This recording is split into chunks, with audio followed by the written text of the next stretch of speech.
doesn't even rhyme. Yeah, it does. Bring it back, dynamite. Well, out of those. Everybody up, go. Would you sign off? Turn my cup, dynamite. Well, out of those. Let me in. Never rust a weird. Bring it back, dynamite. Well, out of those. Everybody up, go. Would you sign off? Turn my cup, dynamite. Well, out of those. Let me in. Never rust a weird. Bring it back, Hey, dynamite. Martin. Thank you. Everybody up, go. Would you sign off? Turn my cup, dynamite. Well, out of those. Let me in. Never rust a weird. Bring it back, dynamite. Well, out of those. Everybody up, go. Would you sign off? Turn my cup, dynamite. Well, out of those. Let me in. Never rust a weird. And what was with me? And dad made a sound. And what was with me? And dad made a sound. Bring it back, What dynamite. was with me? And dad made a sound. Turn my cup, dynamite. What was with me? And dad made a sound.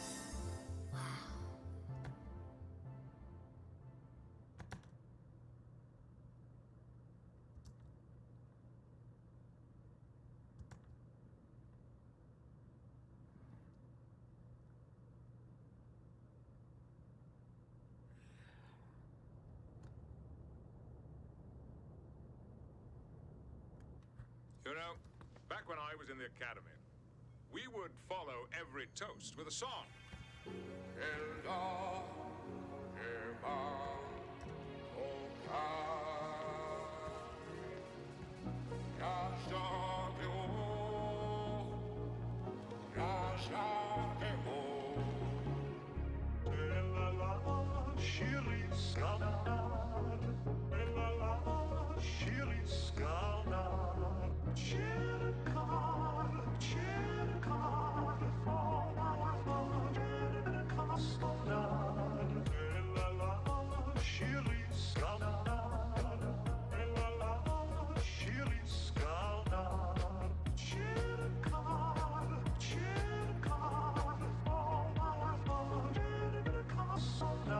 It's better to have loved and lost than never to have loved at all. Come cheer up, my lads. Come cheer up, my lads. 'Tis better to have loved and lost. 'Tis better to have loved and lost. Captain Jean-Luc Picard than never to have loved at all. The Federation starship. Come cheer up, my lads. Come cheer up, my lads. 'Tis better to have loved and lost. Captain Jean-Luc Picard. 17346732147 Charlie 32789777 Tango 732 Victor 73117887324767897643776 Lock. When I have plucked the rose, G.O. Grey hot, longing still for that which longer nurseth the disease. In faith, I do not love thee. Shall I compare thee to a summer's day? When I have plucked the rose, longing still for that which longer nurseth the disease. In faith, I do not love thee. Shall I compare thee to a summer's day? 'Tis better to have loved and lost than never to have loved at all. Come cheer up, my lads. Come cheer up, my lads. 'Tis better to have loved and lost. Incredibly unbroken sentence, moving from topic to topic. No one had a chance to interrupt. It was quite hypnotic. Incredibly unbroken sentence, moving from topic to topic. No one had a chance to interrupt. It was quite hypnotic.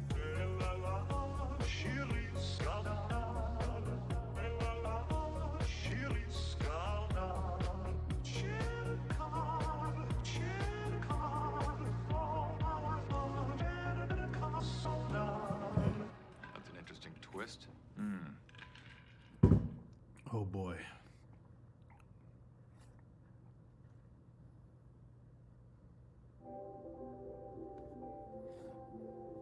Your heart's running away with your head.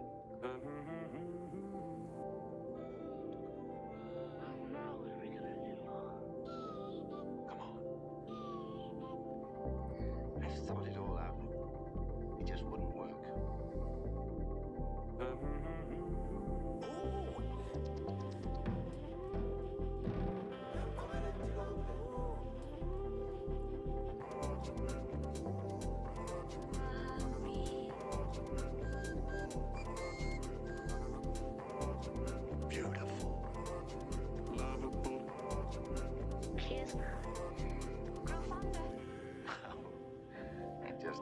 done that well. The son of the queen. The laugh hang. Could you like going off, little Joe? Yes, those poor people. Well, and now it's beginning to form. Could you like going off? Yeah, I guess so. And down. That's me too. And down. The laugh hang. Isn't he? And down. The laugh hang. Oh, that's me too. And down. The laugh hang. Isn't he? Come on. Don't overdo it.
Pepito!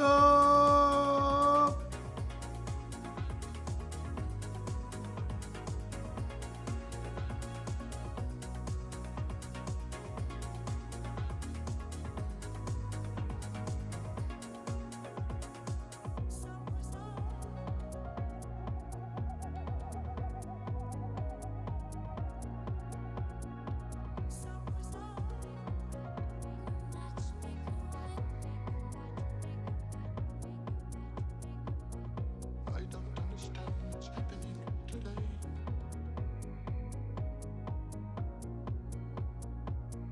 I don't understand what's happening today.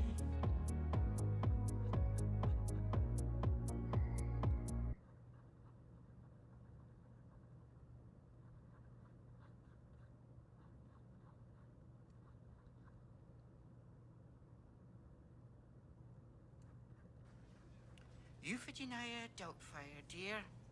I specialize in the education and entertainment of entertainment of entertainment of entertainment of entertainment of entertainment of entertainment of entertainment of entertainment of entertainment of entertainment of entertainment. Candy and the sun. Could you make me a woman? Showtime.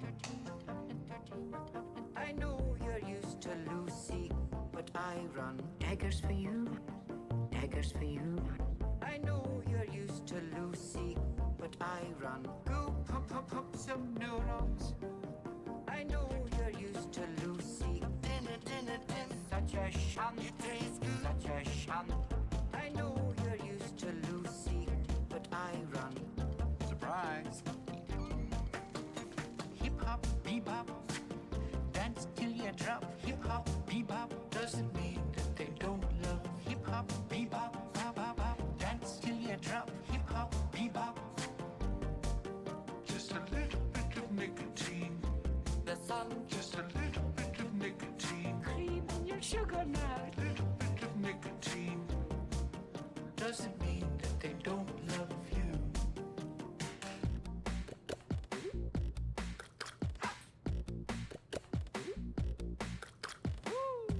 Should've never had a birthday pad. Should've never had a birthday pad.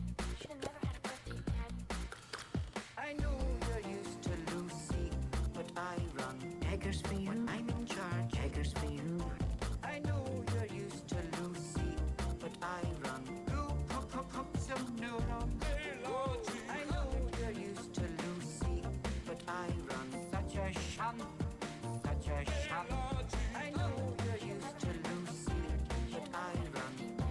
Should've never had a birthday pad. Birthday pad. Hip hop, bebop, dance till you drop. Hip hop, bebop doesn't mean that they don't love. Hip hop, bebop, Morning. bop, bop, dance till you drop. Hip hop, bebop, Just a little bit of nicotine. the sun, Just a little bit of nicotine. cream in your sugar now. Little bit of nicotine. Doesn't mean that they don't love you.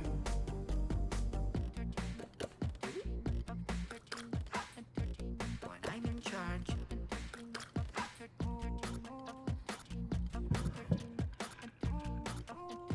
Don't mess with me. It tastes good. It tastes good. Should've never had a birthday pad. Should've never had a birthday pad. Should've never had a birthday pad. Birthday pad. I know you're used to Lucy, but I run. Such a shunt, such a shunt. I'm in charge. I know you're used to Lucy, but I run. Should've never had a birthday pad. Birthday pad. Pad. Birthday pad.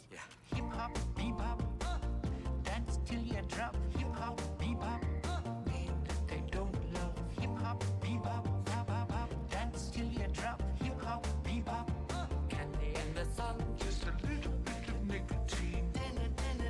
Just a little bit of nicotine. Cream in your sugar now. Little bit of nicotine. Doesn't mean that they don't love you.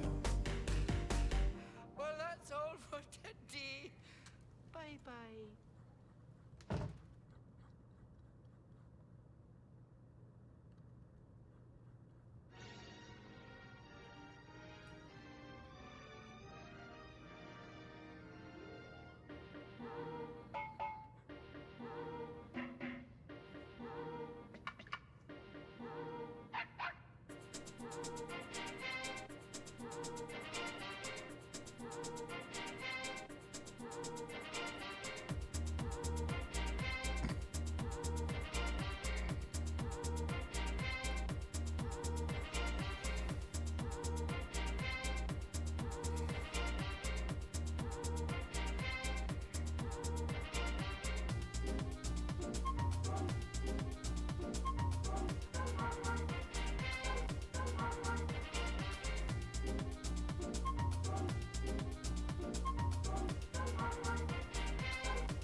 This is the same genuine just by the you're running down to be running. And it's funny. This is the same genuine just inside down to be you're running. This is the same genuine just by the you're running down to be running. And it's funny. This is the same genuine just inside down to be you're running. That X a while away and really. That X a And that I that X a while away and really. That X a that X a while away and really. That X a arrows in that X a while away. Getting that X a that X a while away and really. That X a arrows in that X a while away. Getting that X a that X a while away and really. That X a arrows in that X a while away. Getting that X a that X a that X a that X a that X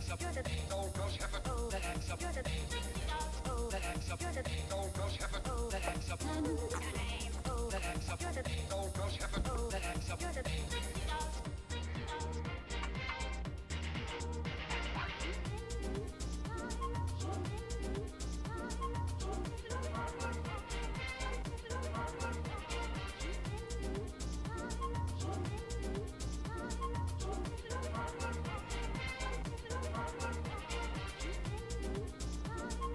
Hey, Suki.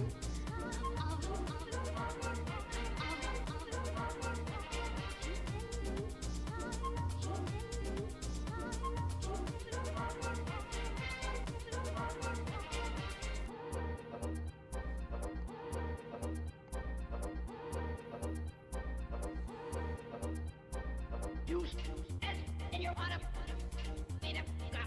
Used. And you're on 'em. Used. And you're on 'em. Used. And you're on 'em. that X a while away. That X a while away. Getting that X a that X a while away. That X a while away. Getting that X a This is the same genuine just by the you're running down to be running. And it's funny. This is the same genuine just inside down to be you're running. This is the same genuine just by the you're running down to be running. And it's funny. This is the same genuine just inside down to be you're running. This is the same genuine just by the you're running down to be running. And it's funny. This is the same genuine just inside down to be you're What's up, Arson? And you're on 'em. Did you see that the new iPad can run ZBrush? And you're on 'em.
The tone deaf out of touch ad Apple put out?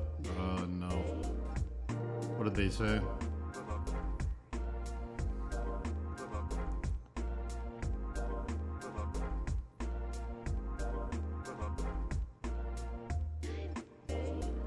Did they say $3,000? What inflation?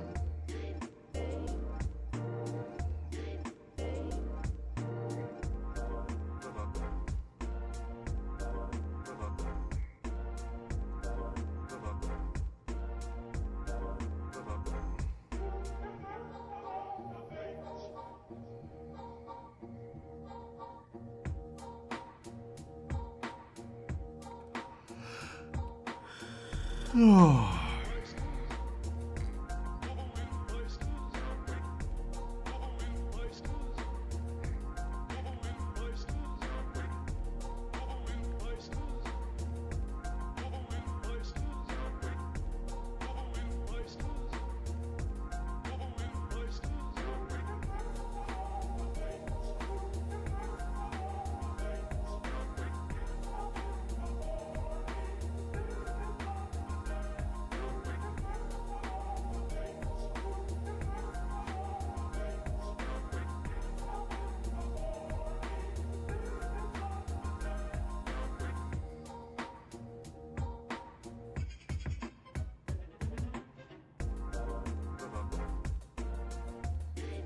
I'm like gonna fall asleep at my desk.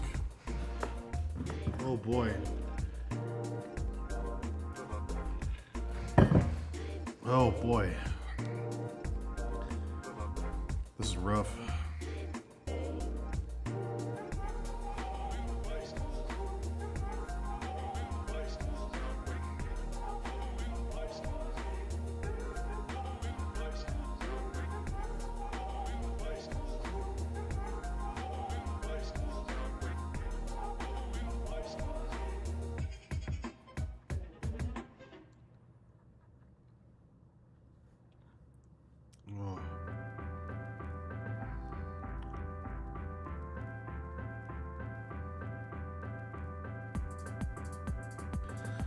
Oh, I see.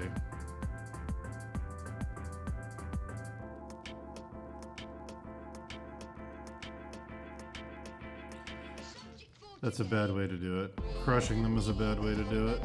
They should have made the iPad like a window and had people like handing things into it like it was a cabinet. I understand the message they're going for, like it can do all these things, but that's the wrong visual.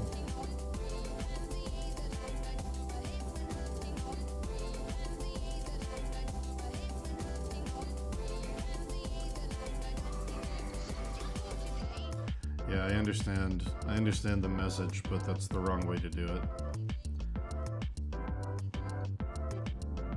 They should have made it like a bag of holding in D&D and just put a bunch of things into the iPad.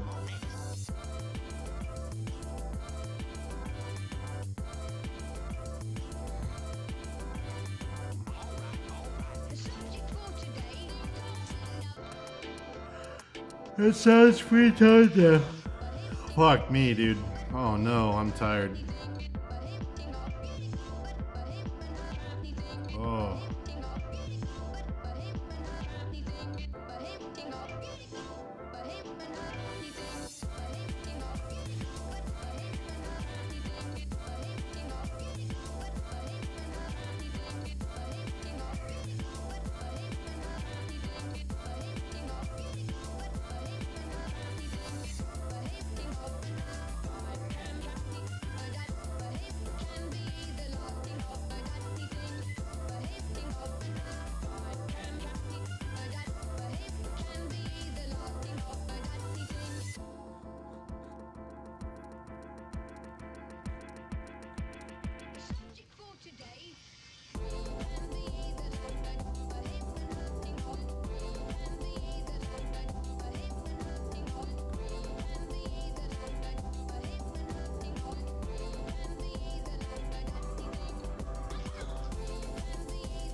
Warning zone.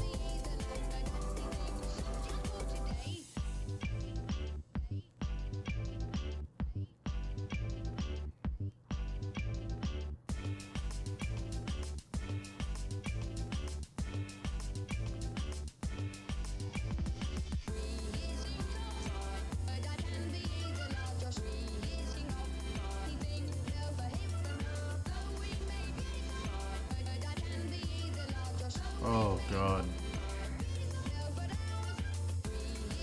This stream might not go very long, guys. Nothing is waking me up today.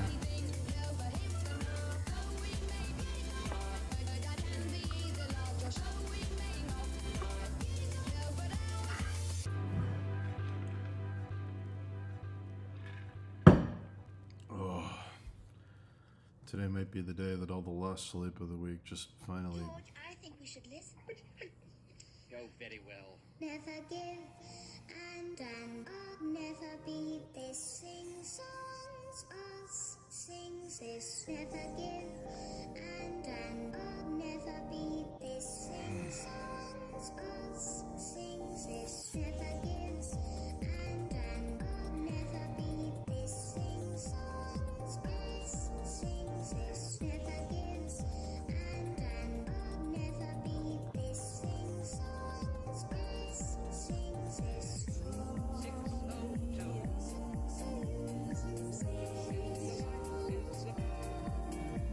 602.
Oh yeah, still having insomnia.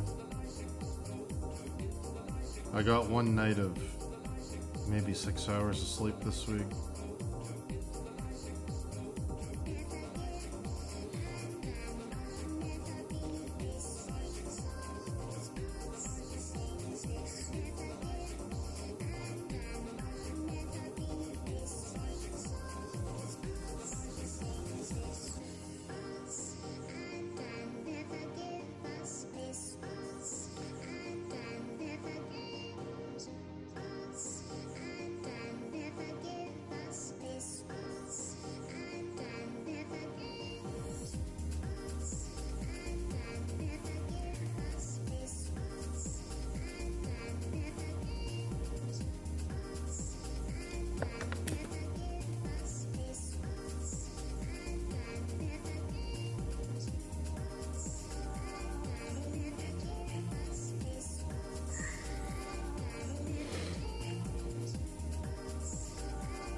Oh, fuck.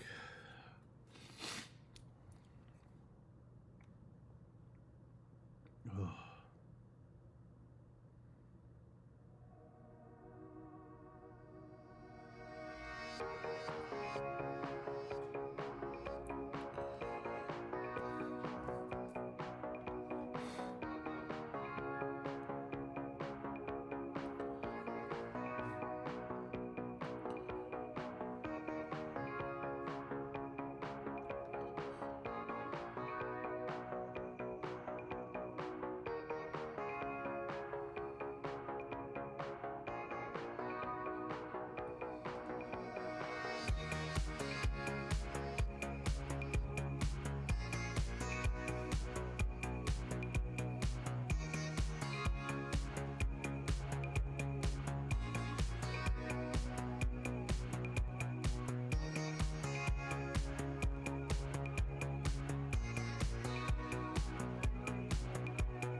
jump in the lake.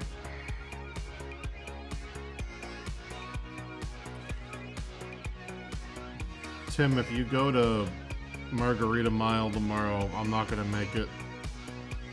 I gotta babysit. My brother and his wife are gonna have their new baby in like 2 weeks, so they gotta do a bunch of shit. I gotta help my mom watch the nephew.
No, it's a good lake.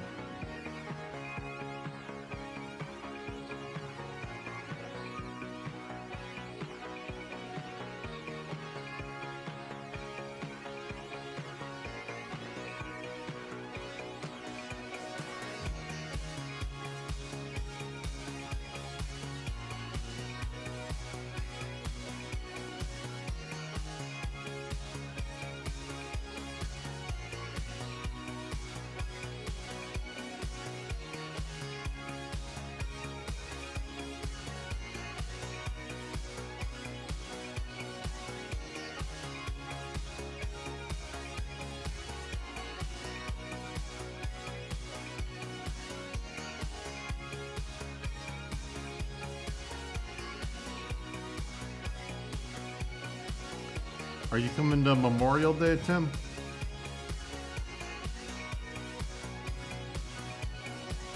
Feel free to invite more people if you guys want to bring friends or family or whatever.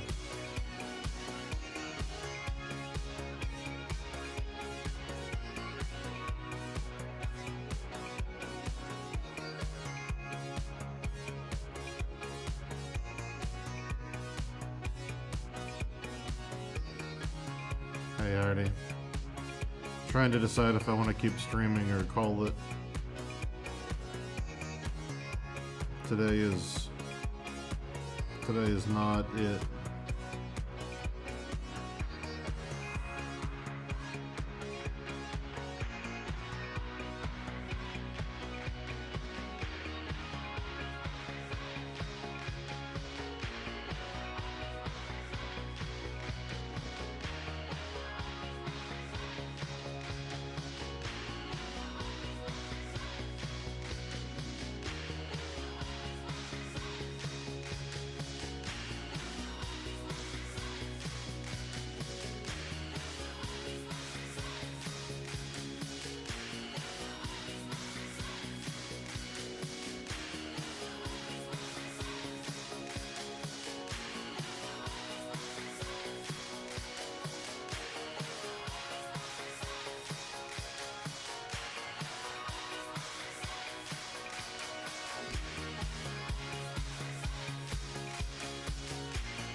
I'm so tired today, Artie. And I gotta end the stream, and if I do stream all day, I'd have to end it in 3 hours anyway. It's not gonna be a long one.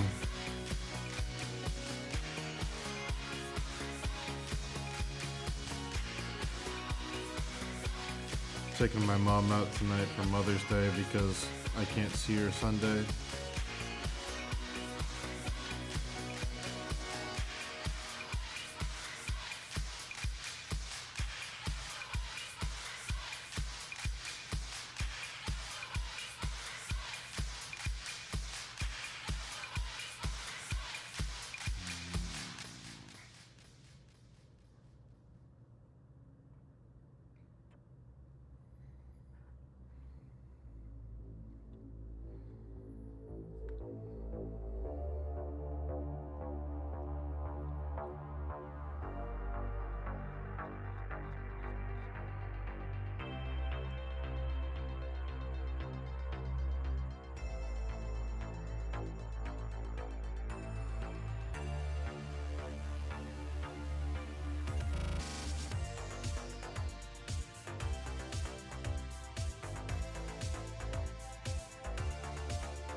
Problem is, if I stop streaming, I'm gonna go to bed.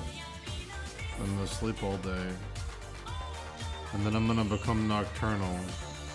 And I can't decide what's worse. Insomnia or being nocturnal.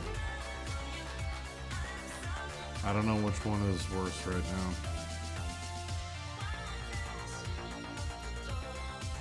Probably no sleep is worse than sleeping during the day. I don't know.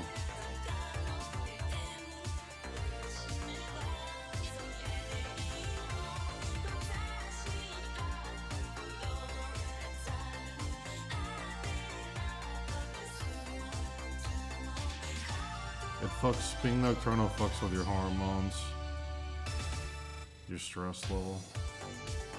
That's why people who are nocturnal tend to live less.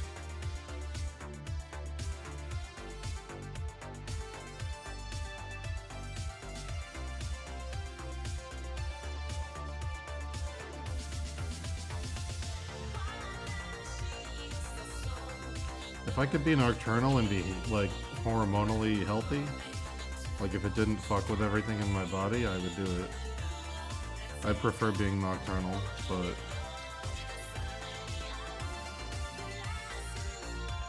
my body seems to gravitate towards it.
Later, buddy.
Hold on, chat.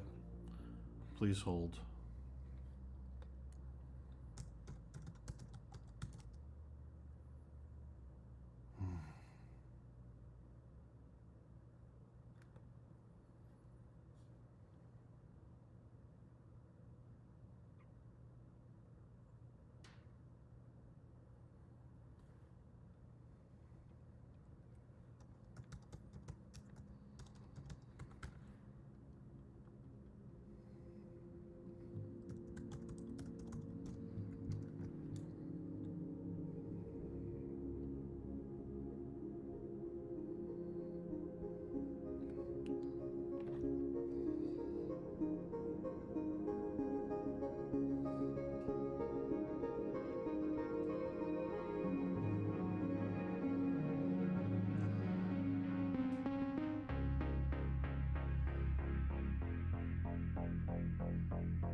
Please hold.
God damn.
Please hold chat.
Uh-oh.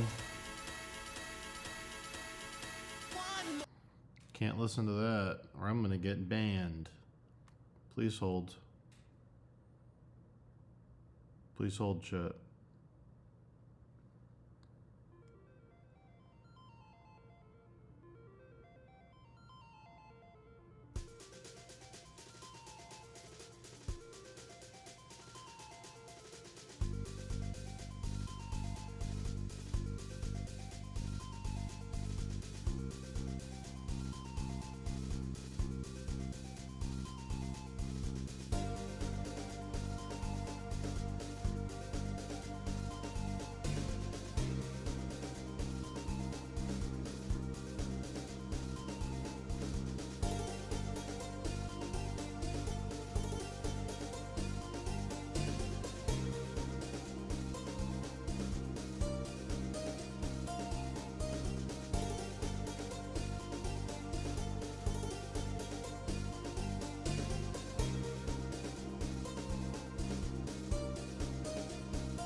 Sorry, chat.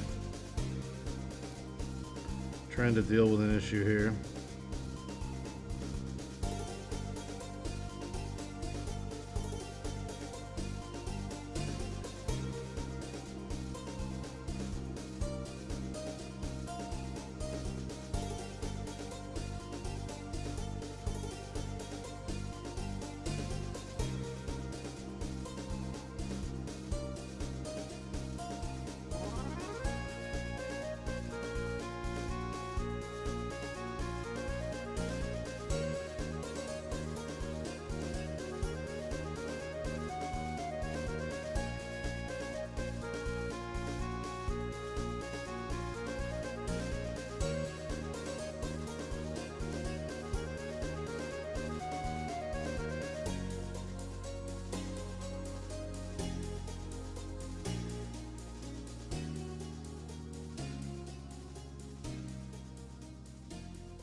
Oh boy.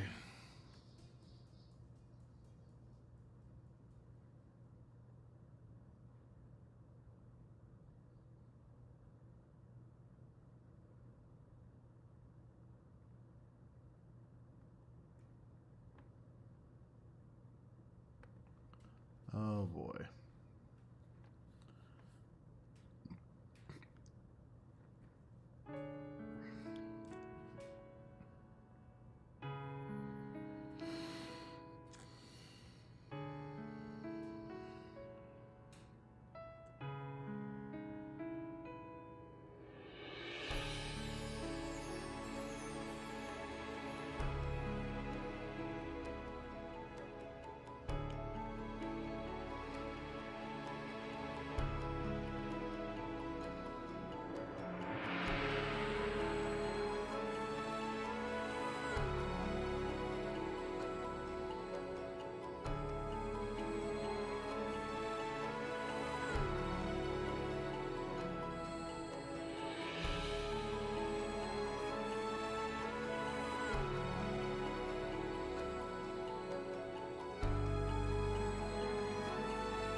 Oh boy.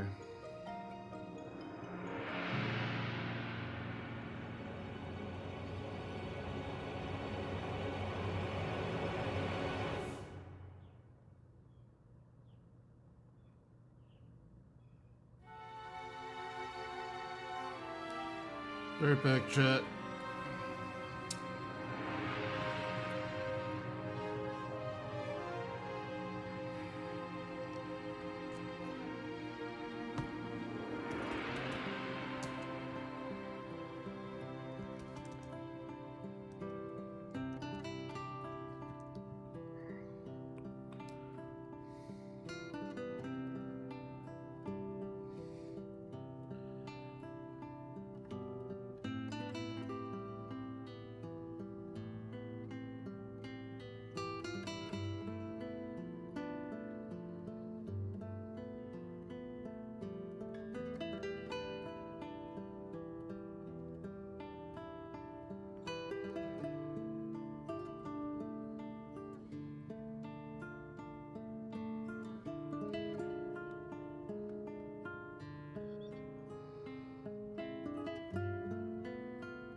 Oh my god, I'm back.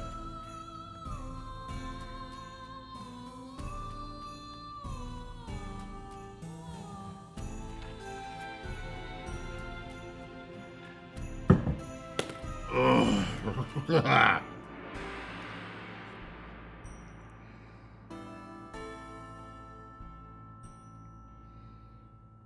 You know when you put something off for weeks, that one thing you gotta do, but you just can't do it? I just did it. I said, you know what? I'm sleepy today. I'm just gonna do this.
Oh boy, I did it.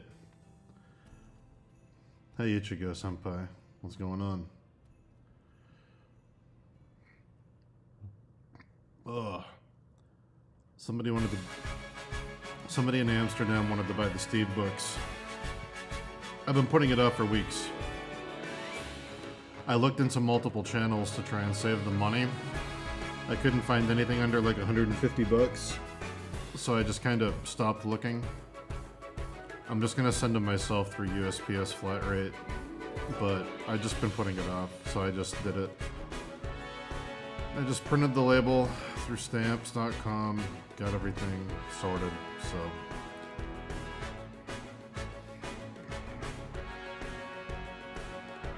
International shipping is fucking gnarly right now. The books are 50 bucks and the shipping is like 60.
Alright. Let's try and wake up a little bit. Let's try. More coffee. Let's drink like half of this thing of coffee and see if that wakes me up.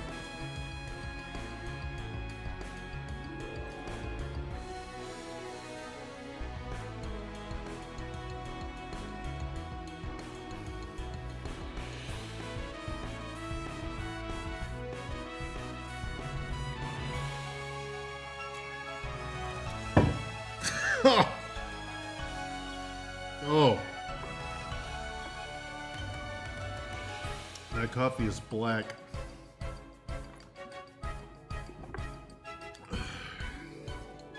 Alright. Let's try it. Fuck me. I refuse to go to bed at 11:30 in the morning. I refuse to do it. I don't care if I get no sleep. I don't care if I get no sleep. I'm not doing it. I'm not doing it. I'm not going to bed at 11 o'clock. I have to stay up.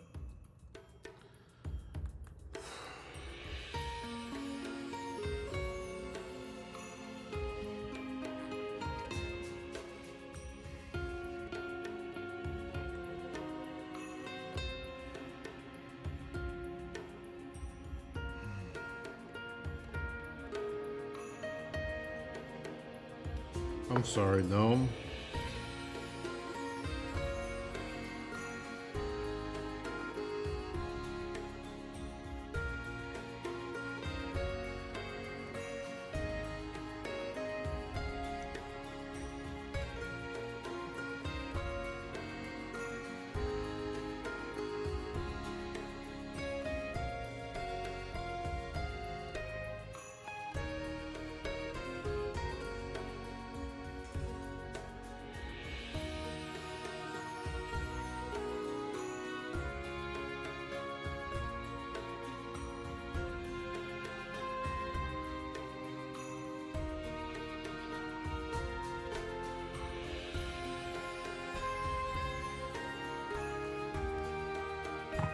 Oh.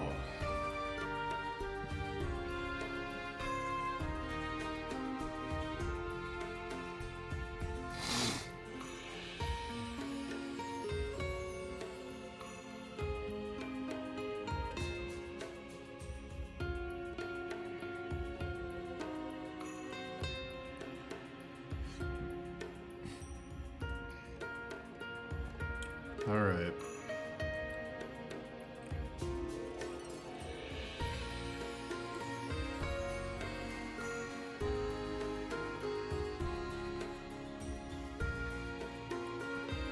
All right.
I'm looking for a specific thing.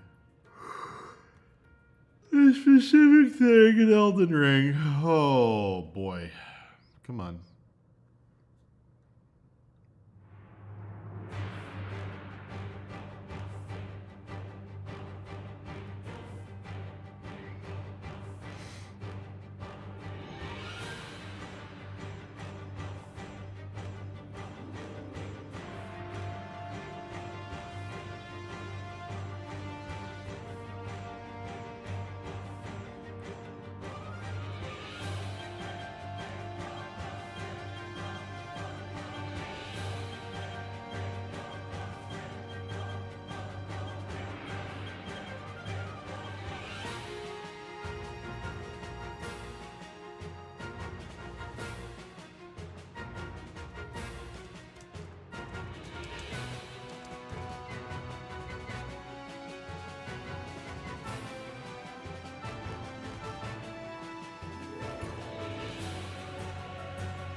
Maddie, how's your streams been going?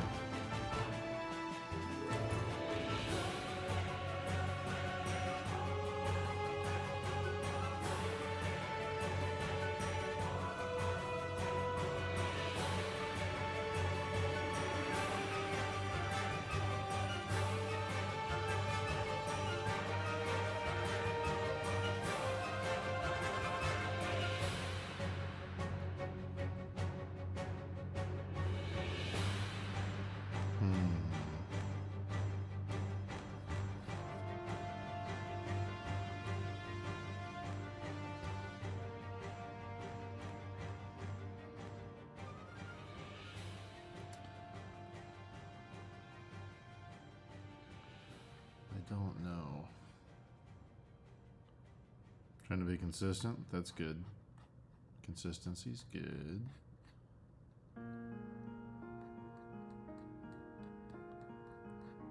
Oh, look. It's my favorite song on the soundtrack.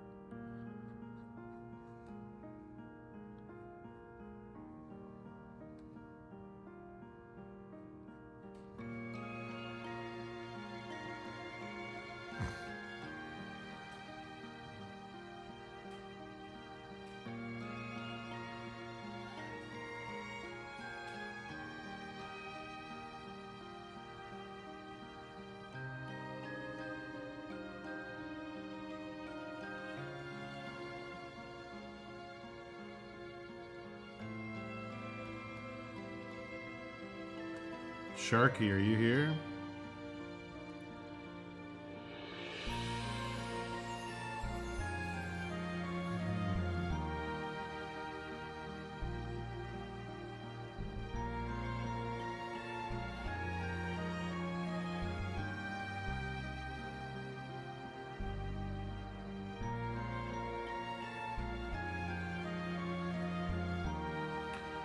What up? Shut up.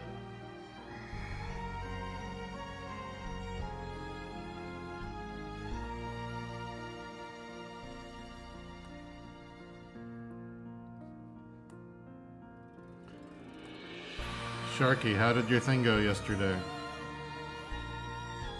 I was wondering how you were doing all night.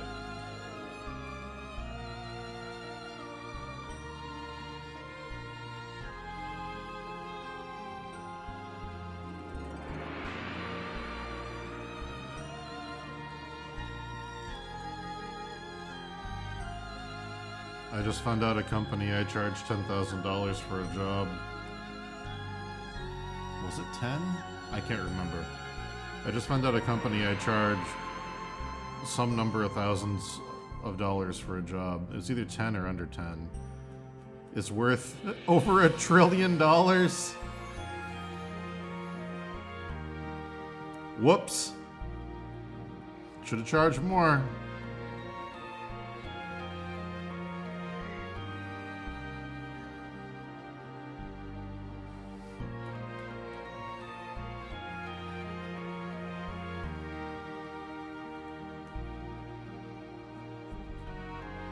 It went. Well, hey, it's over now. I hope you're doing okay, buddy.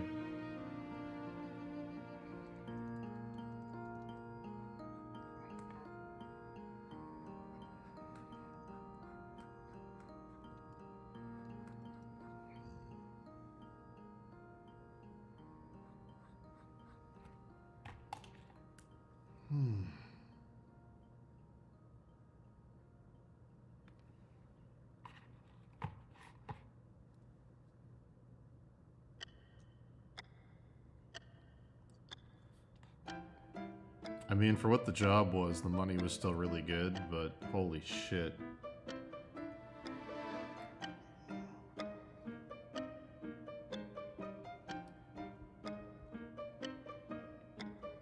Hey Sharky, it's over. You did it. Now you can move on.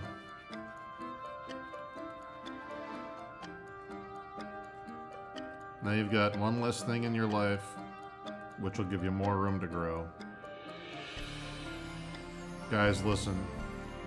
I put in an extra hour at the pool every day this week, and I'm gonna put in 2 hours today.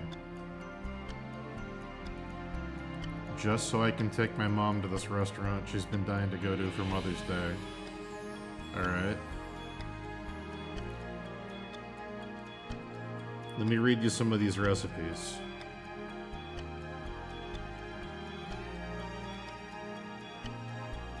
Let me read you some of these.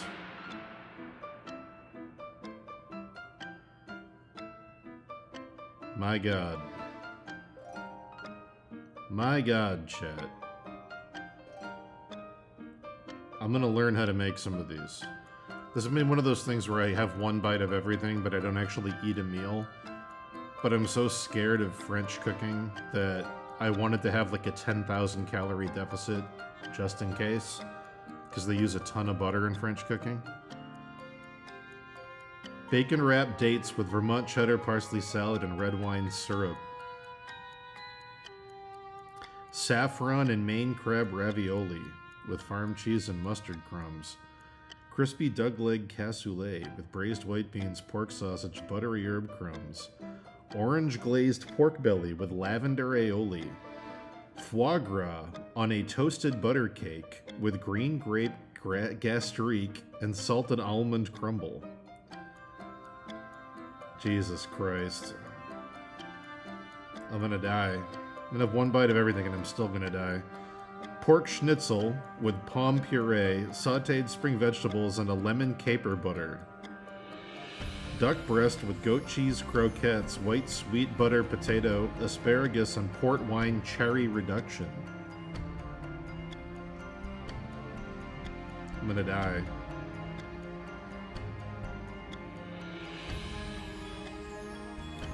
Chamomile tea creme brulee with fresh berries and shortbread cookie. White cake with lemon cookie crumbs with cheesecake butter cream. Kill me.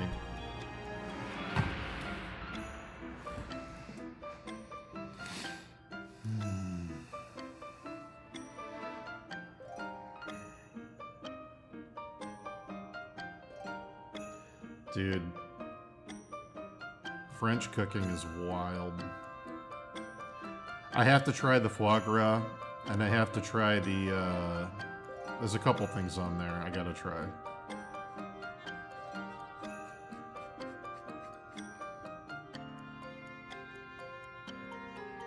Foie gras is a thing that I'll probably never learn how to cook. I don't even know where I would buy it. The duck sounds crazy, though. Anything with red wine and cherries is, I love. The orange glazed pork belly sounds fucking crazy too. But anyway, my mom's had a rough couple of years, so when I get the opportunity to celebrate with her, I try to do something nice. So take her out for dinner tonight, just the two of us. Probably gonna order half the menu and just let her try a little bit of everything. Because the nice thing is, while she was going through chemo, she lost all of her taste buds. And it took years for them to grow back. And they only recently got all the way back. So for a long time, she couldn't taste anything. And then she could only taste some things. So now that they're all back, I thought it would be nice to take her somewhere with really, really crazy flavors. Let her enjoy some stuff she's been missing out on. And it doesn't get much crazier than that. Unfortunately, she doesn't do spicy food. If she did spicy food, I would have taken her for like Thai or something. Because like that's my favorite kind of flavor profile, but...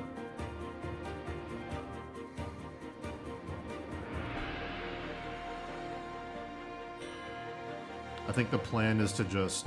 I'm gonna order pretty much everything and just let her try it all. See what tastes good and what doesn't now that her taste buds are back. But...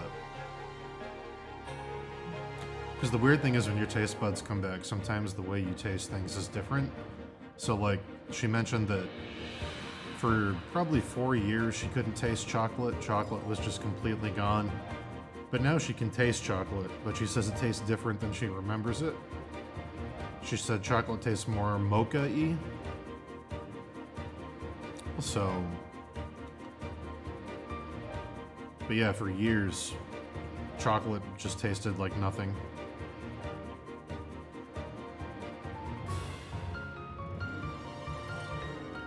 for a while, the only thing she could taste that was sweet, sugar and fruit and stuff, she couldn't taste at all. The only thing she could taste was orchard pears. Like if you got, orchard peaches, sorry. If you got peaches out of a can, she couldn't taste them. There was just nothing. But if I went to the orchard and I picked fresh peaches, she could taste those. So every year for the past few years in the summer, I've been going and getting like 3 crates of peaches and just freezing them, cutting them up and freezing them. Because for years, that was the only sweet thing she could taste. Every dessert had to be something peach.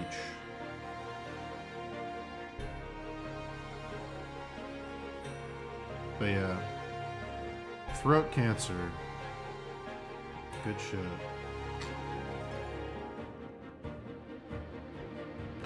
I mean, she's fully recovered in the sense that she's in remission, but the cancer, getting through it and doing all the chemo and all the other shit involved, you know, it shaves years off your life, basically. Like, she's recovered, but it beat the shit out of her. So, like, you know, she's not quite back up to speed, even though she's not, you know, she's in remission. She doesn't have the tumor anymore, but, like, she's not quite back to 100%.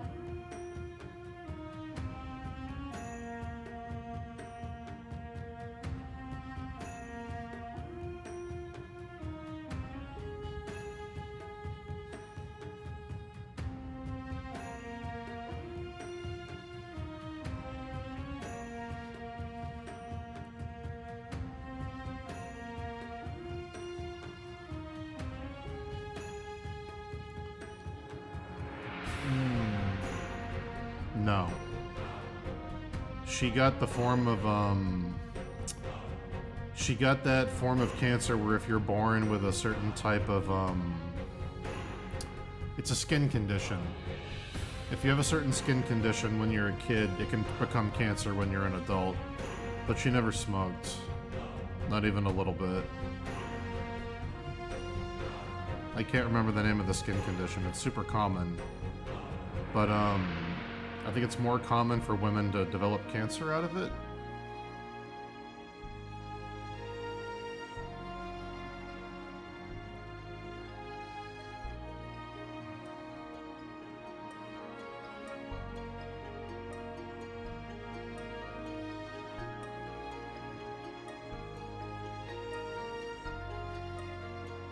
Yeah, it sucked.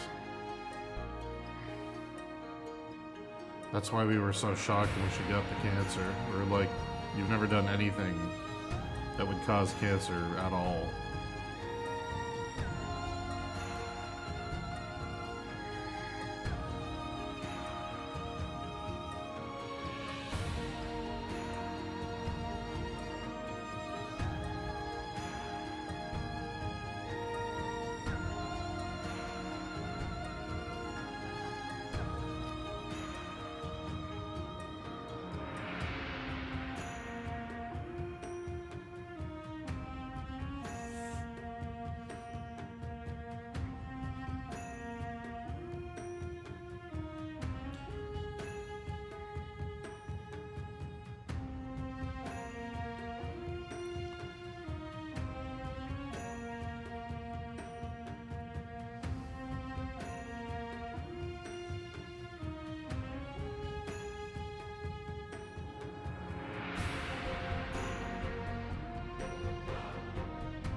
Yeah.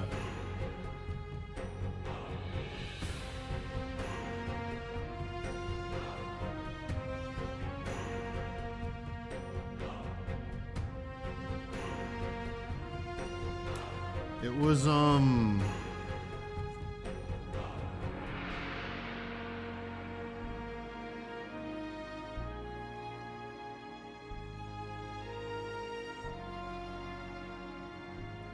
God.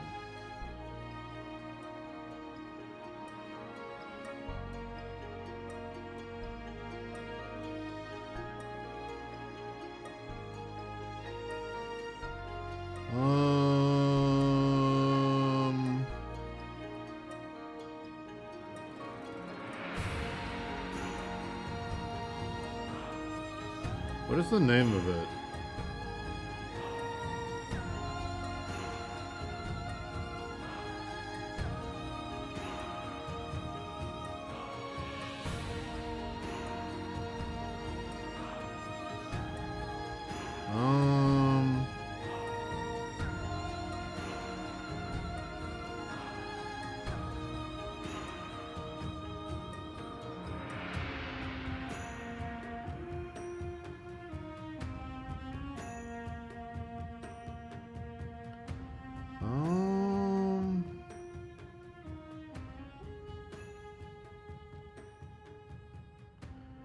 What am I thinking of?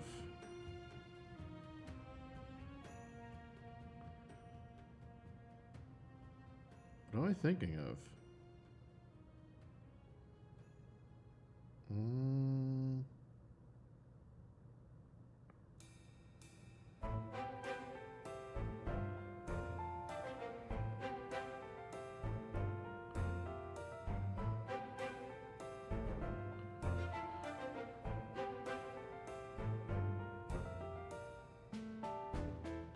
It's gonna drive me crazy.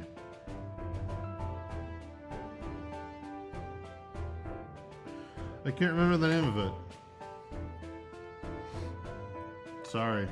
I'll ask.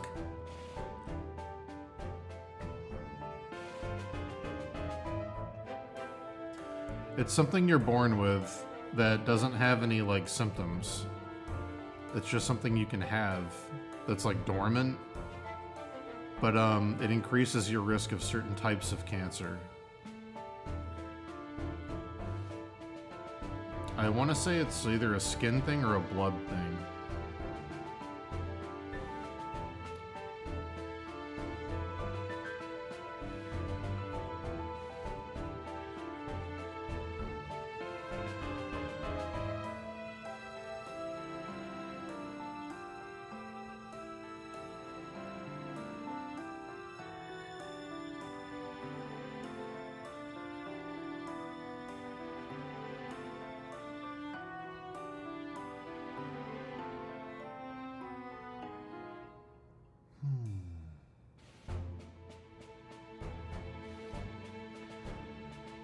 It's possible that Michael Douglas could have got it from eating pussy if the person had, like, herpes. I think there's a form of HPV that can give you cancer, and you can definitely get that from going down. I don't know if the Michael Douglas thing was just a meme or if he was being serious, but it's not impossible to get cancer from that. It is possible. So I don't know. But he also was a big smoker, so I mean, maybe he's just coping. That was super funny when he said that, though. I think a lot of people didn't realize that that's a possibility.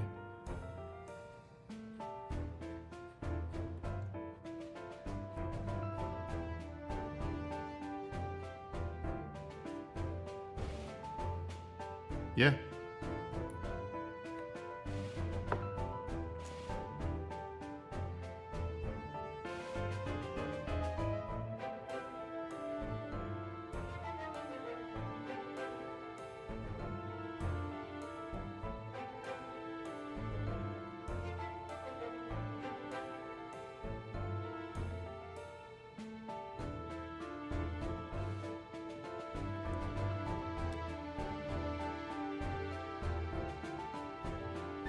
I believe it's from type 2 herpes simplex.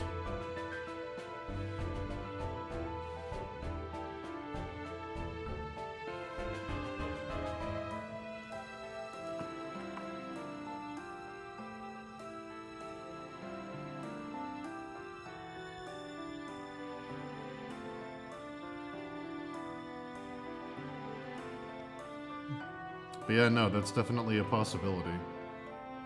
Herpes is definitely linked to cancer. But there's all different kinds of herpes, so I'm not sure which one it is. I think there's like 16 kinds of herpes.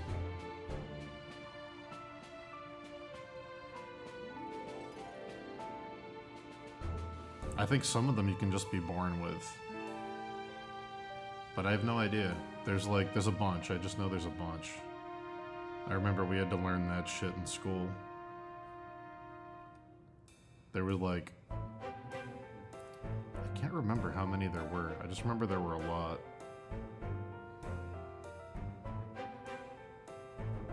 Fucking high school sex education class was so cringe.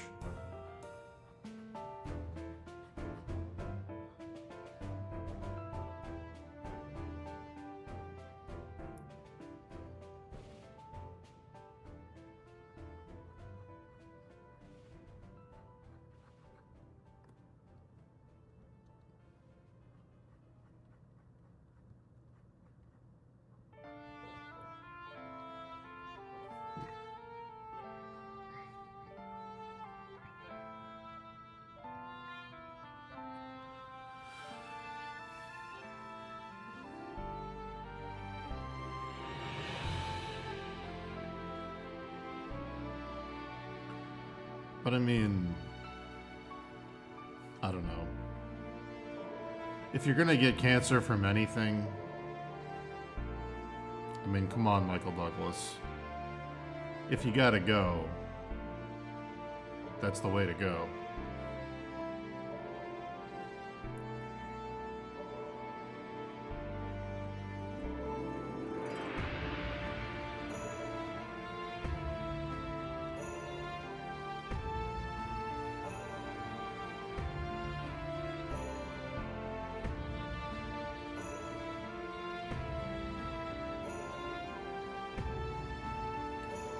I guess that means that even if you're skinny, you can still eat yourself to death.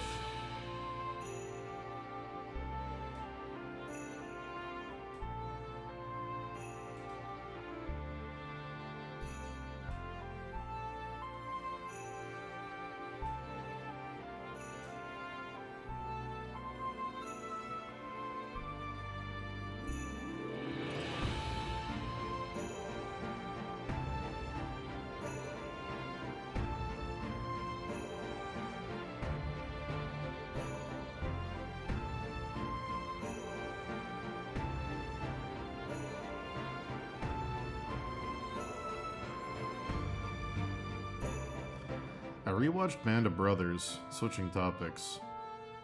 I rewatched Band of Brothers again for the 90th time. And I swear to God, the part of Band of Brothers that gets me the most, the scene where they find the concentration camps. Number one, they didn't know that those were a thing. Like, America didn't realize it till they found them. So, you find a concentration camp, there's still people in it, there's mass graves all over the place. You let the people out, and they're finally free for the first time in years, and they're like desperate and dying. The part that gets me in Band of Brothers that I didn't believe, when I saw it, I didn't believe this at all. When we let the people out of the concentration camps, we had to lock them back up in the concentration camps. Because when we let them out, they started eating and drinking everything they could find because they were starving. And one of the military doctors was like, they're all gonna die. Because if you're starving and you gorge, you can kill yourself. And at gunpoint, American soldiers had to put them back in the fucking camps and lock them back up to ration their food. Which I can't even imagine having to do that. That is like the darkest shit, because there's also a language barrier. Like, they couldn't explain to them why they were locking them back up. So these people that were locked up in there were abandoned and left to die because the Germans retreated. And then they were let out and they were like, oh, we're finally free, we're not going to die here. And then we had to lock them back up. And like, I thought they were just doing that for the show. I was like, there's no way this happened. That totally happened. That is so crazy.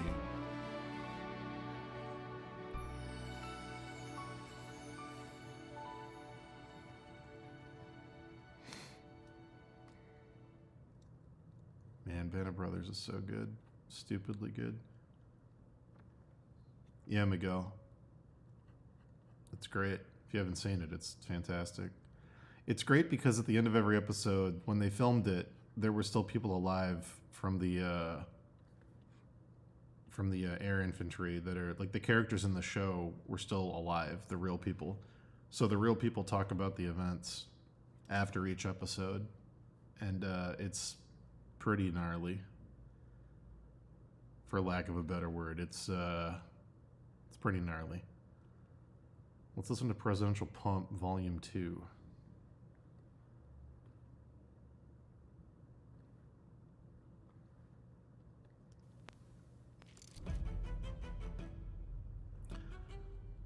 We had internment camps for the Japanese. We didn't do what the Germans did. We didn't starve them and mass murder them. Like, why would you say we had those for the, like, why are you comparing the two? That's insane. What America did to the Japanese wasn't good, but you can't compare it to what Hitler did to the Jews. That's wild. Both are bad, but one is definitely worse than the other.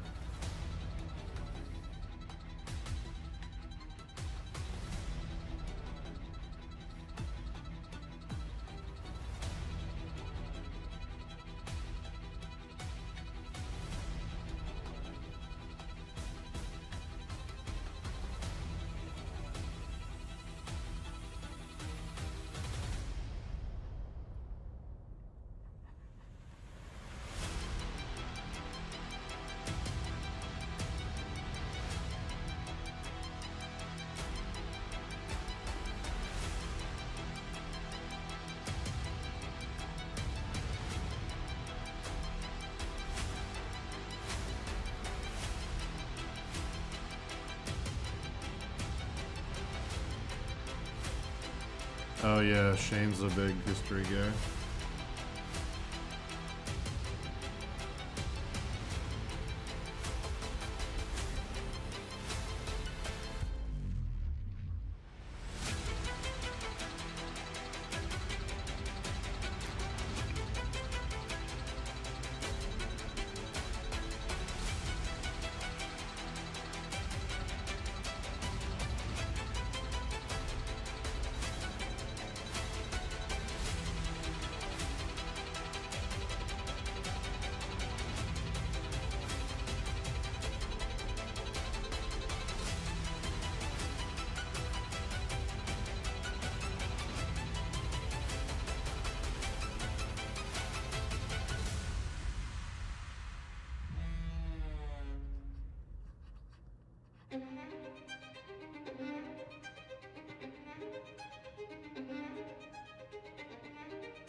Hi, Dan. No way! Does Gypsy come from Egyptian? I never made that connection before. Egyptian. Is that real? I actually didn't know that.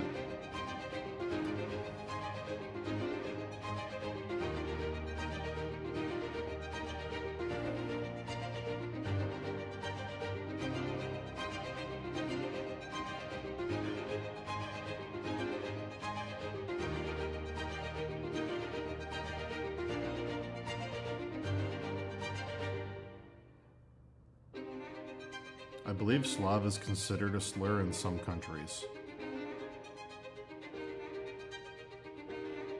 Or at least that's what I've heard. I don't understand. I can't pretend to understand the European racisms. We don't get taught those in our schools here. Those are all new to me.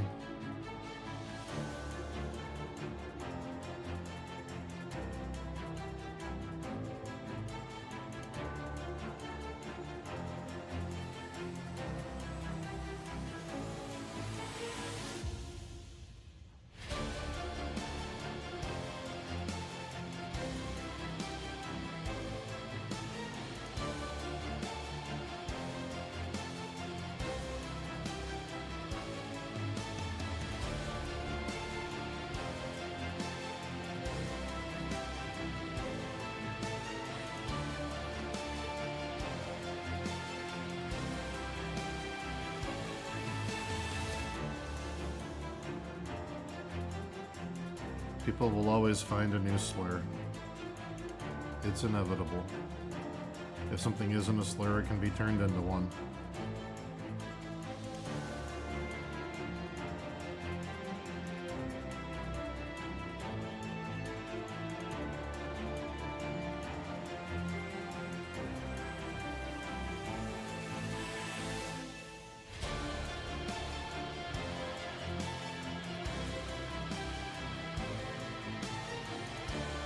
I don't understand any of this in chat. I don't understand any of this stuff.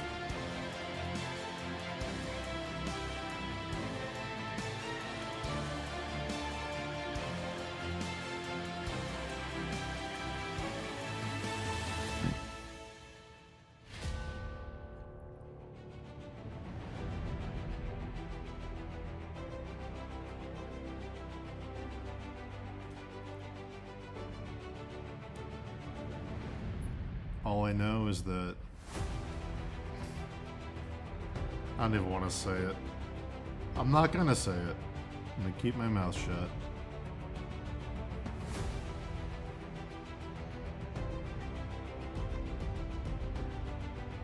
I need Animal Well.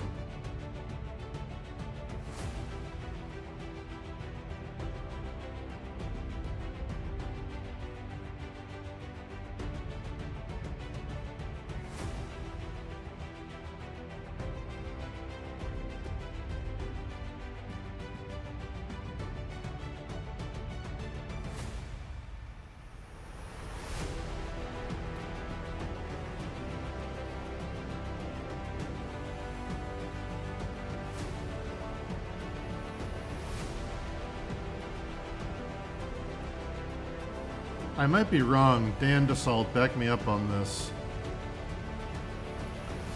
When we were kids in America, in school, the term gypsy in history class referred to they were like almost like Bedouins, but not ethnically. But it was always portrayed as like caravans of wandering kind of like merchant people somewhere in Italy up through Russia and then back. That was like the portrayal in our history books. It was like a clan of people that were migrant merchants. And I don't remember there ever being an ethnicity tied to the term gypsy in school here, at least in America. I don't remember anything ever saying no, they're definitely this nation.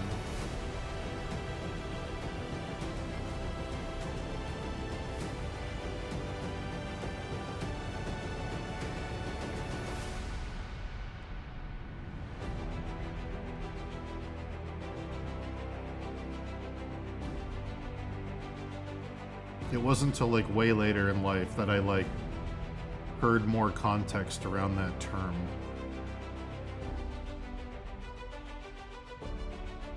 Yeah, in America we were taught, at least when I was a kid, we were taught that it was like a culture, not a race. That's a good way to put it, Dan. Yeah, it was like a culture, not a race.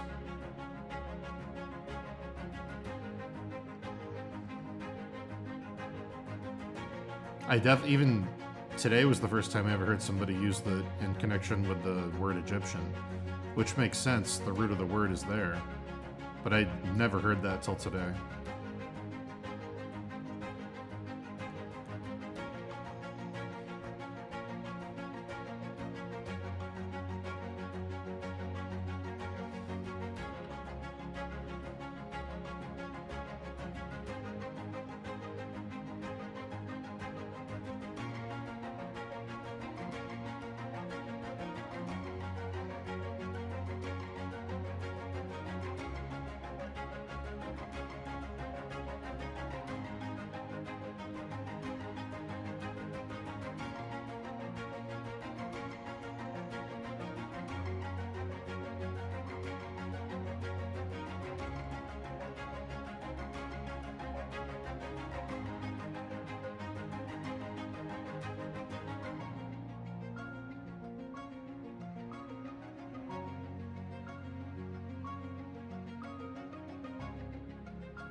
I also think in America, most people's understanding of gypsy culture comes from the Disney Hunchback of Notre Dame. I'm being real, like, we don't really get taught much about that culture at all.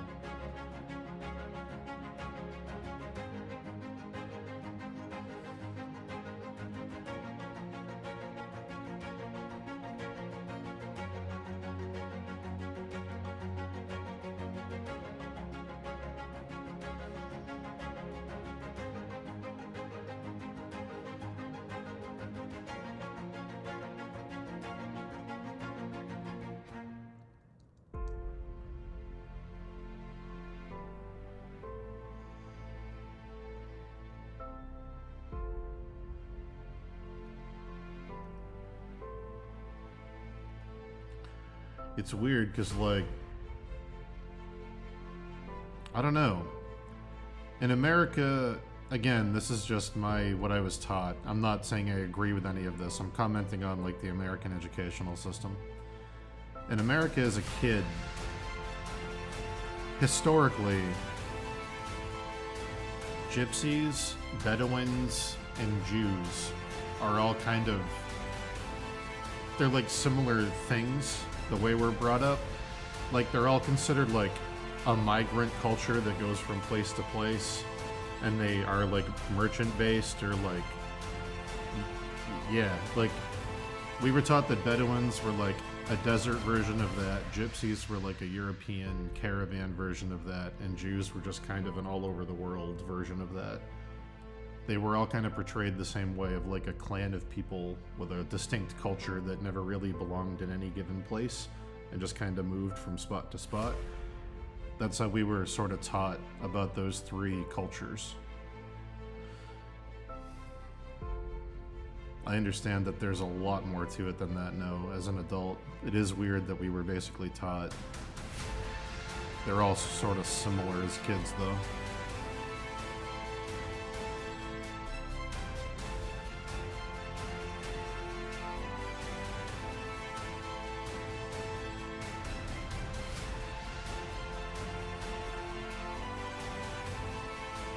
Yeah, we studied, in high school, we studied, very briefly. I want to say it was during our Renaissance history, the Jews in Europe.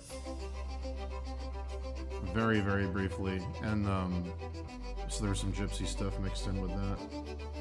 Bedouins are Zoroastrians that live out in the deserts that are like they're like a caravan people. They like move around. They're like a migrant society, basically. They're the only surviving Zoroastrians, I believe, which is like the oldest religion in the Middle East. They're like fire worshippers, basically.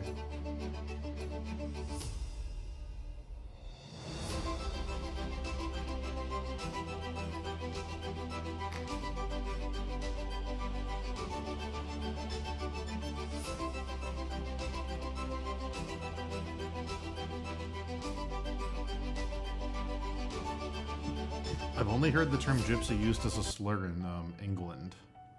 When I was in London, I heard somebody use it as a slur. But yeah, I know it's a bigger deal in Central Europe.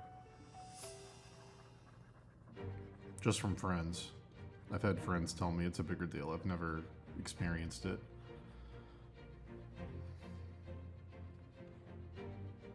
Man, there's a lot of racism in England. When I went to London, there's some fucking wild shit.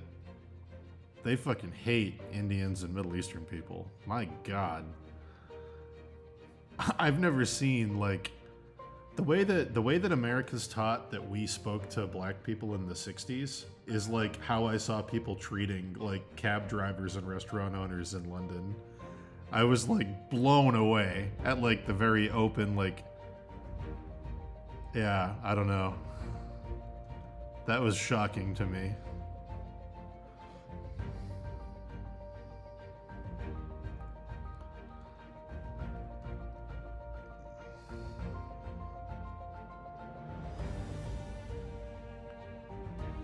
I'm gonna be real with you. The most open racism I've ever seen in my entire life is Asians against other Asians. I have never, in my life, seen anyone be more racist than Asians to other Asians. That shit is crazy.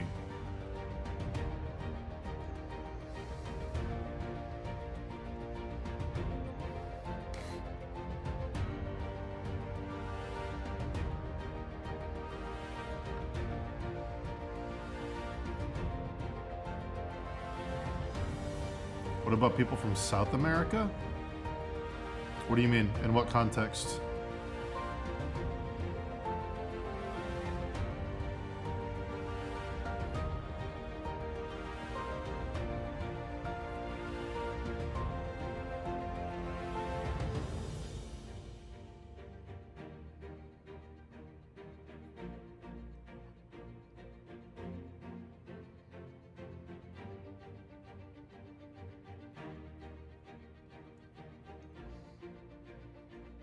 Sorry, we're covering a lot of topics. I'm not sure what the context of the South America question was. What did the British think of people from South America? I'm gonna be honest with you. I don't think I've heard anyone in Britain talk about people from South America outside the context of football. I'm trying to think. I definitely heard them speak very badly to some Indian people, very badly to some Pakistani people, very badly to some people from... I mean, I got yelled at for being American when I was over there. I had a cab driver fucking scream at me about George W. Bush, which is fine. I totally get that. But I didn't hear anyone talk about South America outside the context of football.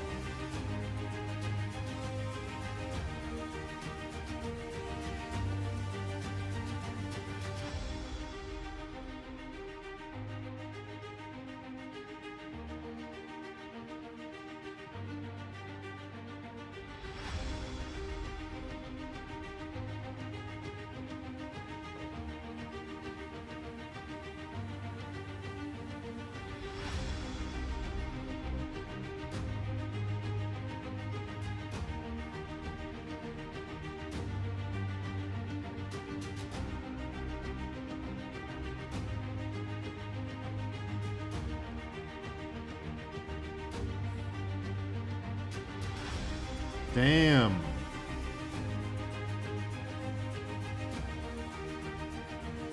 I'm not downplaying what it is in the US. We've still got some insane people here. But I've seen some wild shit abroad. I saw some wild shit when I was in Bali. Bali's got like 4 religions that are all like vying for kind of supremacy. So there's like a weird climate of like, you've got like, I want to say one of them is Hindu, like imported over from like India. A lot of that gets mixed in with their native island religion, which is like Barong and Rangda and like all that cool stuff. So those two factions kind of intermingle, like Garuda and like Hanuman, the Monkey King, all get wrapped up with like Barong and Rangda, and like they kind of occupy one space. Then there's Christians who kind of keep to themselves. Then there's Muslim Brotherhood that are like, we want to take over the whole island and do like a Sharia thing, like in like Jakarta.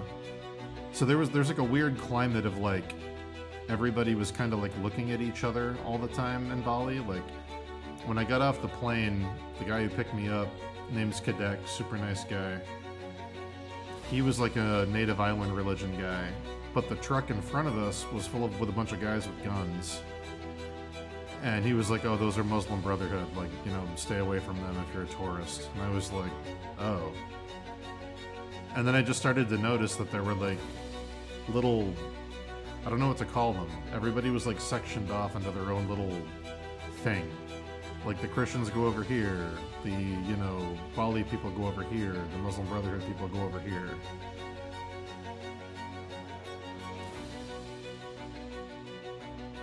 It was weird. It was like multiple, like people weren't like assimilating, it was like factions.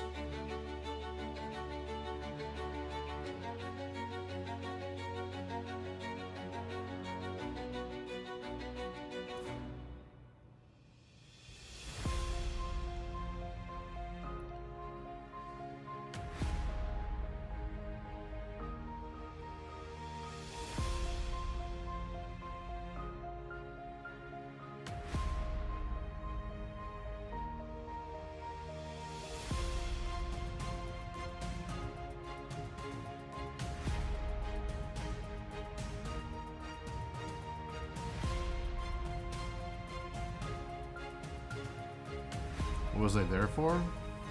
When I was in England, I was there just to be a tourist. When I was in Bali, I was there to teach.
This Presidential Pump playlist isn't as good as the other one.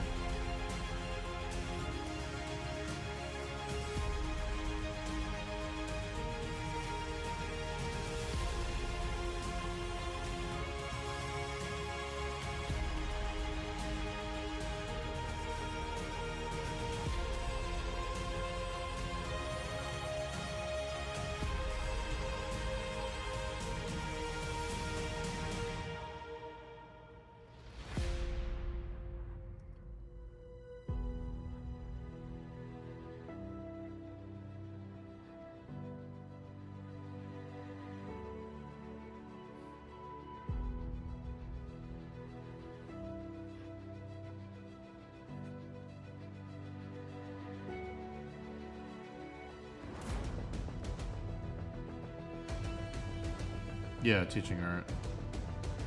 I was there with Dave, KK Kataki, Carla Ortiz, James Zapata, Alejandro Mirabal,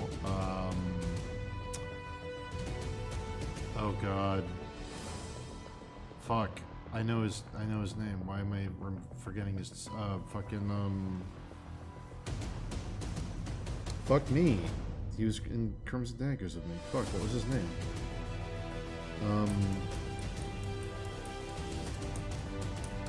Fuck me.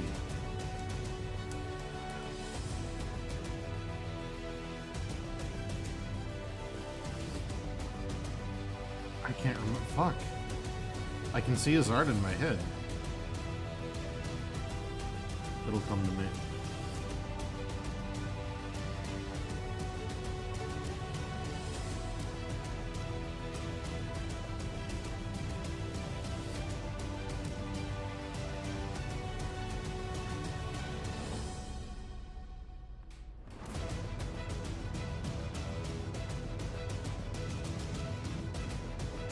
Be right back, chat. Bathroom run.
Was it Alex Negria?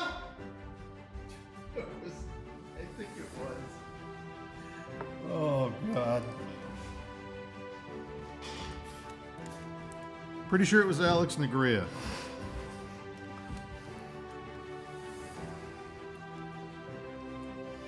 God, my memory's bad.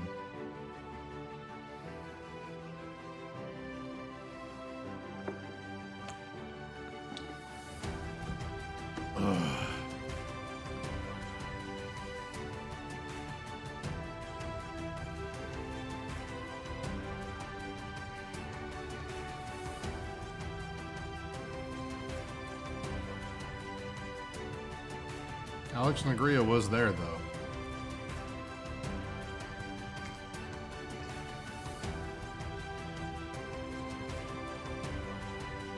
Oh, Saskia. Saskia Gudekunst was there, too. Yeah. Saskia.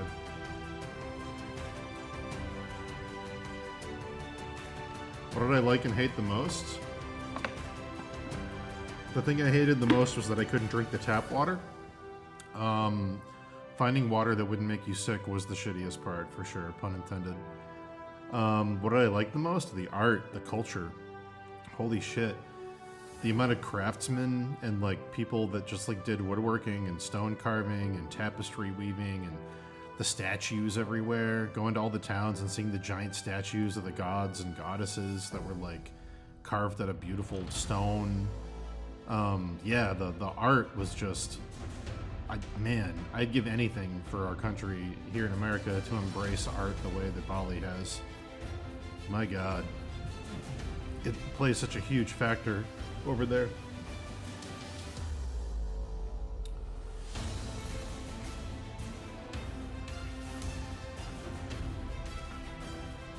The statues in Bali were just crazy.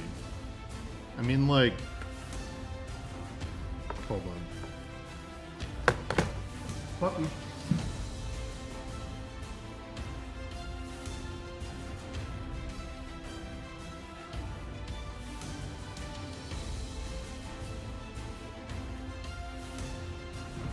Like, look at this shit, chat. Look at this. There's just people there that just do this for a living. And they, like, train under masters. And they just make awesome shit like this. Like, it's fucking so cool.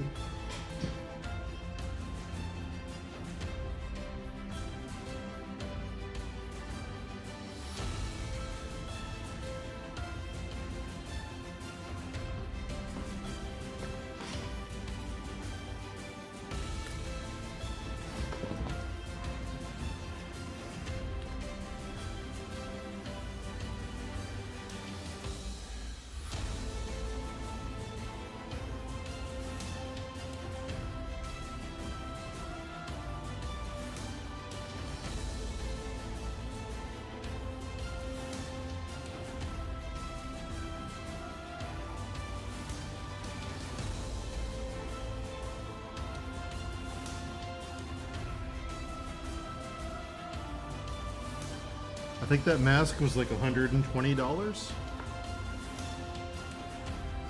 But I got other stuff with it because everything there is bartered.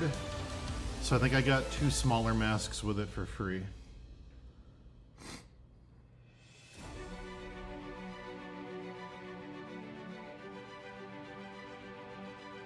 I know that Balinese chess set behind me was $400 and they negotiated down to I think it was $100 and like, the fuck was it?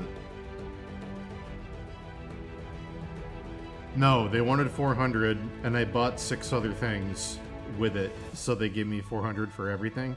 So everything I bought ended up being like 400 divided by 6. My math is horrible.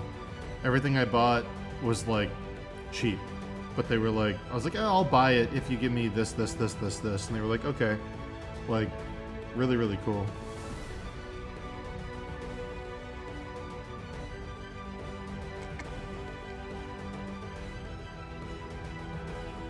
I'm not gonna go open the chess set. I'm not gonna open it.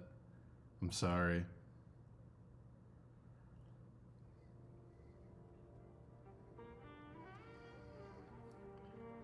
I'll post photos of it someday when I do open it. I'm waiting for a place to put it where I can display it.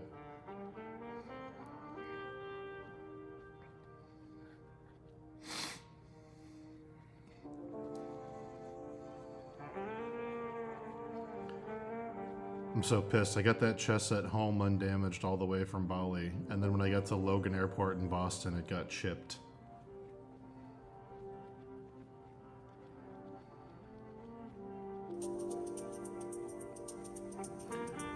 No, I don't think I got scammed. I got everything for like 20% to 25% of the asking price. Stuff that would have cost thousands in America. So yeah, it doesn't matter.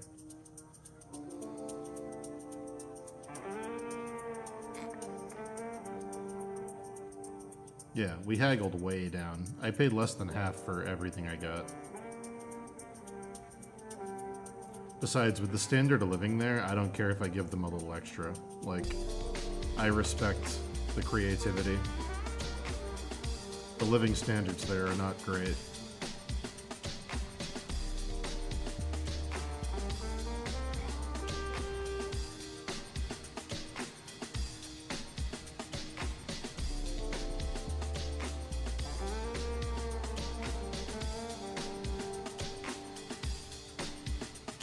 Sounds like it, Sharky. Well, it wasn't just 120 for something like that. It was 120 for that and 2 other masks. So it's like 40 bucks a piece for the masks.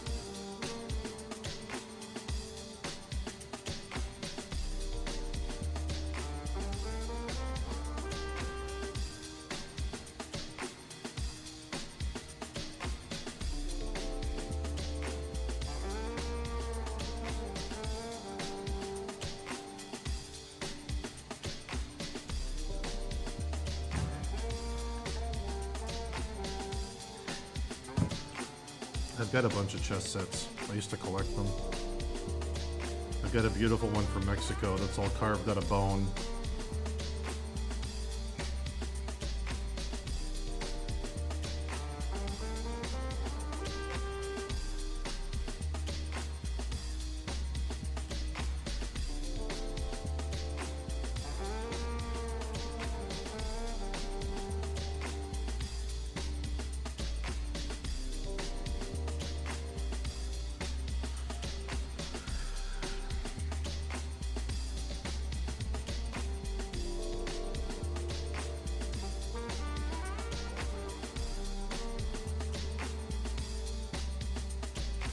Yeah, Bali is beautiful.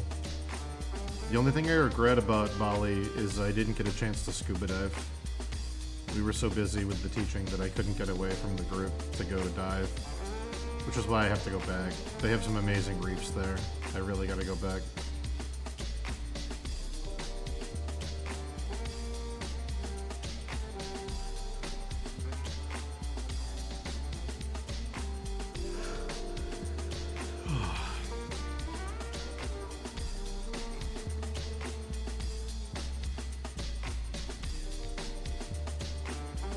Oh, I'd go. Is that the place that was out in Western Mass, Dan? That had all the crazy shit? The place that was called, like, what was it called? Like Asia Barong Gallery or something? Yeah, I'd be down to go. I'm always down to go antiquing. Anywhere, anytime.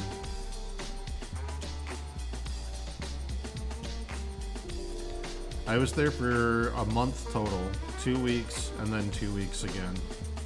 I went twice, 2 years back to back. So 2 weeks and then another 2 weeks.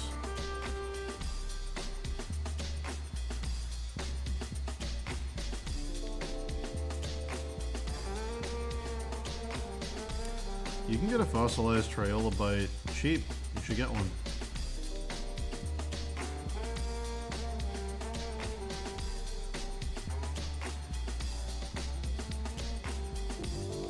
For some reason as a kid, my mom said triolobite, even though I think it's trilobite. So sometimes I still say triolobite.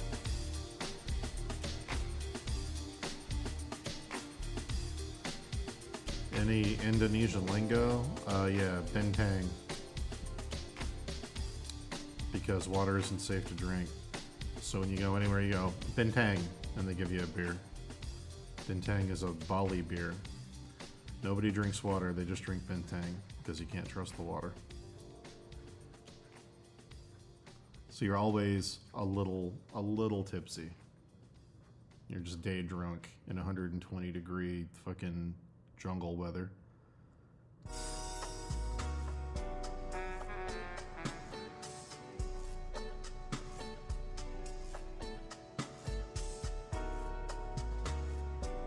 Oh yeah, when's the Brimfield Flea? That'd be dope.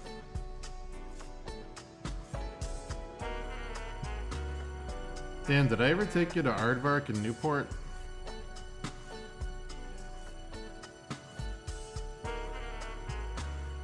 I gotta go back there one of these days too. Aardvark is where I got my stained glass.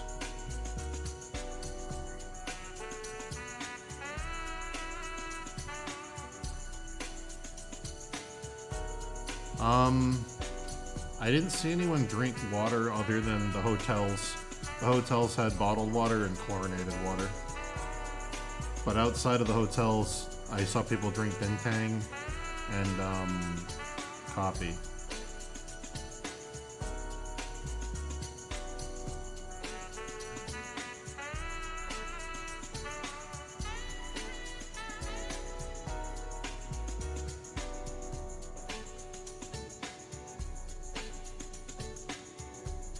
the first thing my guide there told me was there's going to be tons of kids riding past me on motorbikes offering to sell me bottles of water for like cheap, and not to take any of them because they just needle hole through the top and fill it with stream water or tap water.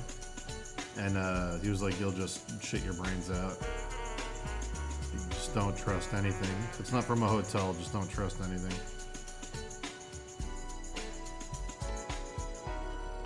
I only got Bali Belly once, and it was from a restaurant that I think used tap water in one of the soups. Luckily, I only had it for one day, though. Cleaned me out completely.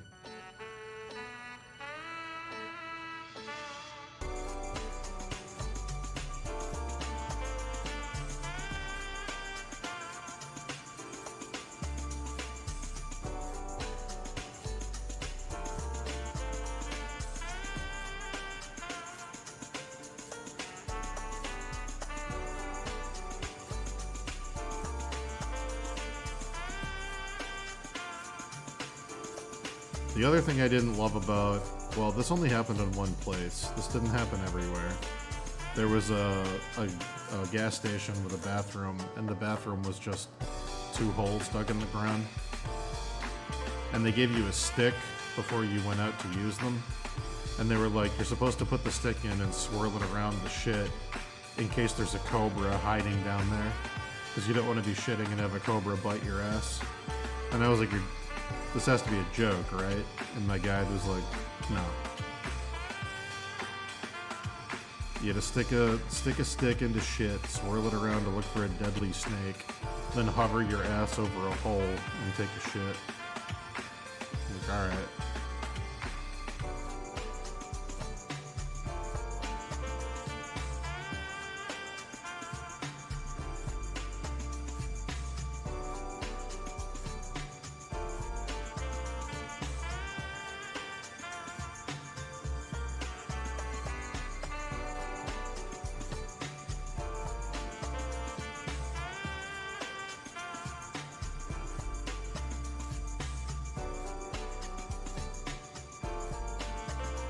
I do remember we did like a cultural exchange thing where we were living in a shared villa with like, you know, a bunch of the other people that were teaching.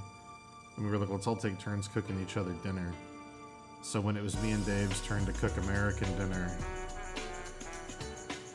oh boy. We made barbecue pork shanks and macaroni and cheese. And everybody basically died because I don't think they were used to having like American soul food.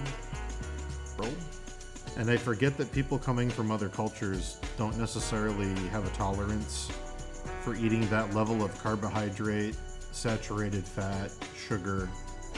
So like we made this barbecue meal and fed it to them and they were like, oh, this is great. And then like 10 minutes later they were like, and they all like fell asleep. Felt like total shit the next day.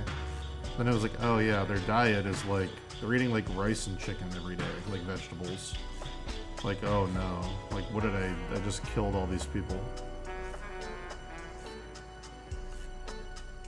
I've never seen a group full of people fall asleep so fast.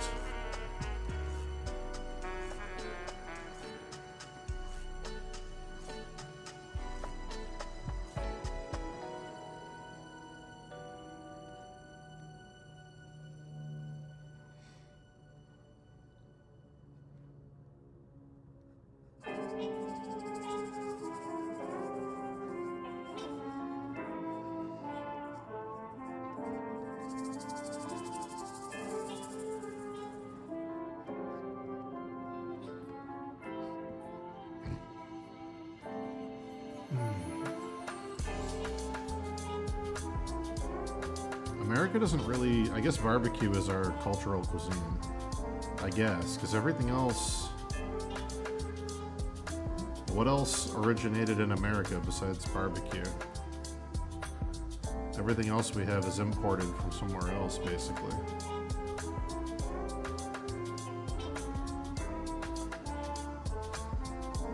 I think it is just barbecue. Is there anything else I'm forgetting?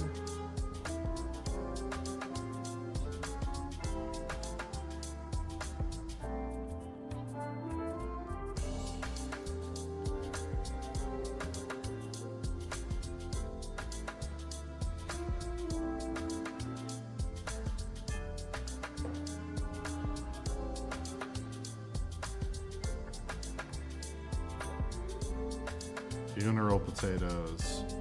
I have a great recipe for those. I make those for every cookout. People love them. Yeah, our Chinese food is an authentic Chinese food. It was created for the American palate. But I still wouldn't call that American food. That's like a weird hybrid.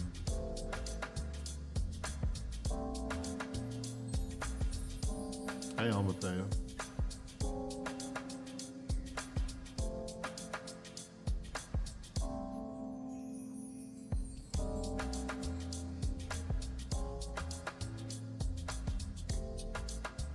The hot dog is a variation of the German Knockwurst, so I wouldn't say that's an American food. That's just an Americanized version of a German food.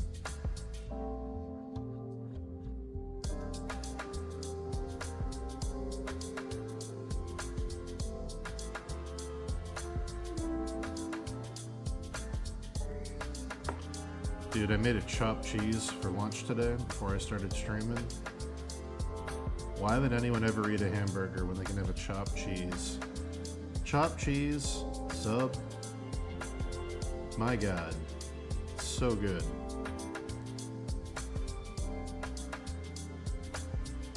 I will take a chopped cheese over a cheeseburger any day of the week. Any day of the week. Almathea, we're trying to figure out what is American food besides barbecue, because it might just be barbecue. Biscuits and gravy might actually be, let me think here. It's not British. I don't think it's German. It's possibly French. I don't think so, though. Biscuits and gravy might be one.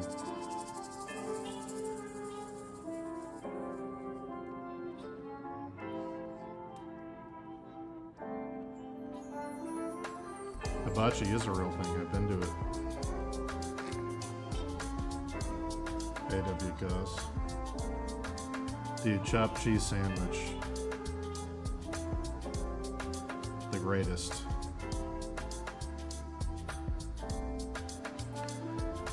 Your friend is correct. I also like Wendy's burgers best. Because they're fresh, never frozen.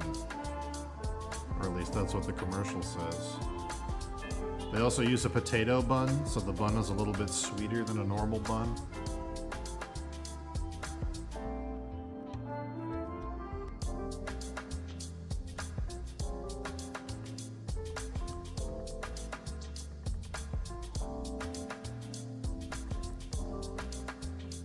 Which raises the question, is a deep-fried Twinkie just a bastardization of a Napoleon? Or an eclair? Sharky, if we ever meet, I'll cook you anything you want. I can cook you almost anything. If you want a chopped cheese, I'll just show you how to make a chopped cheese. You make it yourself. It's easy. You just need to stir-fry ground beef and add cheese to it with some certain seasonings.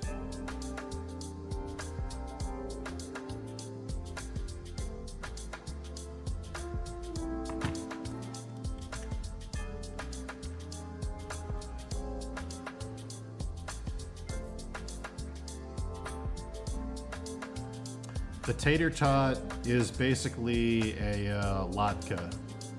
It's like a convenient version of a latke. I wouldn't say it's American. Apple pie is basically an apple tart with a crust on top.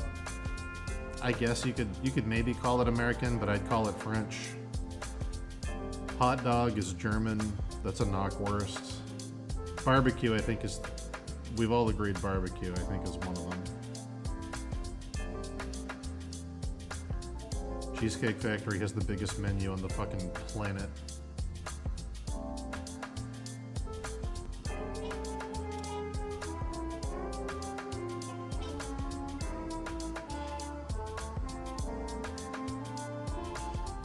Burgers are not American, no, that's a hamburger sandwich. It's a German sandwich.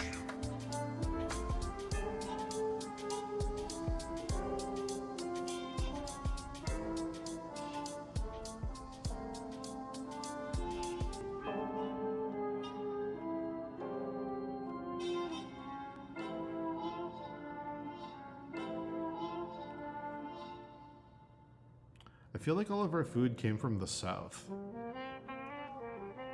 Like chicken fried steak, barbecue, biscuits and gravy. I feel like all of our American food came from deep South.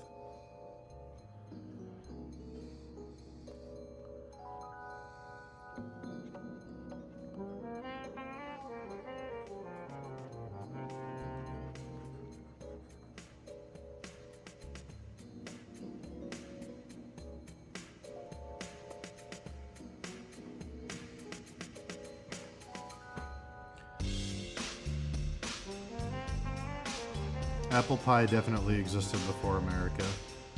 I know this because I have a cookbook from the 1600s.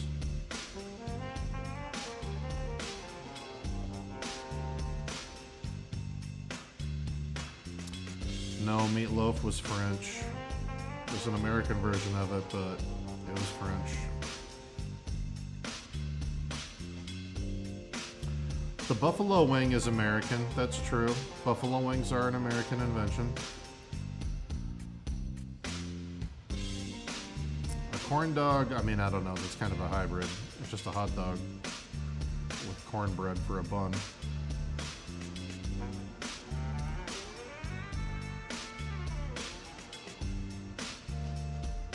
I haven't played Animal Well yet, I'm hoping to this weekend.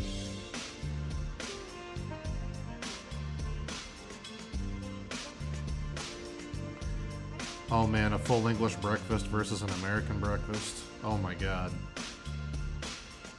So an American breakfast is usually like eggs, pancakes or waffles, sausages, maybe some toast, maybe some yogurt parfait, maybe bacon.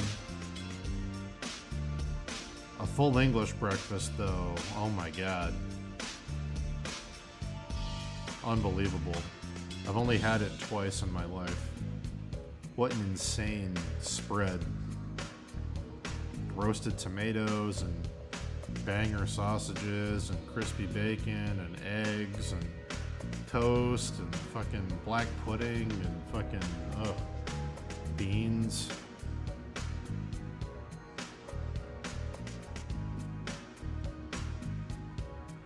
Actually, Sharky, if I ever meet you, I'd want to cook you by Irish recipes and see how they do.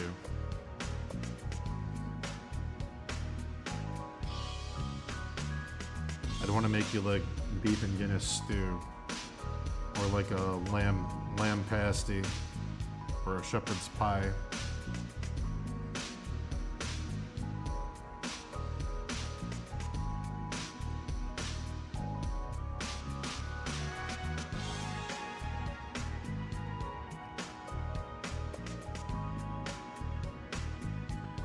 British have cuisine? Yeah, fish and chips came from the Brits, I think. A lot of their cuisine is from other places that they colonized, though.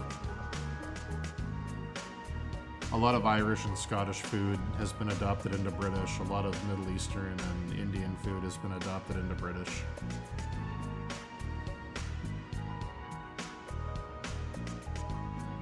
I know blood pudding is made from blood. Is black pudding the same thing as blood pudding? I've had black pudding. I don't know if it was made from blood or not. I didn't hate it. My favorite New England cuisine? For dessert, it's got to be a mince pie, which comes from England, but New England here for Thanksgiving is one of the only places that still makes it. New England specifically. I don't like lobster, so I don't get lobster rolls, but the New England cuisine is probably lobster roll. That's probably the big one. It's not my favorite. Does New York count as New England? If so, chopped cheese, baby. Chopped cheese for the rest of my life.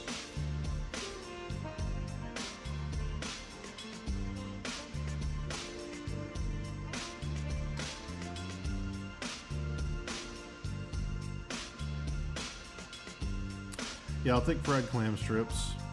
Those are great. What other New England food? I'm trying to think of other New England foods. This is tough.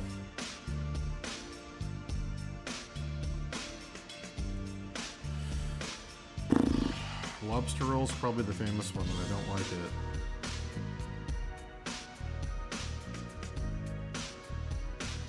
Oh, apple cider donuts.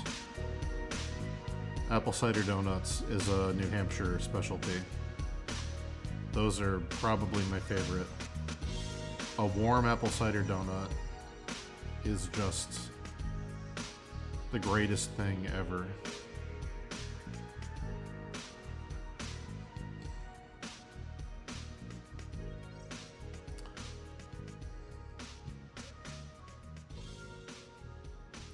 My favorite cheese, personally, is a hybrid cheddar called Triple Play, made from 3 different kinds of cheddar from 3 different kinds of milk.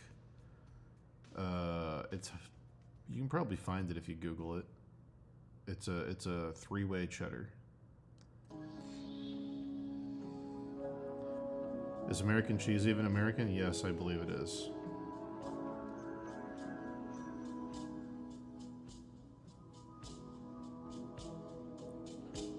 I'm trying to think of other New England foods. I mean, I guess, well, Thanksgiving dinner isn't really you know, it's English. We adopted it from English.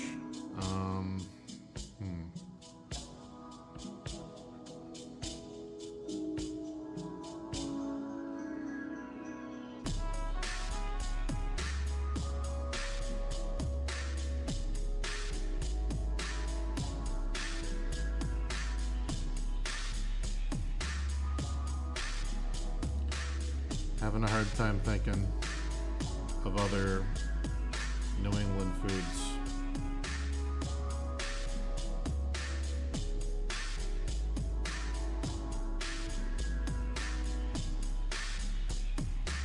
A lot of the stuff that's good in New England is stuff from like people that stayed here. Like a lot of the best food you can get in New England is Italian food and Chinese food, because there's like really big Chinese and Italian populations here. So like most of my favorite regional food here, like I can't get really good Chinese food in like Colorado or California. Maybe in San Francisco, but definitely not in LA. The Chinese food here is incredible in Boston and New York. The Italian food is also unbelievable in Boston, New York, and Providence.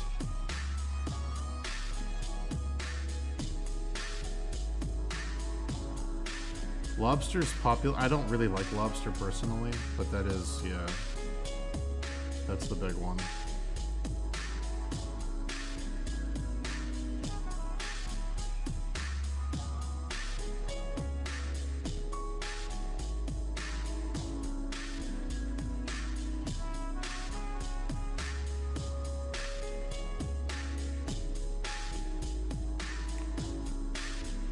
The best regional dish you can get is my homemade cranberry barbecue, made with my own cranberries, grown from my own cranberry bog. There you go, that's my answer. My cranberry barbecue sauce. Smoked pork for 24 hours, serve it with my cranberry barbecue. There you go.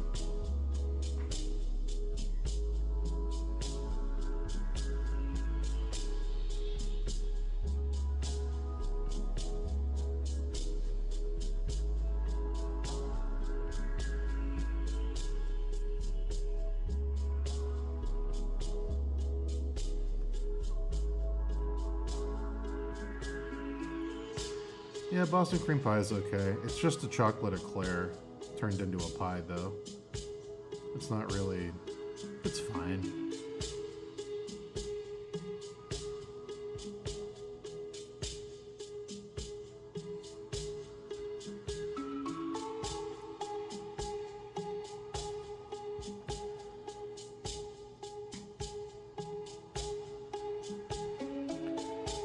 Probably very wrong about this, but for some reason my gut is telling me that Jell-O cake started in like Versailles with Louis XIV. I'm probably very wrong about that, but for some reason my gut is telling me that that was like a fancy thing that they would serve people.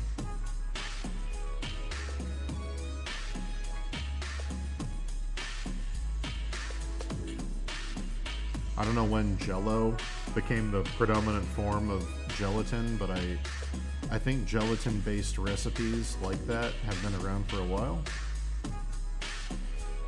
My favorite pizza place in Massachusetts is Santarpio's on Route 1 in Boston, with the brick oven. The original Pizza Regina, not the chains, the original Pizza Regina is really good. But Santarpio's is my personal favorite in Boston.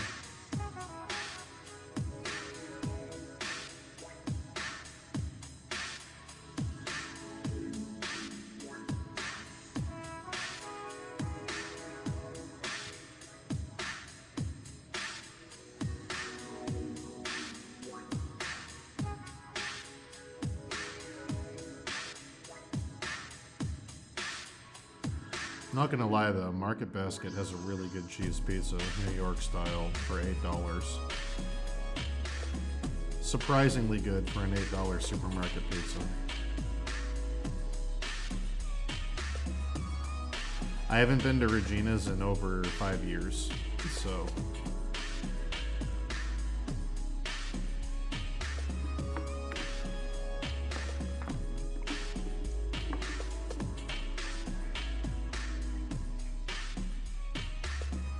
We just got a Detroit-style pizza place here next to my house called The Edge. It's nice to have options around. There's a good Chicago-style place in Providence called Cecilia's.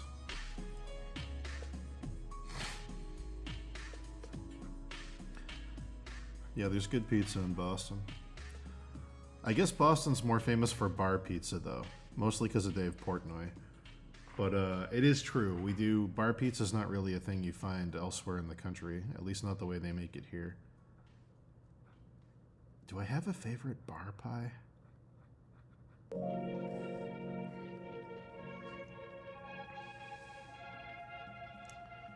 There's a place in Marshfield that's really good, and I can't remember the name of it.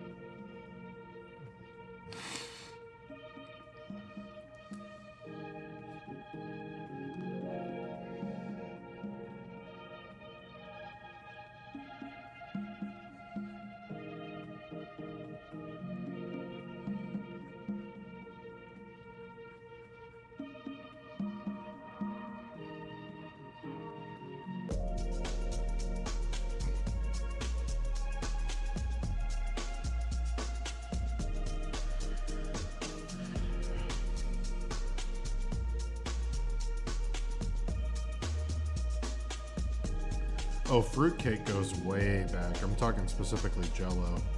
Fruitcake goes all the way back.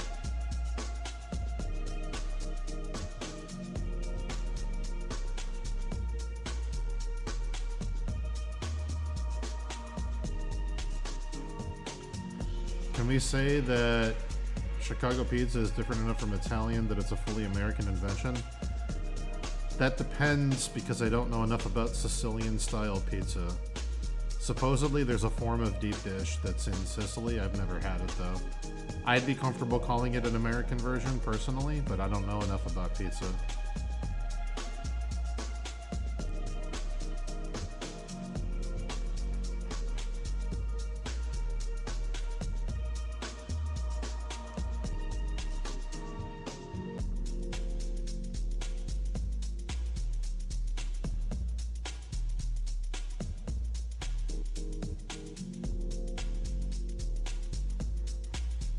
I love Chicago style, but holy shit.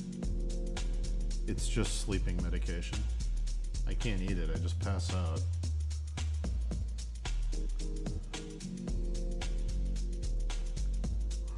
Why does fruitcake get a bad rap? Because in America they started making fruitcake with a lot of chemicals and preservatives, so instead of tasting the way it should when you get it made the traditional way, it tastes very artificial. It tastes very chemically. Like, if you've ever cooked with any extracts, like vanilla extract tastes pretty good. When you start getting into other extracts like orange extract and almond extract, if you use too much of them, it can taste almost like hand sanitizer. It almost has that weird artificial bite to it that something like hand sanitizer would have. So when Americans make fruitcake, they usually drench it with something. It's usually some kind of extract that makes it taste very chemically, or they drench it with rum, and a lot of people don't like the flavor of rum. If you make it the way it's supposed to be made in the old recipes, it's really, really good, but the problem is it's not shelf stable when you do that. It'll keep for a little while. So in order to make it shelf stable, like one of those panettone cakes that they sell around Christmas, to make it something that you can keep in a box for a whole year without it going bad, they have to add a lot of chemicals to it, and it changes the flavor.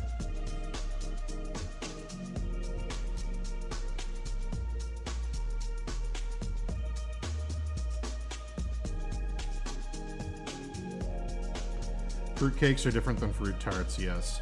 A fruit cake is like a pound cake filled with preserved pieces of chopped up dried fruit, like dried apple, dried currant, raisins, old candied orange peel, with some kind of syrup or rum soaked into the cake.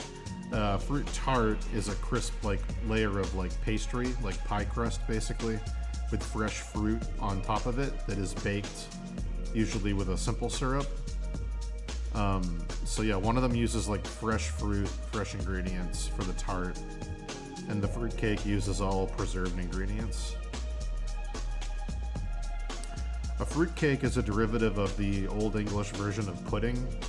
Pudding comes from the term put in, so it was a sausage casing that you would fill with a bunch of leftover stuff like breadcrumbs, dried fruits, brandy, and then you'd seal off the sausage casing and you'd boil it, and it would turn into like the texture of a cake inside of a pigskin, and then you would cut slices of it and serve it with like cream or more alcohol or like a sweet sauce. So a put-in became a pudding, and then pudding became a fruitcake.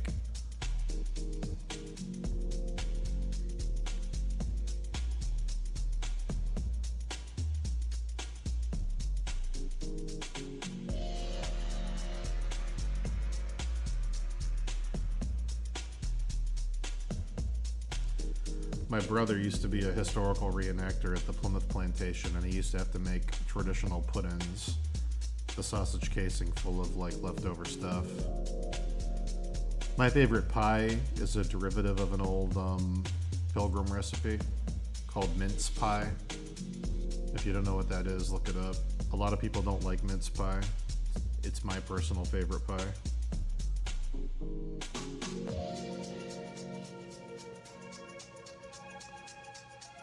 Mince pie is like finely chopped up apples, candied orange peel, a little bit of citron, raisins that you've rehydrated in apple cider, currants that you've rehydrated in apple cider, sometimes dried cherries that you've rehydrated in apple cider, lemon peel, lemon zest, chopped up nuts, cooked down with a little bit of brandy for like hours until it's like a cohesive, and then inside a pie crust. If you make it the traditional way that I do at the holidays, you make it with beef, like chopped up steak that you cook in apple cider, and tallow. That's why it's called mince meat. But yeah, a lot of people don't like it. I'm very into meat with fruit. There used to be a wild game place in Boston that had a wild boar stuffed with blackberries. It was one of my favorite things to get, but they closed.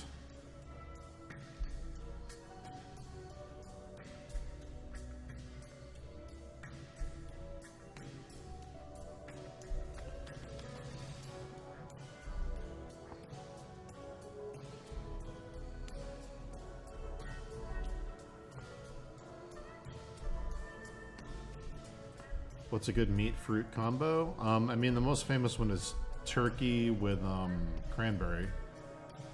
I like pork belly with blackberry red wine sauce. If you slow cook a pork belly with white wine in the oven for a few hours, and then you cook down red wine with blackberry jam, a handful of fresh blackberries, some cinnamon, some nutmeg, some orange zest. That makes a really delicious, like, sweet red wine blackberry syrup that goes really well with pork. If you take a rack of ribs and you season it like barbecue seasoning and you wrap it around a pineapple, and you you take the outside off the pineapple first. If you wrap the ribs around the pineapple and smoke it or slow cook it, that's really good. Pineapple tenderizes pork really well. Apple goes really well with chicken. Apple goes really well with pork.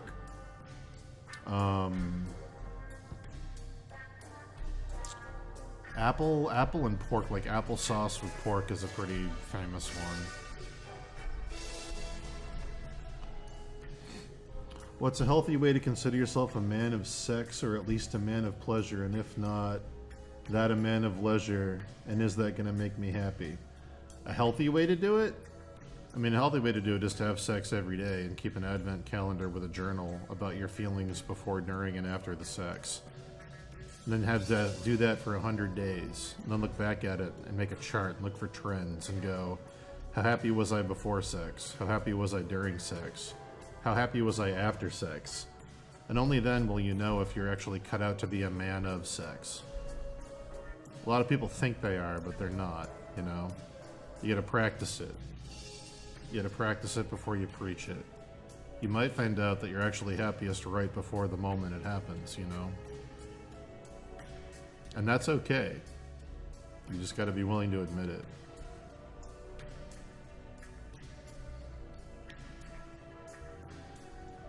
As for a man of leisure, just do nothing for a year. Take a year off. Do some ledge. See how you feel. When people say, why don't you get a job? Go, I'm a man of leisure. Don't interrupt my leisure time, alright?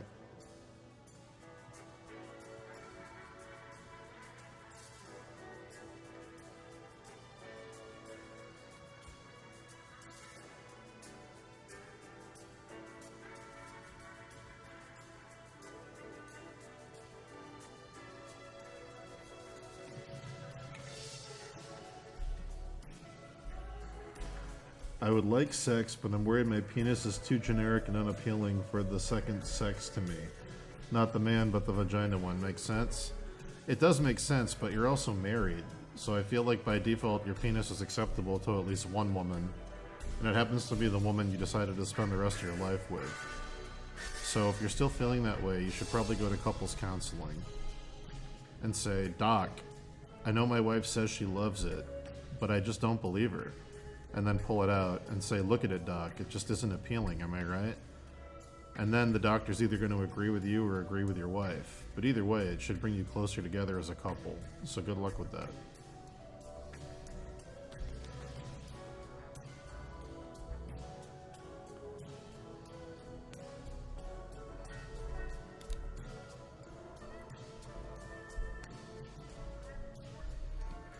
Well, if your hands are shaking from how angry you are, you can put your shaking hand on your penis, and that will actually make your penis bigger. It'll make the blood go into it. So just take your shaking hand and put it on the problem area, and that should fix two problems. Your hands will shake less because you'll get a larger penis, which is usually more appealing.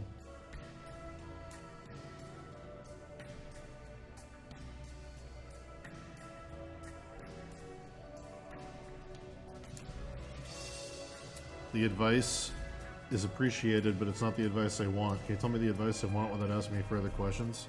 Well, I'd have to ask you one more question, and that question is, what advice do you want?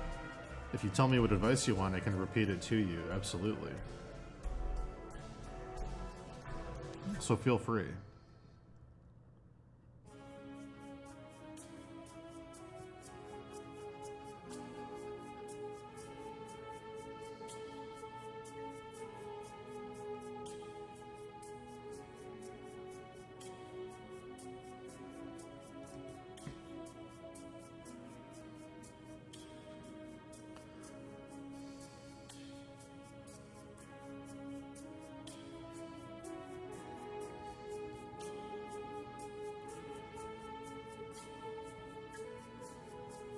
What's the best pen?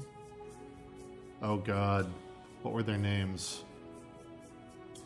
It was a type of it was like a Bic pen that was all black with a metal clip. Me and Dave used to buy them all the time. What was the fucking name of it?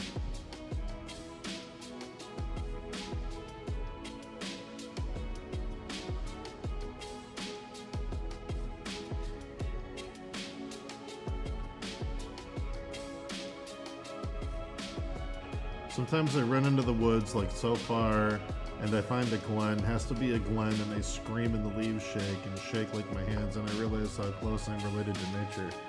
Yeah, that's true. Maybe do more of that.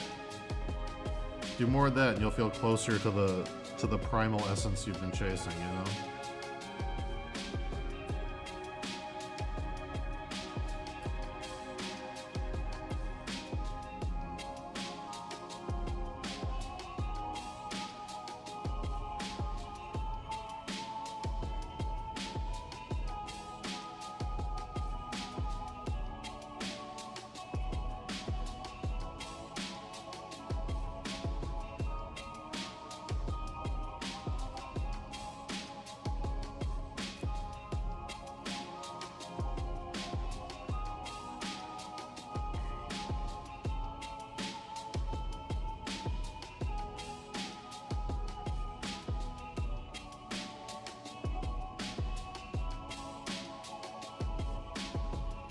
Thanks, buddy.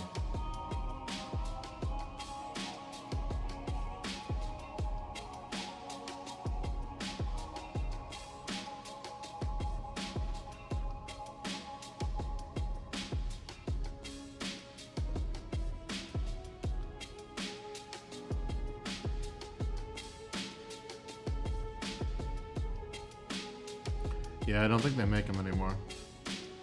Pretty sure.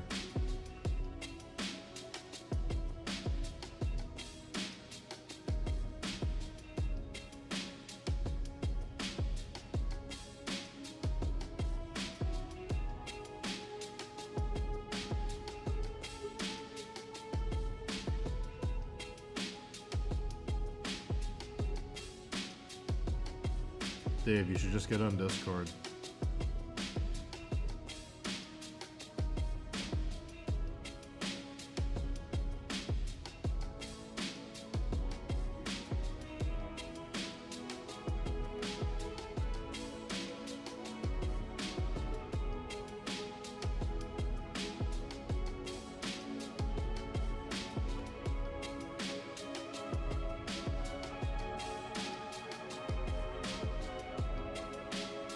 Hello. What's going on? Nothing. Some good questions you had. Yeah, the advice was useless, by the way. Yeah, that's good. You're unfixable, so Work on. the advice is always going Work to on be that. useless when you're unfixable. Work on that.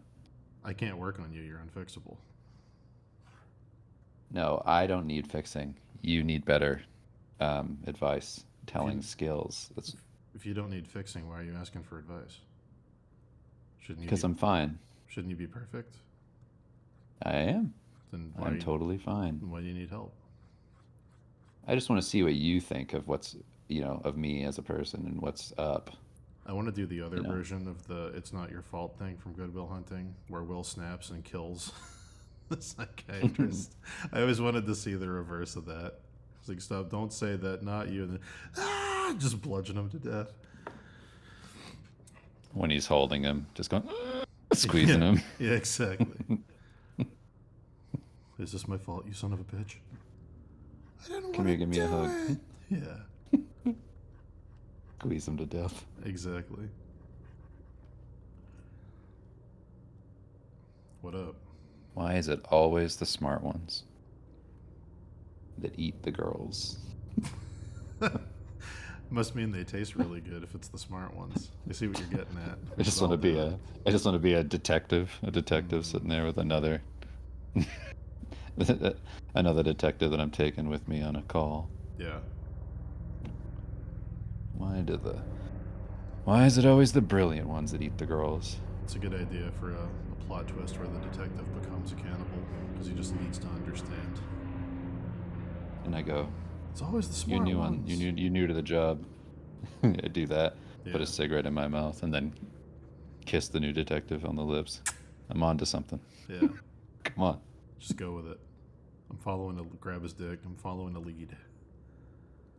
Quick kiss. I need energy. Come on. Let's get the on. cobwebs out. Give your right hand man a smooch.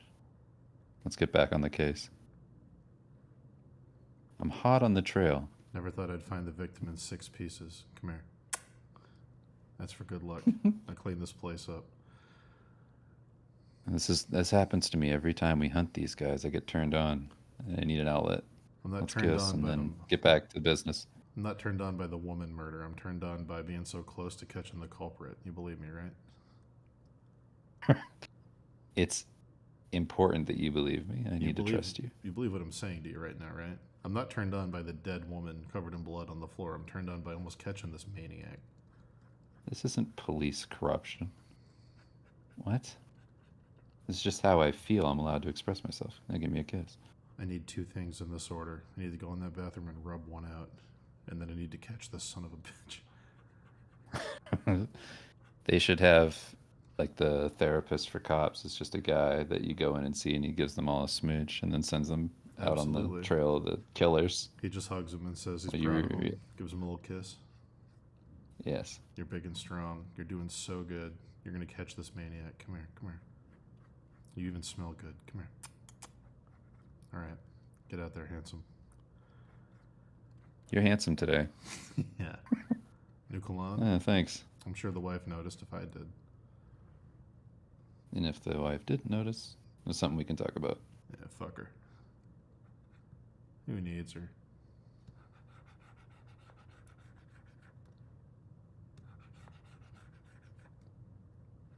What's up? It'd be cool if that I was like just- closeted gay fraternity energy was present in police departments. Absolutely. Yeah.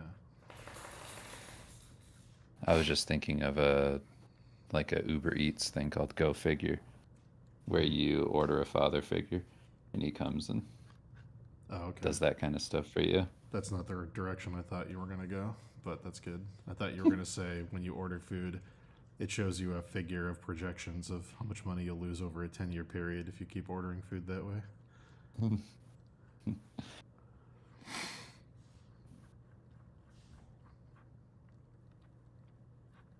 Yeah, that would be good. Did you Based ever on- tell everybody about your app idea, I've had so many. Which one? the fitness one? Oh, the game one? Mm-hmm. No, I didn't. We can talk about that though. Yeah. Chad, I had an idea for an app where it's like an adventure video game where like you log in and there's like a beautiful like while it's loading up, there's like a beautiful like Tolkien style map with like the fields of fitness. I actually got a hold on, I'm just gonna check my phone. I got a whole notepad about this dumb idea. My god.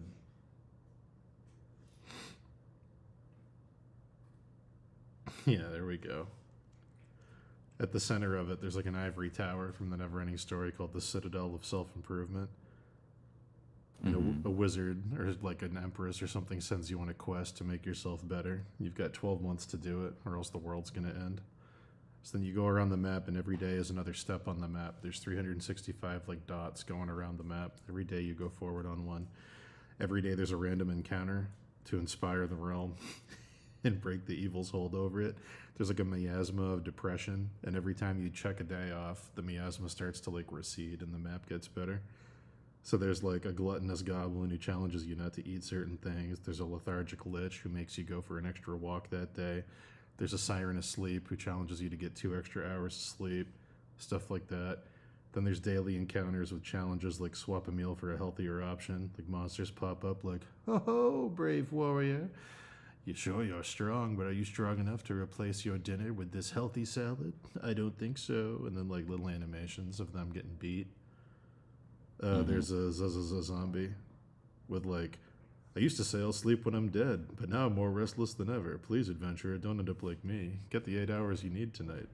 Just dumb shit like that. There's a restless spirit. It says, "Oh, sorry, I'm so noisy. Even ghosts have sleep apnea. Losing weight can help you get better oxygen and keep you asleep longer." Yeah, the Feel Good Forest, Library of Life Lessons, Shore of Self Assurance, Performance Peak, Mount Motivation. One's mind is an infinite well that few ever tap. Barnaby Inkstein, the Lore Master, Registered Therapist. Yeah, Lethargical Itch. Behold my throne of being alone. I go nowhere, I do nothing, and soon so shall you, like a boss.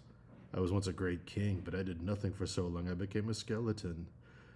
Yeah. Bad habits are hard to break. Sit down Much and like rest. me. Sit down and rest, traveler. You look tired. Have a seat with me forever. And you have to fight him. Yeah. Welcome, Wow, adventure. congratulations. Yeah. Dan, do the bait and switch. Wow, congratulations. You met your step count. And then it's a mimic in the chest. Yeah. Ah, no, you didn't. And then when you beat him, wow, adventurer, they call me the Listless Lich. I was once a great conqueror a millennia ago, but now I haunt these realms endlessly. I didn't achieve much in life, you see, so I got scared and bound my soul to this ground so I could live even longer. But the one thing I've learned these millennia, and from you, is that it's not the length of your life, but the quality. Thank you so much for teaching me this lesson. Then he dies. But yeah, and then if you made it a social media thing, there could be taverns you could check in with other people and see their avatars, see all the stuff they've accomplished. You could team up with people for like world bosses and stuff, like a world event of like some monster coming down and being like, "Ho ho ho! I will raise Feel Good Force to the ground if you adventurers in this world don't reach 1 million steps by the end of the week." And like everybody has to tally their stuff and hit 1 million. You get rewards and things. But yeah, just shit like that. Big fantasy map. Just dumb pen and ink illustrations, kind of like Darkest Dungeon, with like 2-frame animation of a mouth opening and closing. But yeah, I think if you made it like comedy, kind of like Delicious in Dungeon, where it's like a combination of like dumb but wholesome with like decent art, I think it would be pretty popular. Yeah, I think so. Yeah. Now we just need money to make a prototype.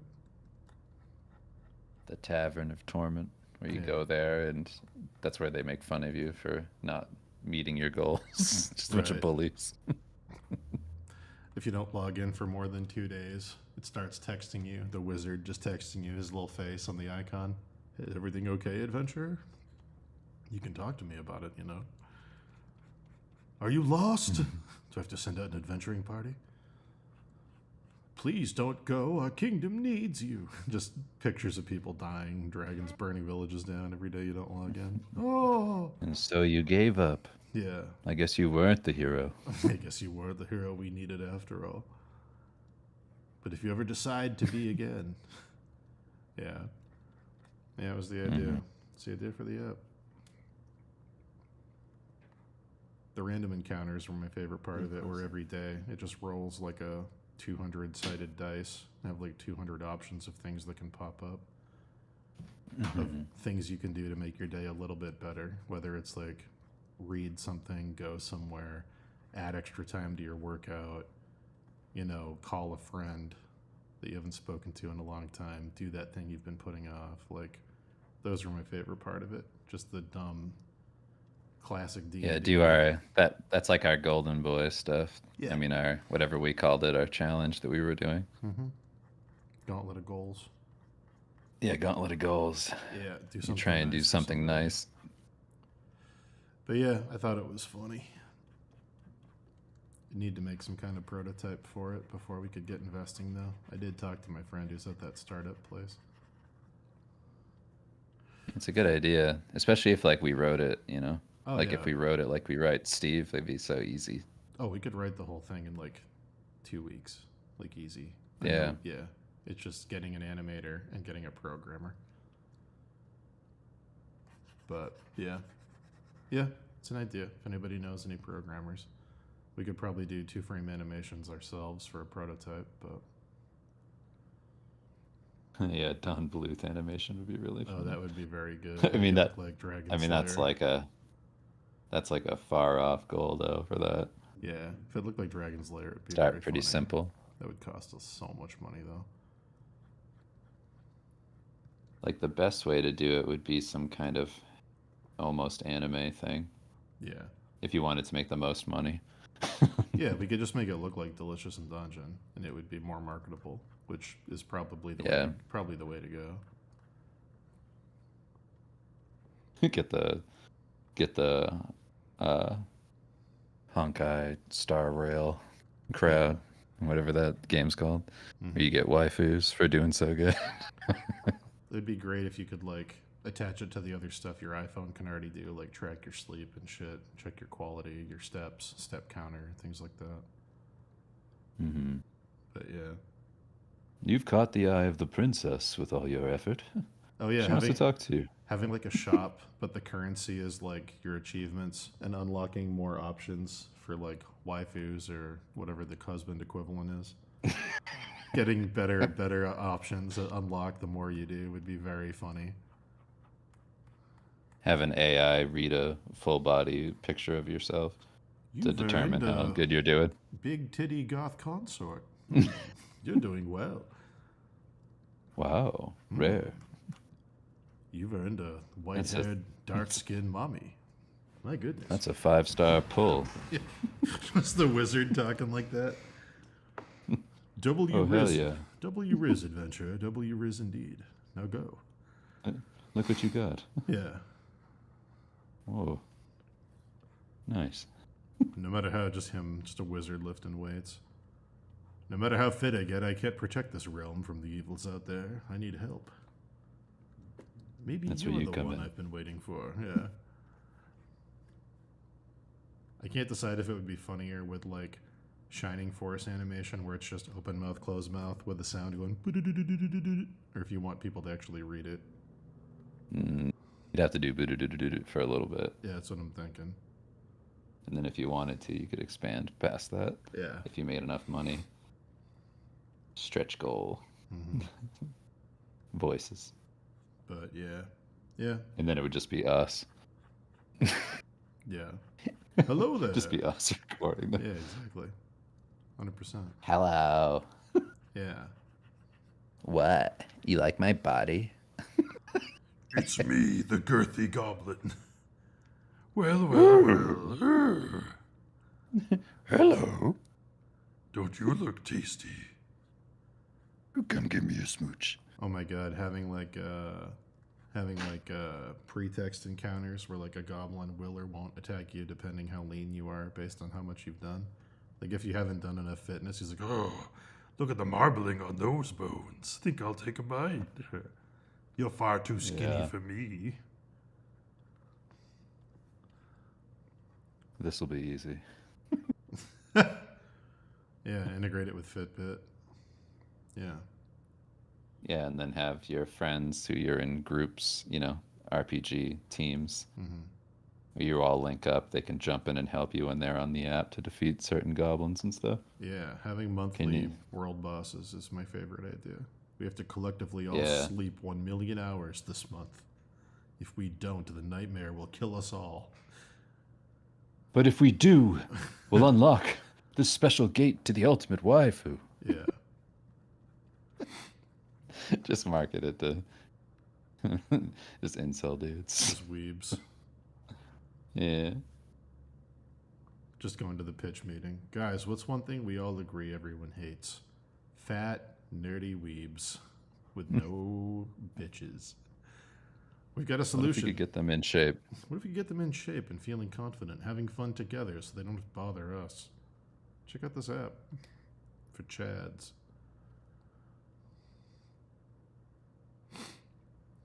Called Sex for Dinner. Oh wait, no, that's the other app I made. We're still This developing. one's an RPG. Be very funny when we start. That's the one. That's the one where you make dinner for. We've developed It's a hookup app. We've developed the app and it's functioning, but we haven't beta tested it yet. So what we need you to do is go find 100 beta males and we'll make them use it for 90 days. It should be enough. Once we have that data, then we'll build out the rest of the game.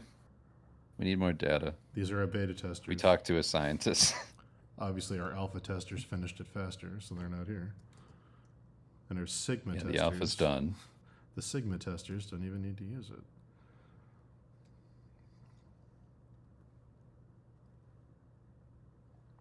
But yeah. Just dressed in a madman suit, like sitting up there, madman, going like, to the pitch meeting. What do you call a man who doesn't sleep with women? Homosexual? It's not a Wrong. Weebs. Weebs. And we have a way to fix it. And we have them. It's our You know what we target should market. do? What? When we go into the pitch meeting, we should both be dressed like generals in the army with like It's a very good idea. like we're like we're solving this major crisis. Like we're Patton. Yes, exactly. President tells me there's only one way to save this country, and it's not war. It's turning weebs into men. Look at the marriage rates declining. Men aren't desirable anymore. We got a way to fix that. It's this fantasy Fitbit app. We used to call them dweebs, gentlemen. Now we call them weebs. It's a whole different beast. This is a war we can't It's win up to us to tackle it. without you. That's very good. You think Yeah, I that would want to be be the way to working on pitch this it. fantasy app? No. I want to be I overseas. want to be with my wife and kids. Dropping shells on enemy combatants. But instead, the president and his wisdom sent me here to pitch you this. So, goddamn it, that's what I'm going to do.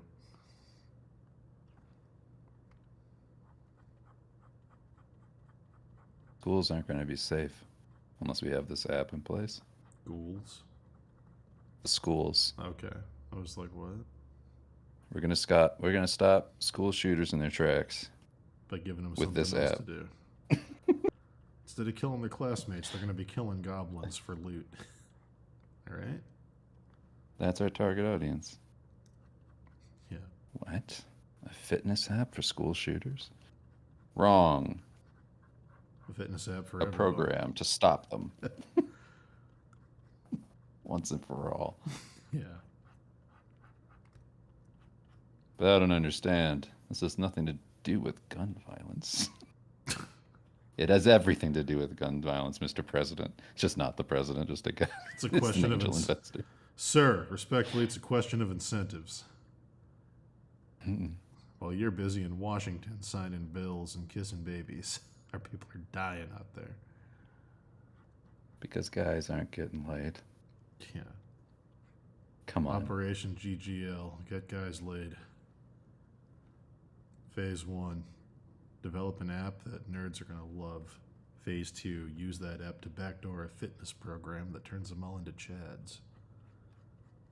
I know it doesn't make any sense to us at this table here today, but when men don't have sex, they kill each other. It's just the law of nature. That'd be a great way to pitch it. If you don't fund this, men are going to kill people. People are going to die if you don't fund this. It's been statistically proven that if men don't get enough sex, they become violent monsters. And this app's going to help men get in better shape. Even these dorks, they become violent monsters, especially these dorks. We need your help. Now, would you rather have money in your pocket or blood on your hands?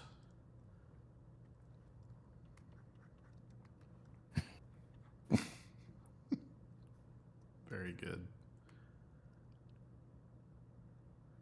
Yeah, we could pitch it as the next Dare, Start selling except it. it's about that. Start selling it, then reverse the roles halfway through the pitch and have us be the ones that walk out.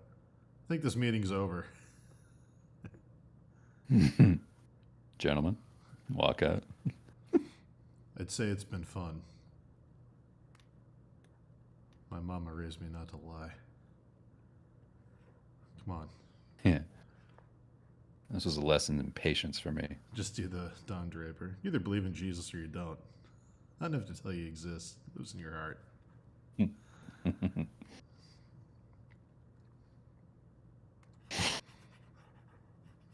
Have you ever been so horny you wanted to kill somebody? Yep. You? Well, this is the app for you. Oh, you weren't asking me. It was rhetorical. Got it. Mm-hmm. I guess I'm the target audience. I'm still in the meeting. I'm still... always be in the meeting, never leave. Yeah. I love that fake motivational TikTok guy. You know the one I'm talking about, should- right? The guy with the bald head who says all the funny shit. Where it's like, you don't hire enough women. Yes, I do. That guy. Where he's just giving unsolicited business advice to a room full of students screaming. Where he's like, I never pay full don't- price for anything. Took my wife to the hospital. They said, sir, that's going to be $2,000. I said to her, ma'am, I don't pay full price for anything. That guy? The DuPont method guy? I don't know if that's him. I'm talking about the guy who's like bald and ripped and always wears tight t-shirts and screams at people. Oh, that guy. No, not that guy. He makes me laugh so fucking hard. He puts like a chubby guy in a suit up on stage with him. And he goes, "Look at this guy. Is this a leader? No." Yeah. And I that's just good. die laugh at. I'm like, this fucking awesome. This guy paid to be here, and he's just roasting him on stage. It's very So good. cool. I love those dorks. I'm talking about the guy who's like, I want it for, you're saying it's 10,000? I want it for 6. And the guy's like, sorry, it's 10,000. And he goes, hold on. And he makes a phone call and he's like, I haven't had a drink in 8 years. When I go off the wagon, things get crazy, but I think I'm going to have one because I can't close this. It's like the manipulative stuff. I love that. I think Royce DuPont is the guy I'm talking about. I haven't held a gun, and I think I might go get it. It's in my truck.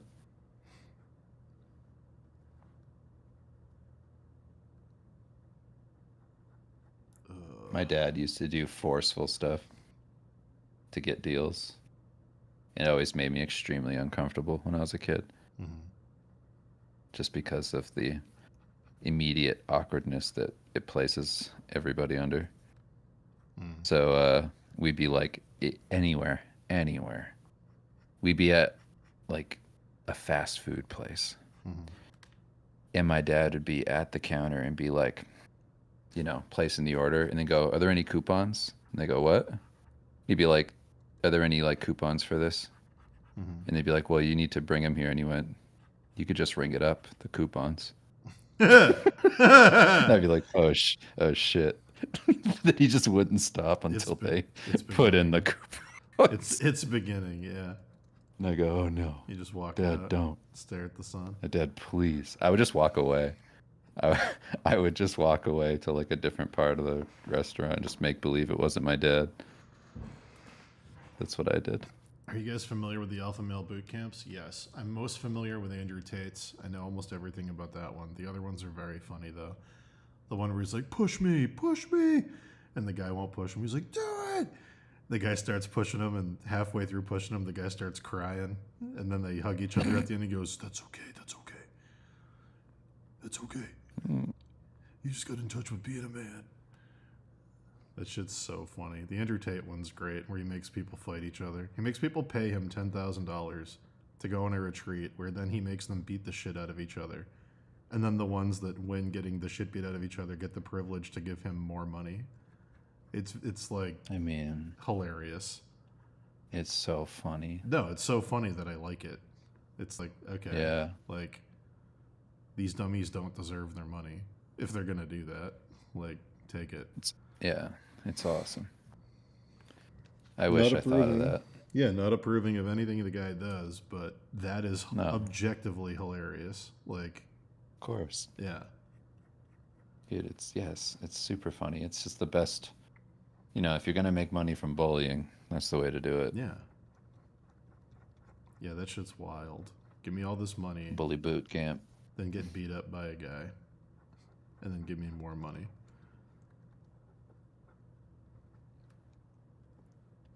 It's also really funny that he plays both sides of the, like, he has a webcam business to get guys addicted to fake online girlfriends where he fleeces them for tons of money, making them think that the guy's going to, like, fly out and meet the girl and they're going to have a relationship.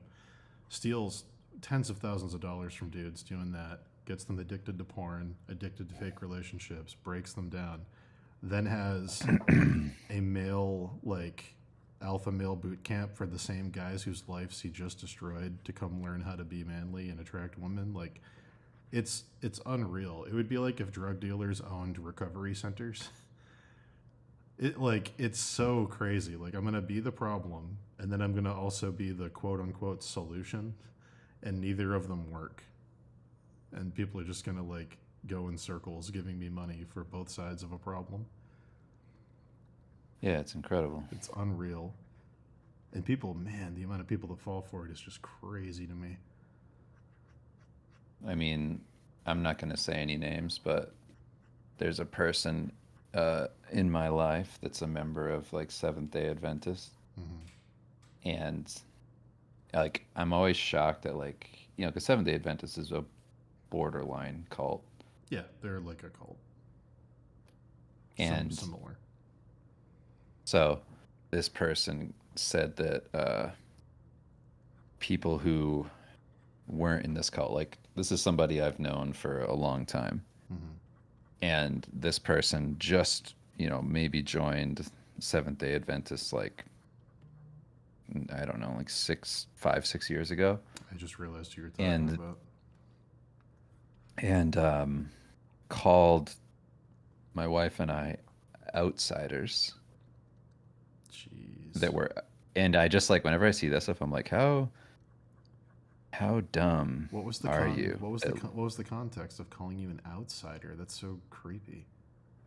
That like we wouldn't understand stuff, and like because we're outsiders, like no, it's like we understand. We definitely understand human behavior. The thing that we were talking about was about how like we've tried to talk to the people that are in Seventh Day Adventists because they're at like family events and stuff, Yeah. and they just ignore you. They ignore like everybody who's not in their church. And she was like, "Oh, they're just shy. Like you just, you're an outsider, so you don't get it." No, it's And not I'm that like, they're shy. It's that they're told not to no, talk to you. they're also just rude as shit and Yeah. socially awkward because they're in some dumb tunnel vision bullshit. Well, also part of what they're taught as Seventh-day Adventists is that other people are going to try to convince you not to be one, so don't talk to outsiders. It's very insular. Yeah, Yeah, that's wild. yeah. It's like if you're part of a group that not that long ago said that you couldn't dance, Yeah, then something's up. yeah. You should probably rethink what you're doing Maybe because that's look into that. insane. It's crazy how many people just fall into that stuff because of like, well, I'm marrying a guy and he wants me to be in the cult, so I guess I just have to be. And it's like, or just don't marry the guy. Like what? Yeah, I don't know. There's so much of that. But the thing that like gets me is like, it's just I don't have that brain. Like No. you can't just put me into I can't just change my whole life for some one-off belief thing that you just told me about, Like nothing could do that to me. So I like the people who get manipulated by Andrew Tate. I'm like, I know one of those people. Yeah. Well, Like I know one of those people who would fall for that. my dad's a complete mark. Like, my dad will fall for almost anything other than, for some reason, he hasn't fallen for religion yet. I think he might as he gets older, but You know what's funny about that? If you fall for anything, you'll stand for nothing. Go on. Sorry, this cord cut out. What'd you say? If you fall for anything, you stand for nothing. Oh, that's cool. I wish I heard it the first time. That's really cool. Yeah, yeah. Yeah, Well, you heard it. great. They hopefully they heard it twice. He stands for a lot, though, actually. Specifically, whatever the news tells him to stand for that week.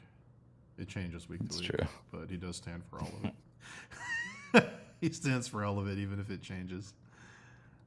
That's great. Yeah. I don't know. I don't understand the people that just join cults because someone told them to. But I guess Yeah, it's that's the exact insane. person you'd want in a cult. He does something just because you told him to do it, so it checks out. Somebody with a weak constitution. Yeah, or someone who's just desperate. I don't know. I know people that have fucked up in big ways in their personal life, and they're so desperate to not have fucked up that they'll like do anything a person tells them to do just to feel forgiven or like to make it Yeah. okay. And also this like desperate need to belong to something where somebody takes control and you Yeah. don't have to think about it anymore. I knew a girl who cheated on her boyfriend and never told the guy that she cheated on her, and ended up joining. She was atheist. Ended up joining his church and converting and marrying him, and instead of telling him that she cheated, just completely changed who she was to somehow make it okay. It's just in her like brain. Like it just blows my mind that like that's your solution to the problem of like I'm gonna go so hard in the other direction of trying to be the ultimate partner for this person that I'm gonna just lie to myself, change my whole life instead of just confronting the fact that I did something dumb. But yeah. Well, it's kind of dangerous too because the way it worked with like my mom was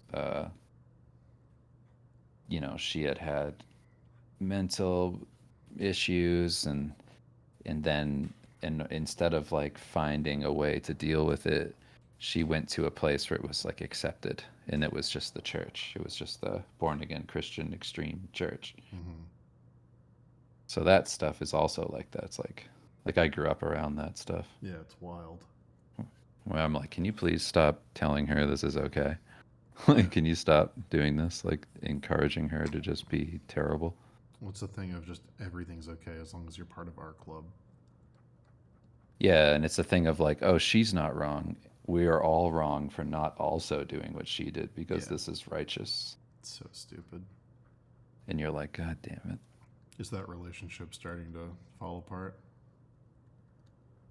I mean, starting to. What do you mean? Well, I don't know. I mean, like, been holding on for a while. I didn't know how bad it was getting. I won't get into any more detail, though. I just don't talk to her, like Yeah. at all. I wasn't sure.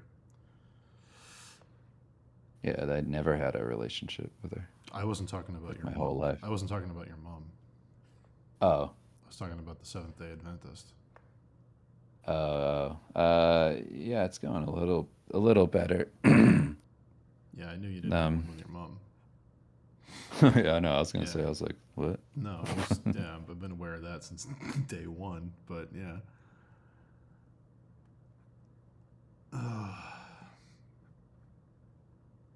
Yeah, that shit's weird.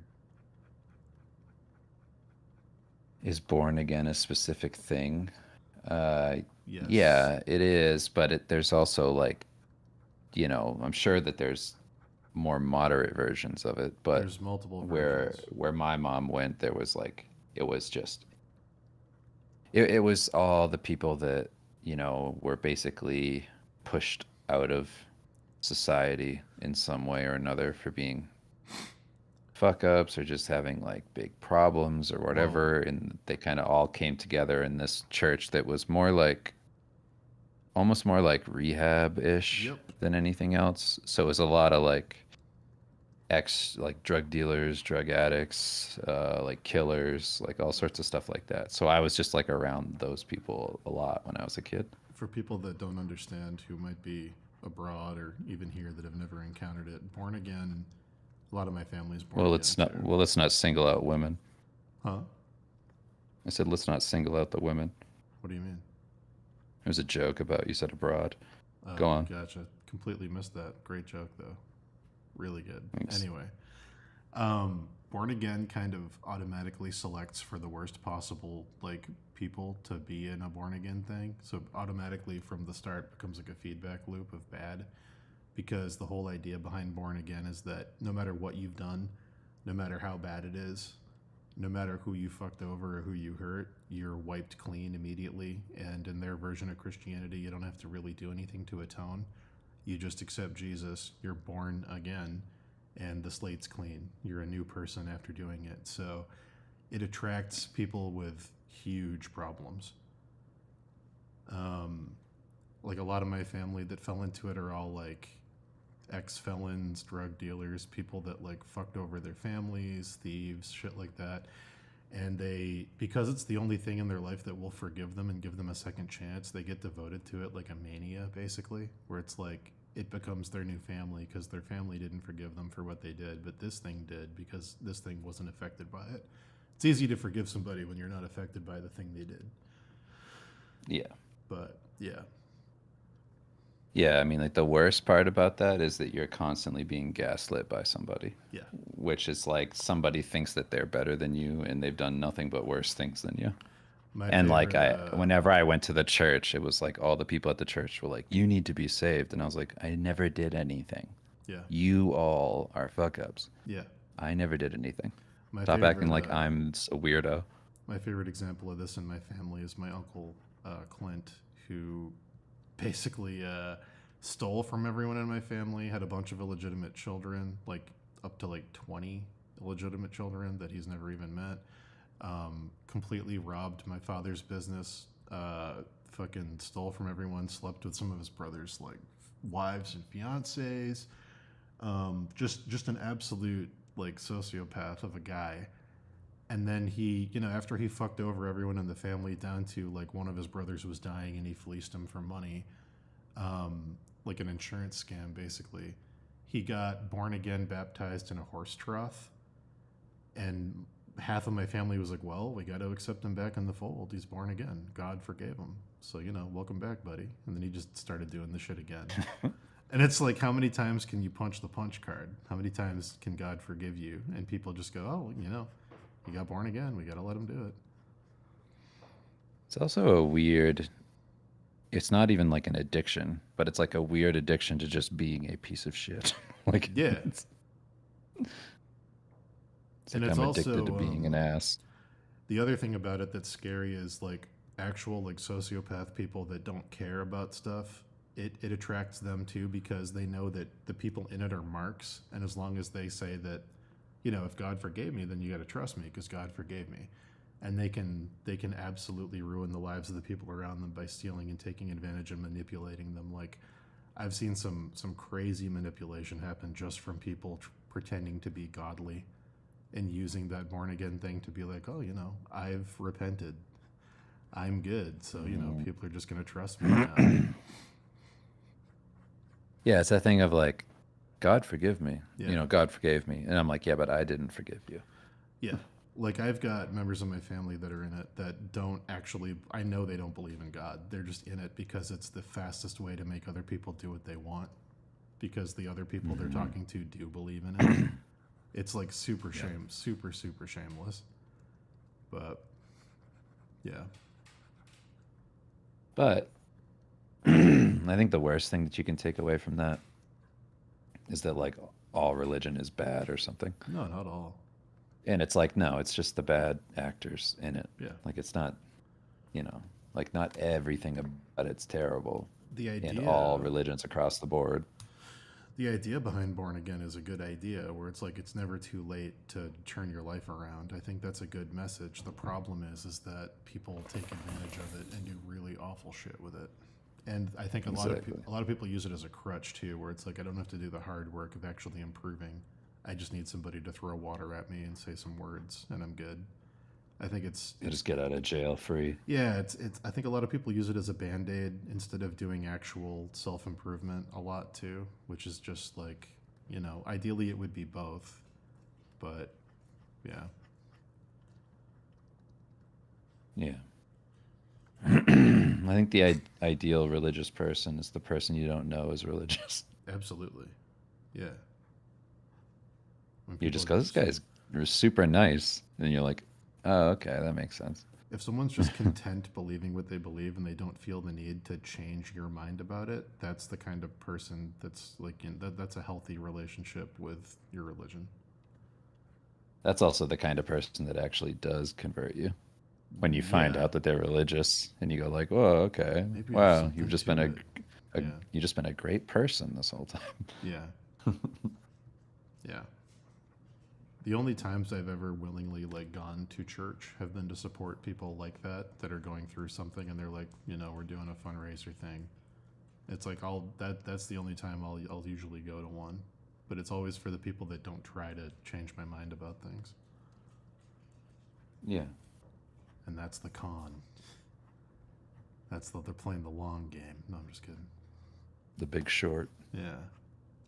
Don't talk about it. Just wait. Cool it. I heard some like teenage high school kids in the locker room at the gym I go to talking about sending pictures of dicks to girls and how to do it the right way. And I thought that was very funny, so I'm going to tell you about it now. One of those kids is a genius. Obviously I didn't talk to them. Grown man in a locker room, but I did start to laugh. What'd you say about taking pictures of your dicks? I did start to laugh, and then they stopped talking because they didn't know I was listening in. So anyway, this kid goes, they're talking about taking pictures of their dicks. Yes, of course. And one of the kids says, yo, I really like Jess. And like, I think she'd like me too if she knew that like I had a big dick. And I do have a big dick. And he's like, I feel like I'm like friend zoned. And like, I feel like if she saw my dick, I wouldn't be in the friend zone. I feel like she'd be down. And his friend was like, well, you can't just show it to her. And he was like, I know. He was like, I'm just trying to figure out a way to show her my dick without being a fucking creep. And then this kid goes, well, that's easy. He goes, I did this with Sarah. And he goes, what'd you do? And he goes, you just say, LOL, this is super awkward. Just send her a text and go, LOL, this is super awkward. Tell her that you like her friend and that you think her friend likes you too. And say, she asked me for a picture of my dick. But I feel weird sending it. I don't know what to do. And then he's like, you plant the seed that you want someone who knows you to look at your dick for approval of the photo, but you don't say you want it to be her. And then you let her come to you and offer to be the one to look at it for you. You put the food out, and then you let her come to the food, and the food is the photo of your dick. And he's like, oh, dude, that's genius. He goes, yeah. And then what's going to happen is she's going to say, well, if you want, I'm friends with both of you. I'll look at it if you want. And then you'll send her the photo, and she'll be like, oh. And then if she's into your dick, she's going to be like, well, I don't want my friend to have that. I want to have that. And I started laughing, and I was like, this is so fucking funny. And then they all stopped. That's awesome. And I was like, God damn it. I wanted to hear more of this. That's so funny. I was like, unironically, this kid's operating on another level. This is great. That's really funny. Texting your female friend and going, LOL, I know this is crazy, and you can totally say no.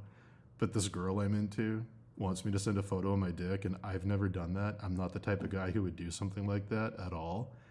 But like, has a guy ever done that? And like, man, I just wish I knew if this was a good photo. Like, because you're setting up, I would never do that. A girl is pressuring me for sex, which means that girls like me. Like, you're implanting all these awesome, positive ideas about you and the other person, but they're all lies. I'm not a guy who would send an unsolicited dick pic. I'm a guy that women are interested in seeing the dick of. You're my friend. Man, I wish I had feedback because I respect women and I don't want to be disrespectful. You're just inceptioning all these ideas. It's great. Kids are wild. Yeah, it was very good.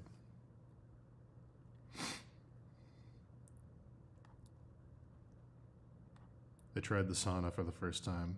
I enjoyed it until another guy got in, and then he kept doing the thing where I think it was like every 15 seconds, like clockwork, he would shift and go, ah, ah,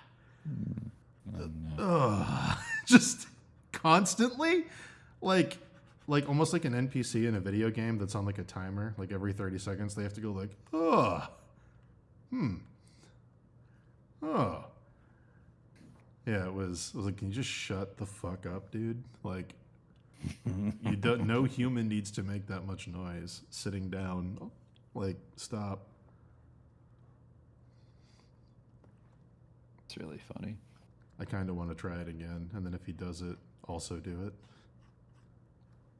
So it's That's like a good idea. The real life Skyrim thing where everybody starts talking at the same time. He'll go, oh, and I'll go, oh, ah.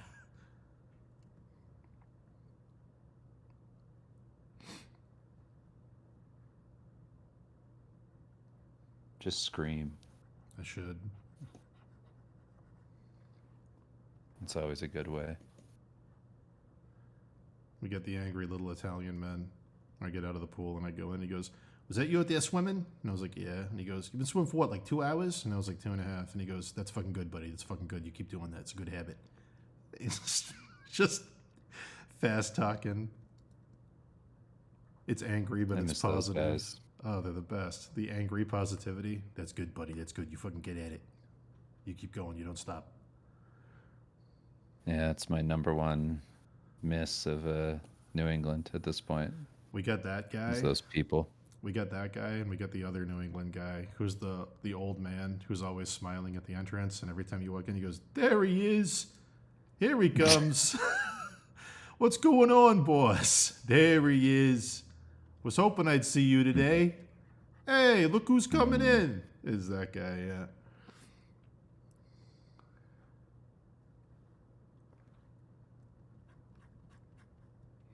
Jealous. Oh, that's great. Those guys are, I don't know why they're a New England thing. I guess it's just like Italian. I don't know. I wonder if that is an Italian thing specifically. What, being friendly? No, just that kind of friendly, where it's like really aggressively friendly. And they have to say it really loud so everybody hears it. It's not like he's walking up to you, chat, and being like, "Oh, hey, there he is. What's up, man?" You go, "Oh, Yeah. there he is. Here he comes. Oh, look who it is." Like, it's very loud. Just being loud and abrasive. Yeah, just loud positivity. That's Italian. Yeah. It's just an Italian person. That was like so much of Boston. Oh, it's like all of it. It's great. That was like this Italian place that was around the corner from me that I took him to, where I was like, "You gonna like this?" And like the chef came out and he was just super Italian, like shouting and talking to us and singing and stuff. Like it was It's great. funny. I was like, there you go. There's an authentic, like, super Boston experience you just had. It's a pretty good one. It's that and a fight in a parking lot. So Oh, yeah. Don't make eye contact with the guys. no. Don't make eye contact. That's fight. That's them's fighting words. Just a glance. It's literally every guy is Joe Pesci. They're just, "You're looking at me? Why, is something to look at? What are you looking at? Well, if there's something to look at, why are you looking at me? Must be something look worth fucking looking funny? at. Yeah, must be something worth looking at. Well, tell me what it is. I don't got eyes. I won't be able to see it. I'm a funny guy." Yeah, it's just that. Always.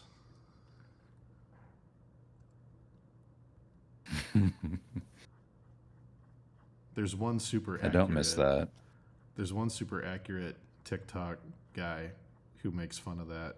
Next time I see one, I'll send it to you. You might have seen him. It's the guy who does the, he like runs a fake sub shop. You know the one I'm talking about? Not off the top of my head. Where people come in and they're like, Maybe I've seen it. they come in and like, "It's fucking cold out there. The fucking Bruins playing on the street." And then he's like, "I'll get a large turkey sub, get a large Italian with some mayo." And he goes, "Nah, buddy. We don't put we don't put mayo on Italians here." And they just go back and forth. I'm like, I've heard that conversation. I've heard that we don't put mayonnaise on Italians in real life in Boston. Yeah, that's like the one place that I've been to, like, obviously grew up around there, but like you don't see it anywhere else, where like you go to, well, maybe you see it in other countries or something, but you go to order something And they say no. and they just go like, "No." Yeah, I've seen You're like, what do you mean? What do you mean, no? I'm going to order it like this. the best is like, I've heard this line spoken in front of me. So when I see it on TikTok, I'm like, that is the most accurate thing ever, because I've literally seen it. Where the guy goes, "I want this with this," and he goes, "No, we don't do that here." And he goes, "What about the customer's always right?" And he goes, "The customer is always right, but I'm not serving you because you asked me for that, so you're not a customer." And I'm like, "Oh my God, like, this is great. The hostility." Yeah, it is. It's very good.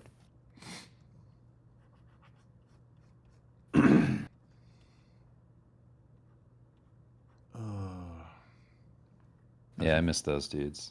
They're great. Just angry. The best is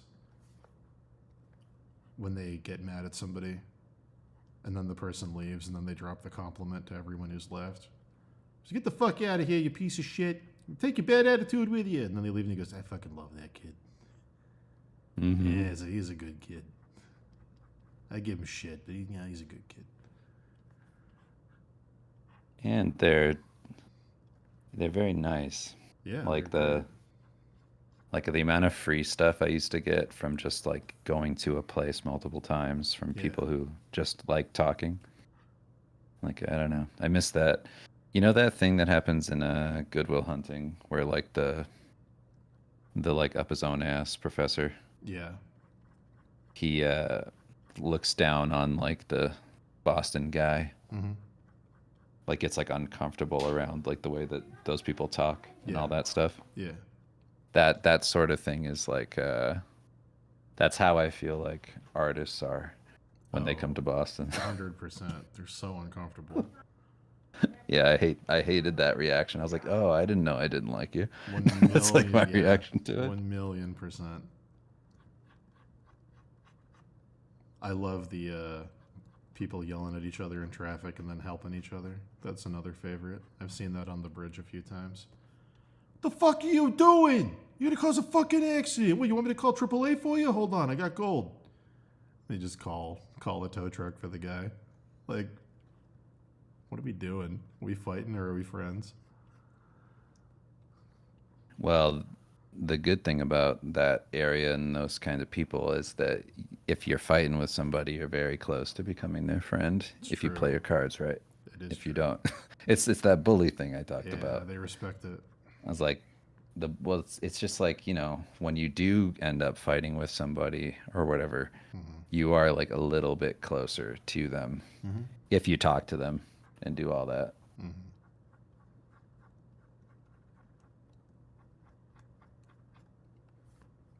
Or like the angry mechanic thing where you take your car into the shop here and they're like, Jesus Christ, what the fuck did you do to this thing? Then he's like, hold on. Yeah, I'm not even gonna charge you for it. This is, you probably need the money. Like, That's exactly my experience when I had my Jetta and I brought it in to the mechanic in Yeah. Taunton. He was like, "The fuck were you doing? You trying to kill yourself? yeah, Driving around this?" And he got so mad at me. He was like, "You could have died." Yep. And I was like, "We're not even that close. I've only been here a couple times. Like, Yeah. you don't need to worry about me." And then he was just like, "All right, there ain't no fixing this. I'll tell you that." Yeah. I'm like, all right. And he's like, "And you really got to watch out." That's so funny. You fucking idiot. I love you. You piece of shit. Come here. Give me a kiss. Yeah, that was my other Boston experience, was how often those fights end up with us kissing. It's true. You son of a bitch, come here. They call it the Just back, one. The back bay bro down. Yeah, You beat a guy up, it's that thing. kiss him. It's the 5-second rule, where if you kiss for more than 5 seconds, it is gay. Yep. Less than 5 seconds, it's not. Absolutely. It's just very good. It's just two guys respecting each other's space.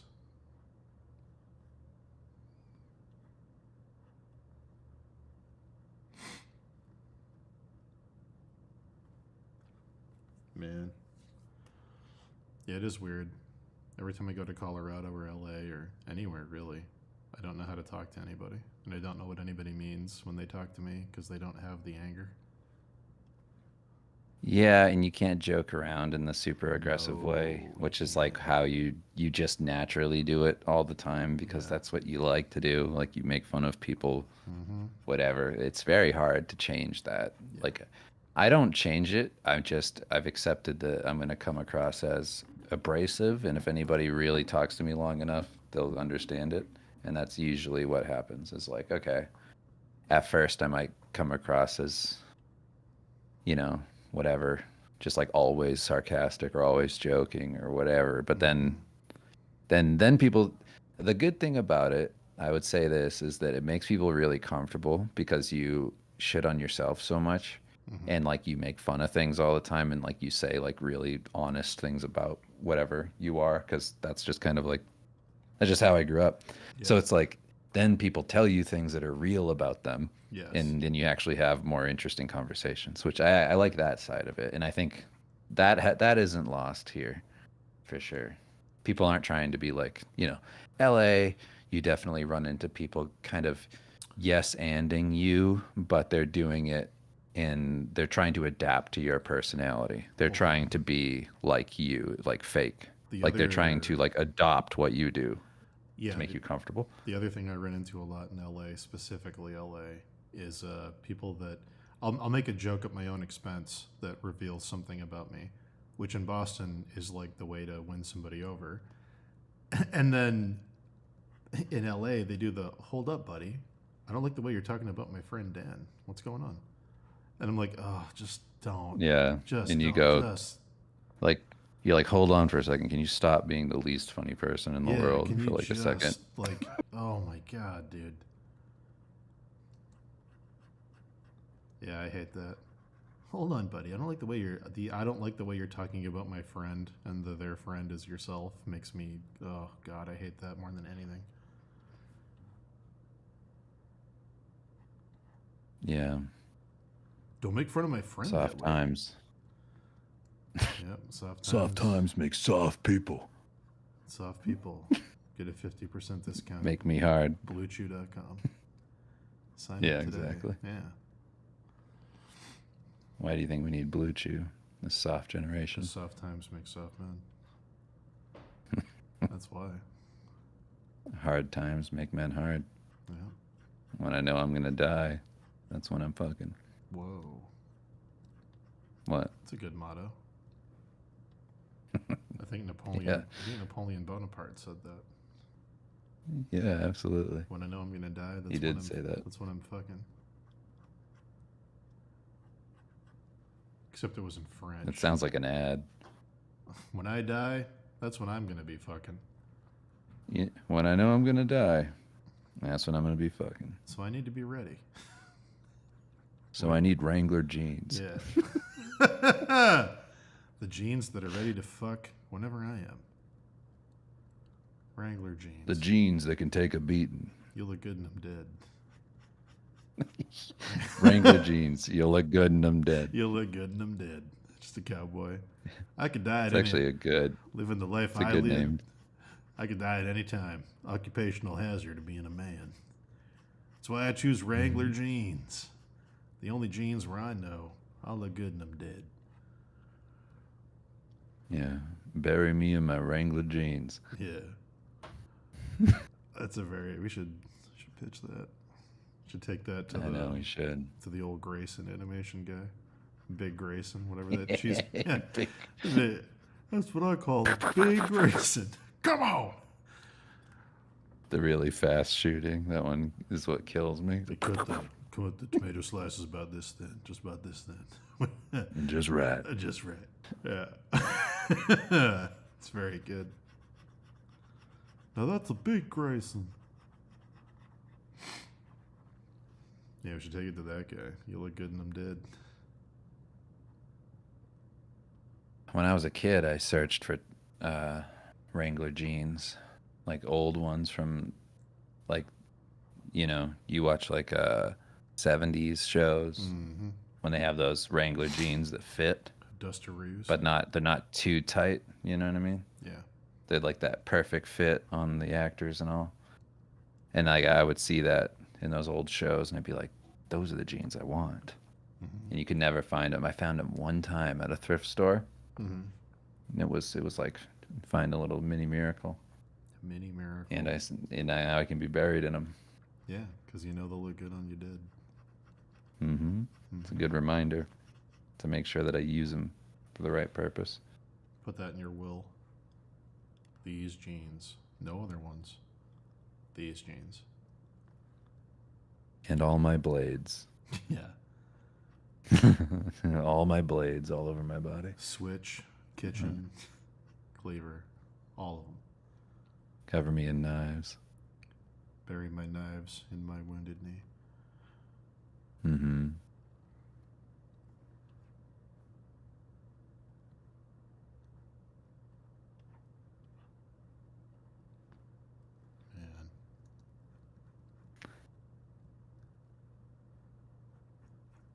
Sorry, I just all zoned good. out for a second. Dude, I was thinking of the Archangel Michael investing in my company. go ahead. I was just thinking of, just starting something new. Wonder if God would be into that. Like, it's funny to call something an angel investor. Yeah, it's great. Like, what a stupid idea. It's awesome. It's like as if God has any hand in capitalism. Yeah. God Like, created- I'm an angel for giving you some of my money to make that fuzzy blanket. God wears a blue the collar fuck? with a white shirt. That's true. And he gets his hands dirty. God is just Michael Douglas in Wall Street.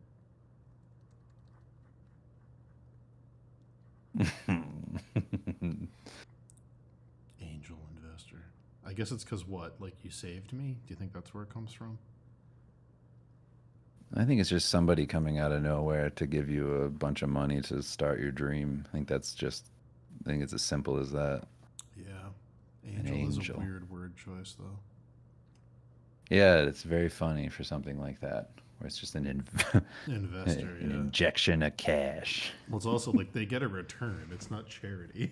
Like, it's not like an angel would do charity. That's why it's funny to me. Yeah, I'm just imagining how lucrative it would be to Archangel Michael. He invested in the Zune, Yeah. just sitting up there rolling in cash in heaven. He's like, yeah, they're not going to turn it around for a few years, but I'm thinking Q5, year 3, whatever the fuck. Gonna see it all come back. Gonna get a big return. Just a bunch of angels looking over their portfolios. Yeah, exactly. Yeah, the market's down, but I mean, you got to take the hit if you're part of the ship. You know what I mean? It'll turn around. You got to have faith. It's all about faith. But when you have that 30,000 foot perspective, Yeah. up in the clouds, Yeah. you can see the big picture. You get that clouds down perspective. You can notice that it's all trends. You buy low, you sell high. Goes low again. It's going to turn around. Yeah. The market's going to turn around. There's Don't worry waves and about it. swells, but it's always on the right course, guys. All right. Hmm. Like, what would a devil investor be? Is it even possible? I mean, it's just Is it DARPA. Is a devil investor when you buy like controlling shares in a company and run it into the ground? Yeah, or just invest solely in drug dealers. Yeah. Why do we get this sudden influx of cash? Where'd this Found a come from? Devil investor. Actually, I mean, it's a bad idea, Mm-hmm. but it's very funny to take all your money and invest it into like criminals. That is a good idea. It's the one market that devil isn't, investor. It's the one market that isn't going anywhere. Yeah. Well, that's like that. Good that, times. Bad times. That drug manufacturer they sued like 2 years ago. That was like investing half their money into making the drugs, and then the other half into the recovery places for the people that were addicted to them. Yeah. Very, very funny. That's a good question from brutal. Chad. If you're an angel and you're up What? on high and you can see everything, is every investment insider trading? Absolutely. That's great. I like the idea of them all sitting around Yeah. a table with suits on with angel wings. Yeah, it's great. Just like the dress shirts with like, suspenders on, glasses, Yeah. talking about their portfolios, Then talking about Amazon's Lord of the Rings flop. then fluttering away. Did you hear that they're actually going to make that Gollum movie? Is it a Gollum movie? It's The Hunt for Gollum. Yeah. Shut up. Yeah, dude. No way. That's what I The was Hunt told. for Gollum. Yeah. So here's the thing I was talking about with chat yesterday. If you're making a Hunt for Gollum movie and Andy Serkis is directing it and Andy Serkis is Gollum, what do you recast Aragorn and Legolas and Gandalf, or do you bring back the actors and de-age them? Because Gollum's gonna look like Gollum from the original movies. What do you do? I don't know. I mean, why are they making it? You know. That's what. Well, obviously the best answer is don't make it, but they are gonna make it. So like, what do you do if it's the same Gollum and it's the same world as the other movies? You can't really recast. Fucking No. yeah. I mean, the idea, like, the funniest thing to me about all these is that they actually think that it's a safe cash grab. Oh, it's dumb. And you're It's like, so dumb. no, it's not. No, it's not. It's such a risk to make a bad Lord of the Rings movie. Like, Yeah. the Lord of the Rings movies. You're Rule. devaluing the entire property. You're taking the whole property and making it worth less by making a bad installment. Yeah, like, it's such a risk to be like, okay, let's muddy the water. Let's just dilute this Yeah. and make it shit. It's like, 'Cause, like, what? Also, like, what Just are put they the movies back in theaters and shit. like? What are It's they fine. gonna fill it with? Because like, here's the story of the hunt for Gollum in the books. Sauron's like, damn. Gollum says that the ring was taken by some hobbits. Maybe I let Gollum go and he'll show me where the hobbits are. And then he does that, and then Gandalf kidnaps him halfway through. That's it. It's the whole story. Great. Like, what's that movie gonna be? Like, how much shit do you have to like? I'm thinking of the stuff they crammed into the Hobbit movies to try and force it to be 3 movies, and how awful all that additional stuff they forced in was. This movie is going to Yeah. be 90% forced shit because there's no. It's just story. filler. Yeah. Like, one of the things that I liked a lot, like, I'm all caught up on the X-Men show. Okay. Cool. One of the things that they do extremely well is adapt like, they do a number of things, which seems like I actually talked to Chase Connolly, like the director of that, whatever. I just messaged him because I've talked to him a couple times, but I just love what he did. Yeah, it was great. And like, I was talking to him about, like, I just wanted to ask, like, how hard was that? Because they had to continue the continuity of the original show. Yep. They needed to have it feel like a memory of, like, how you remember the show, not literally the show. Yep. So that it grows up with you. And then it needed to have the tone now, because it's more adult, it can have the tone more of the comics. So you're bringing in, like, more comic storylines. Yeah. And, like, you're bringing all of these loose ends together and bringing it up into this new adaptation that brings in, like, an older audience and whatever, with and decent still writing. making it good, Yeah. like, and cohesive. And I mean, thankfully, like, they're pretty much out of the weeds with, like, doing the loose ends now. Yeah. From the original show. And balancing That, like, 20 now they can characters. do their own thing, Yeah. which is cool. But, or, you know, they also have like 30 years of comics Yeah. to pull from, or 40 years or whatever. And it's like, the fact that they were able to balance all of that and have a cohesive script and have It's the crazy. energy still exist, and, like, think of the amount of people that are in the room at Marvel for Yeah. the X-Men 97 Yes. reboot, and think of, like, how difficult that gauntlet is to get your initial good idea to the finish line. Like, Well, that seems impossible. The thing I'm worried about now, I mean, I was a big fan of what they did in the show. Spoiler alert for anyone who hasn't watched it. But You there, Dan? I Yeah. can't hear you. Can you hear me now? Hello? You there? Dave? You there? I think Dave's internet's quitting. Yeah, I still can't hear you at You all. still can't hear me? You there? Can you hear me now?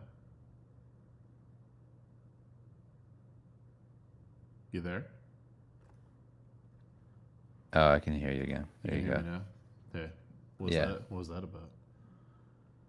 I don't know. I think there was just some weird hardware thing Well, anyway, where all of a sudden you just vanished. spoiler alert for anyone who hasn't watched it, but I'm really worried about what they're going to do with the X-Men IP now, because the storyline of the show was so good that I kind of wish that was what they did for a trilogy. Like, that would have been a really good trilogy of movies with that Genosha storyline they did with the Master Mold. I was like, this is really good. Like, the fact that they made it feel like emotionally resonant with a cartoon, I was like, that whole thing with the Master Mold was great. That was so good. I don't know. Like, what are they gonna do? Yeah, I thought that was great. I mean, I whatever they do, I really genuinely don't think it's going to be as good as the show. I don't either. Like whatever they do, it's not going to be that good The because show, there's like- too many cooks in the kitchen and all that shit. People who Yeah. probably don't necessarily care about the X-Men are going to be involved. Having like having like a meaningful character death in a fucking animated show where you actually like feel it and you're like, oh my god, like they're doing like crazy stuff. They're doing like themes of like genocide and like obviously X-Men's always about racism and like all this shit. Like, but they did it super well. But they still kept it goofy. Like Goblin Queen shows up and it's like, well, we're doing this and you're making it work. Like how? I mean, I can't wait for the next thing that they're doing, which I don't know if this is a spoiler alert for anybody. I don't know if anybody remembers the comics. If you want to not be spoiled, just mute this for the next like 10 seconds. Or maybe like a couple seconds. I'll have Daniel hold up his hand or something when I'm done. Sure. So mute this to not get spoiled. I'll hold up my hand when he's done. So in the comics, what happens at this point is his adamantium skeleton was ripped out of him, and then this is when we get Bone Claw Wolverine. Yeah. So I can't fucking wait. Bone Claw Wolverine, and then he's gonna save one of the other main characters when he's like floating out there regenerating. Dude. It's I'm excited. It's dope. Hands up. All right. But yeah, that whole Genosha episode was the whole vibe of that was so good. I love what they did with Magneto. Like, if they had just done a trilogy, like it should have been do your X-Men movie, set up the X-Men in the MCU, make it the Brotherhood of Mutants, Magneto's team fighting Xavier's team, establish it, done. Movie number 2, Mutant Civil War. Magneto's in captivity, do all that shit, have it end with them setting up Genosha. Finally, we have peace. It's a resolution. Okay, movie 3, Genosha with genocide, with the Master Mold. Would have been great. Would have been so good. Or have that be movie 2 and have the third movie resolve it. But like, I don't know what storyline they're possibly going to do with the live action that's going to be better than that. It was just great. But yeah, I don't know. I'm glad you liked it. I'm glad you watched it. The only thing in the show that sucks is Magneto's outfit. Everything else is pretty solid. Yeah, I like that he went back, and I like that all the the X-Men had their old suits and stuff. Yeah. Like you get to see a bunch of different versions of the X-Men, which was like, how many boxes can you check naturally within the story to just get everything you want on the screen without it feeling too fan servicey? Like, it was a little fan servicey, but it didn't feel forced in a lot of ways where like they have to get their old stuff and whatever. That sort of thing was, I was like, yeah, all right. I was genuinely shocked to see like the Shi'ar Empire and like the bird people and stuff. I was like, you guys kept this? I was like, excellent. Excellent that we're doing this. Like, and you saw you see the Gambit controversy? That was very funny to me. I don't know. They were like, I don't think so. They made Gambit look gay. I fucking hate Marvel, and it's like Gambit in his like not X-Men costume where he's got like the high cut shirt and like I know, and you mean like every Gambit, everything from the 90s. I was like, were you guys alive in the 90s? This is X-Men 97. Like that is such a 90s guy look, especially for a guy like Gambit. I was like, this is like the most accurate thing in the whole show. Like I knew people that wore that outfit. Like, yeah, it's very funny. Yeah. People that and the just music aren't that was aware. playing while he was cooking. Yeah, it's great. I was like, yes. Yes. Yes. It was fucking great. Yeah, I thought it was awesome. That's good. Yeah, so much of that show was good. I was like just shocked by it. Didn't they cuck him? Well, they cucked him in the original series because Rogue and Magneto had a fling. Like that's existing lore that's been there forever. Mm-hmm. Yeah, they didn't do it just for this. That's always been a thing. You know what I have to revisit that I haven't seen in a really long time? What? The Lawnmower Man. I haven't seen that since I was a kid. Dude, look at this shot from Lawnmower Man that I just sent you. Or Candyman. I haven't seen either of those in so long. Look at that fucking shot Let me take a look. from Lawnmower Man. Pull it up on the screen for everybody else to see too. You know what this looks like? This looks like in fucking oh my god. This looks like in Tropic Thunder when it shows the fake movie trailers, Ben Stiller playing the kid with autism. It looks just like Simple Jack or whatever. The monkey's holding the gun. I just saw the gun. It took me way too long to see the gun. I gotta see Lawnmower Man again. You should. Dude, the RoboCop helmet, the Weapon X helmet on a monkey is very good. Uh-huh. Very, Lawnmower very good. Man. 1992. I haven't seen that movie in ages. Where is it streaming? I like how people also ask, is Lawnmower Man a good movie? Great. Great movie. I did like all the what? Go ahead. It's on YouTube. Oh, for free. That doesn't surprise me. Hell yeah. I liked all the animated Easter eggs they put in X-Men, like in the Goblin Queen episode when like the Akira baby comes out of the elevator during like the nightmare stuff. I was like, oh yeah, they're having fun with this. Oh my god. What? Never mind. This is like a version of the movie where two morons sit in and talk about it. Oh. Like fat goth people in leather. Sounds like it could be better. What is that? Could be better. What's that like Las Vegas shitty fat goth guy look where they have like the hair, you know, like pasted onto their face? Oh. And spikes on one It's that- side. It's Like, that. what other, is it? It's that other animator who's like, my son Grace. I love him so much. When he bigger, I'm gonna tell him it's that guy. It's whatever that is.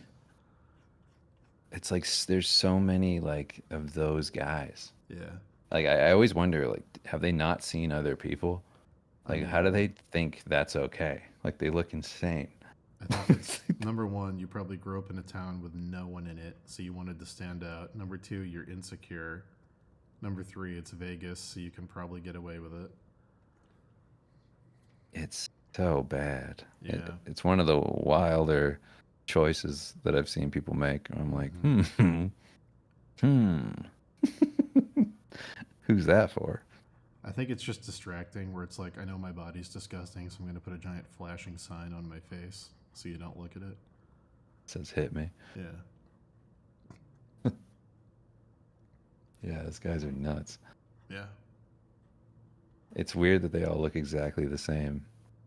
I can't tell them apart. It seems like it could be the same guy in every single one of these. I think they're all working on Pawn Stars, and none of them are.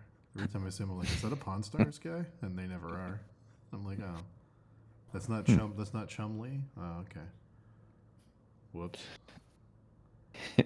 Wait, somebody's name. His name's Chumley. I think his name's Chumlee. Chumlee. Whoa. Isn't that the guy from Pawn Stars, or am I making that up? Hold on. I mean, I have no idea. I gotta Google it. I can't. Google Chumlee.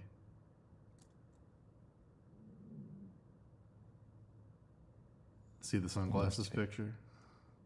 Wait, hold on. My God, Let me see. there's one of him with fucking cornrows. Get out of here. At one point, he had that hair plastered to his face look, but in most of these, he's just got long hair and he's Yeah, fat. that's not who I'm talking This about. isn't though. quite right. I know what you're talking about. You're talking about the ones that look like they're in that fucking band.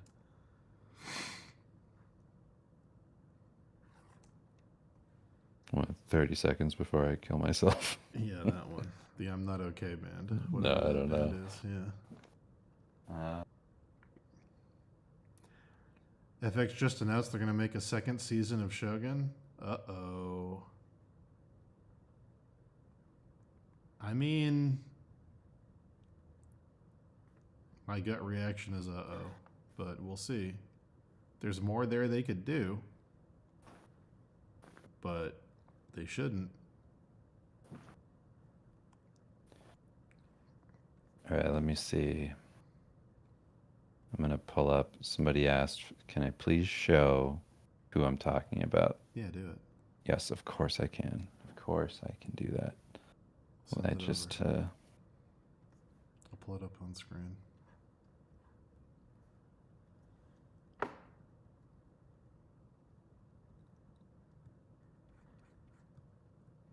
I mean, there's more stuff they could do for a second season of Shogun. They shouldn't do it, but there's, yeah, they killed the best character, so. all right, here you go.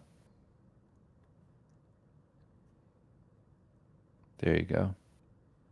That's who I'm talking about. Yeah. There's so many guys who look like this, Yeah. and they don't make any sense. The Alice Coopers. No, Not even. The hair, kinda. It's Alice Cooper is way better than whatever that is. What would you call this look? Like vampire? Like, what is it? No. What is it? If it was a vampire, I feel like it would make some sense. Well, it's like all black with like finger gloves and like a heart necklace. I'm trying to think of like what is. It's like a double button, double breasted shirt. It feels. I mean, like, to me, it's like pure sadness. Like that's like well, what I mean that's a given, but I'm talking about like they're trying to look like Victorian in a weird way. So I'm like, is it like leaning They're all- into? but they're not. They're all trying to look like Chris Angel, and like they're all Chris trying to look Angel. like it's like they're looking like a guy. Like that's one look that I Like- don't know. For some reason, they want to look like women, like just like ugly women. Like I don't know what it is. I feel like didn't like Bam Margera dip into this for a while. He didn't look like that. He didn't have the hair. Like that hair is Mm. the exact hair that they all have. They all have that exact same hair. And it's crazy. It's such a crazy choice. Yeah. Every time I see it, I'm like, you should get a ticket for that. Do they think Like they're you should get like in trouble. like what is it? Is it more goth vampire-y, or is it more like I was in an '80s band? More goth. Those Okay. guys are way more like, you know, as far as Bam Margera-ness, they like, you know, him or whatever that. Because it does or look her. like I don't know what that band is. It does look like he could at any minute take out like a Flying V guitar and start playing "Kickstart My Heart." Like it does have kind of that vibe. Yeah, it has like a Motley Crue feeling to it, Yeah. but it's also its own thing. Like it's become something else entirely. Self-aware. Yeah, it's dangerous. It's the worst. That will never become self-aware. It can only No. exist if you're not self-aware. Yeah, that's the thing that I can't get. I'm like, who do they see where they go, that fucking rules? I'm gonna do that too. Like who? Maybe they are. Who? Maybe they are vampires. They can't see. Like their- that's fucking nuts. Yeah, they can't see see their their reflection. That's literally. the I only was thing that hoping. makes I was sense. hoping you'd get that. Absolutely. This is how a human dresses. That's the only explanation I would say yes to. Like that could be a really good character on What We Do in the Shadows that they meet in Las Vegas. Like I could see Laszlo talking to that guy. Like I could see that. That would be very funny. Yes. Actually. In a comedy context, Yes. absolutely. These guys, they believe in it. It's unbelievable. Yeah, it's pretty good. It's unbelievable. What's the guy's voice sound like? Is he normal, or is he like, "Hey, what's up"? Is he trying to do a voice, or is he just like, "Hi, today we're gonna watch"? I mean, I Lawnmower Man." didn't listen, but it could go either way. I'm hoping it's the "Today we're gonna watch Lawnmower Man." The movie's fucking crazy. Very few course movies it's I'd Is it that? You think so? He's trying to do the lizard voice. And they always have like this reverence for horrible shit. There's always a slightly too old, way too much plastic surgery woman sitting next to them. Yes. I'm here with my queen, Bettina, as always. She's never seen this movie. We're going to get her thoughts on it. I thought it was cool. Yeah. It was really fucked up. Awesome. She can't like emote. She can't smile or move her Sick. eyes. Just staring. Thanks, Yeah, Bettina. there you go. I didn't really. It was crazy. I didn't really get it. It's like always that. Oh, God. She doesn't understand anything he likes. He's really fucked up.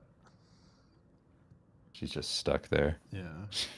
She's like that antique phone next to him. She's just a prop. She's like, well, I have daddy issues, so it was either this or Your whole point is something to much darker. be seen, and add to the aesthetic. That's all you're good for. Yeah. Yes. I just need you to be seen and keep your damn mouth shut, okay?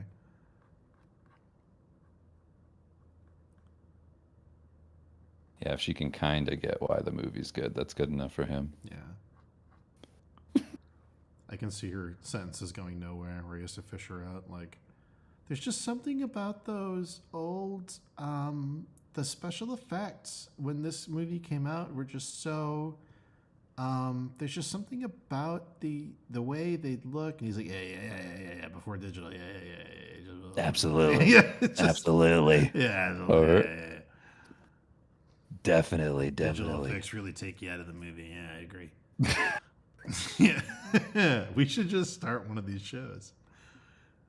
We should. You can be the guy, and I'll be Bettina. Be great. I'll just get lip injections and a BBL and wear ridiculous outfits.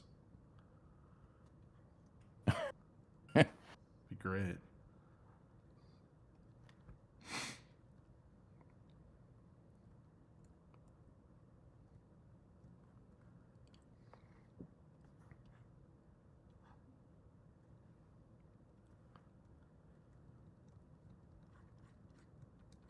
Man. How did you, so what's that guy doing? He's just watching Lawnmower Man and talking about it? He like interjects his thoughts halfway through the movie and in the beginning and in the end. He's the Crypt Keeper? Yes, Okay, got it. that's his role.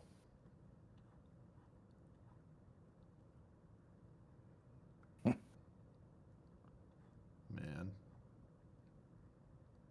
Tonight we bring you another classic from the vault. Now this one a lot of our younger viewers might not know about. But I'd consider it a must-watch.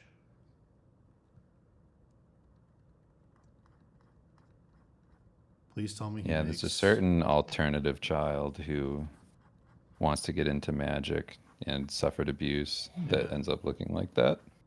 For sure. I think that's the culture. Please tell me he makes jokes that don't land.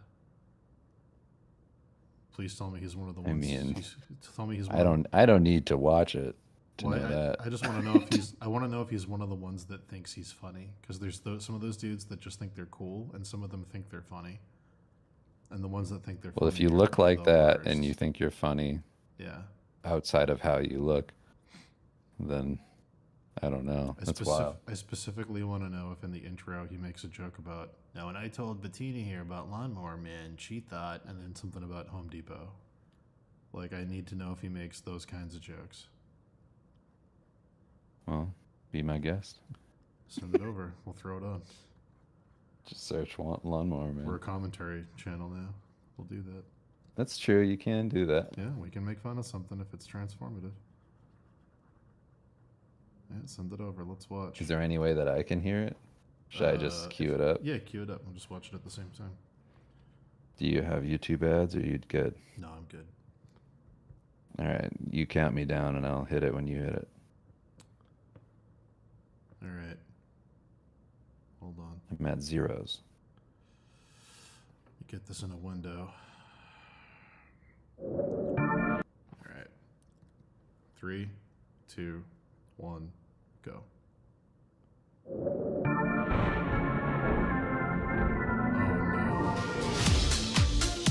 Crowhaven. Oh boy.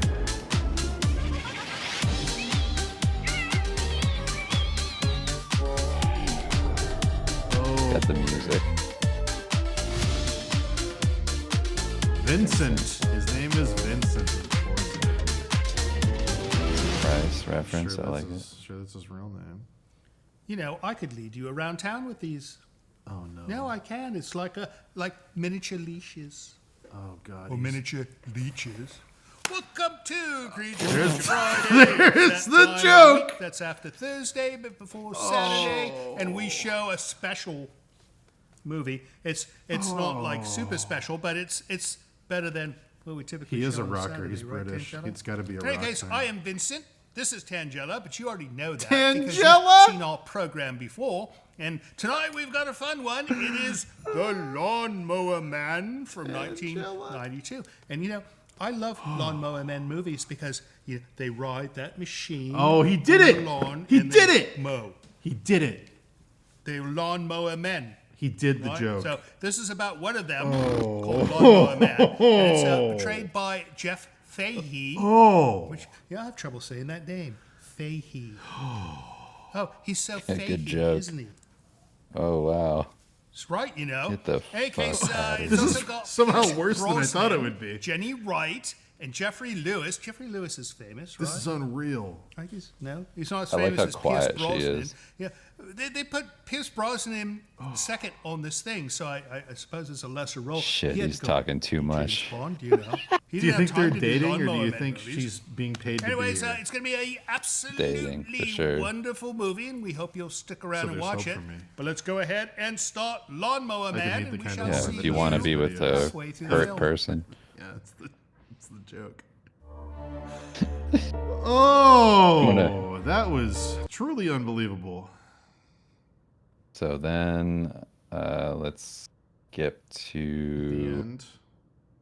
no. Is there an intermission? Go to 53:39 if you can. And we'll watch that together. Yes, there's an intermission, of course.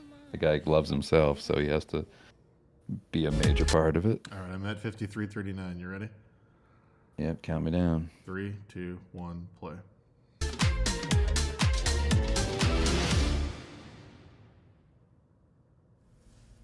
Stephen King, he wrote a similar story, and they pinched it.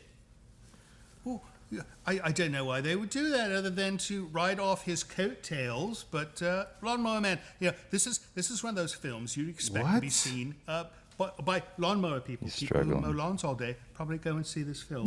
He did it Another- again? Some interesting Another facts about this lawnmower film. joke. doubled Heavy on the down? CGI, as you've probably noticed, and it was one of the first films to utilize CGI to such a degree.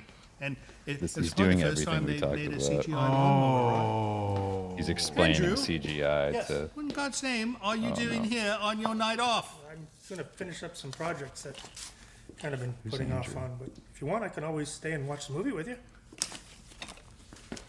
Or in the They're house. trying to do like a red letter media thing or something.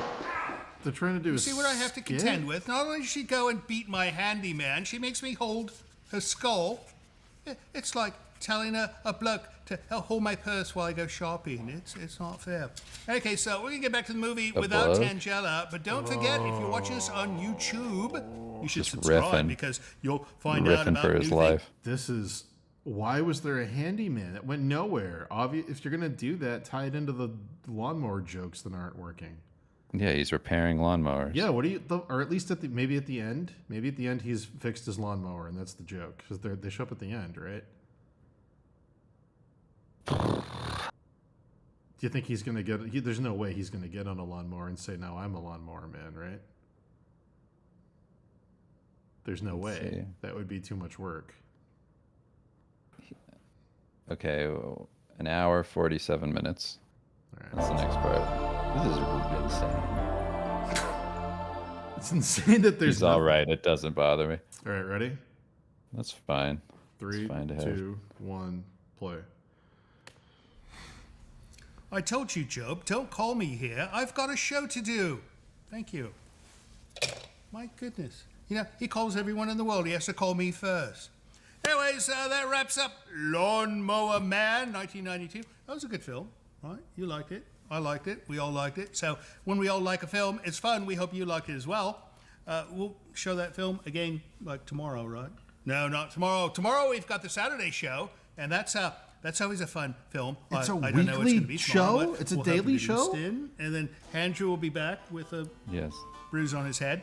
And a He guest. didn't We'll fix probably have a it. guest as well, right? Because that's what we do. He didn't fix the Don't forget, lawnmower. we've got the Saturday show. That Come see us character for was that. just there for But, no reason? That about wraps it Yeah, up for man. us tonight. We will see you next time. And don't forget, we love you. See you then.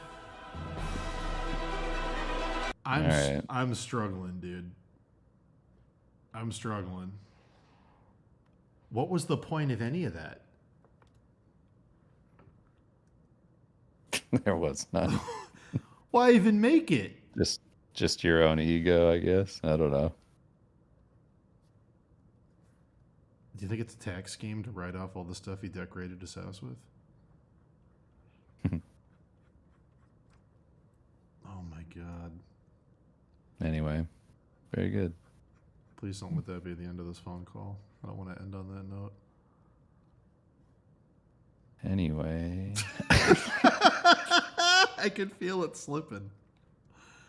I was like, "Oh, this killed it." just took the wind out of my sails It completely. didn't take the wind out of the sails. It sunk the ship.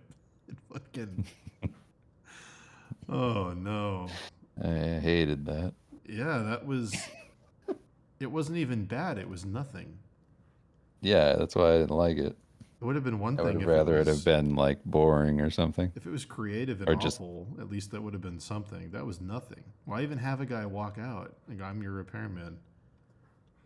Well, There's no reason. No reason to do any of it. It's good.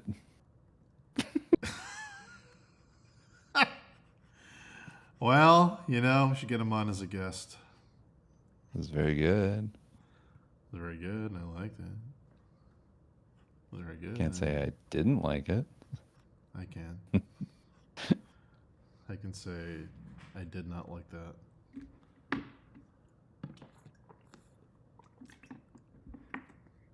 It did feel very much like On Cinema or something like that. Yeah, it felt like what Just Greg just the Turkington- right amount of dull.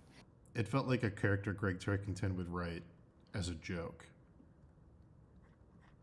Of like, Yeah, just like a little Lawnmower bit too boring. Man. Like, and no, this isn't a movie about people who ride lawnmowers. Like, I can see Greg doing that with a little too much enthusiasm. Mm-hmm. I can't believe he doubled down on the riding lawnmowers joke. Where else was he gonna go? You're right.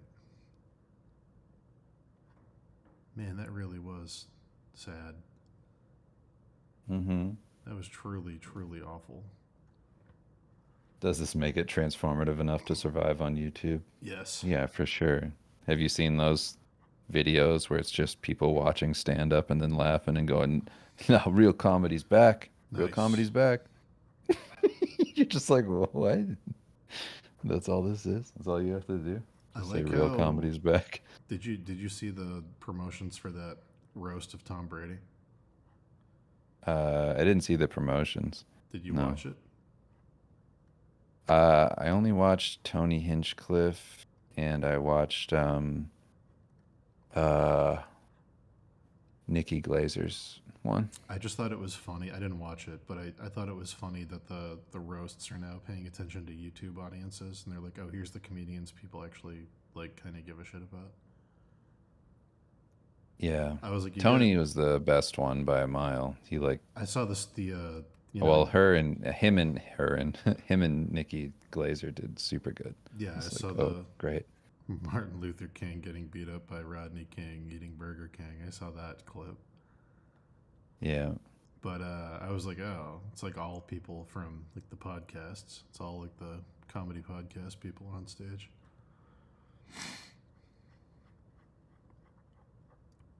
Yeah, I didn't think I'd see like Bert there. I was like, oh, okay. I think they unfortunately had like one of the least funny bits on there. Who? Bert and Tom. I think it was like, I don't know, maybe they like them too much, like the football people and all that. I'm surprised Tom sucked. Bert's not usually that great, Yeah. but Yeah, it wasn't super funny, but Nikki Glazer and Tony Hinchcliffe like killed. Like those were really good. was Nikki the one who was like, I have a boyfriend and I'd shoot him in the face for a lottery ticket to suck his dick? Yeah. Yeah, that was a good joke. I saw some reels. I didn't watch it though. Yeah, her whole set was good. Man.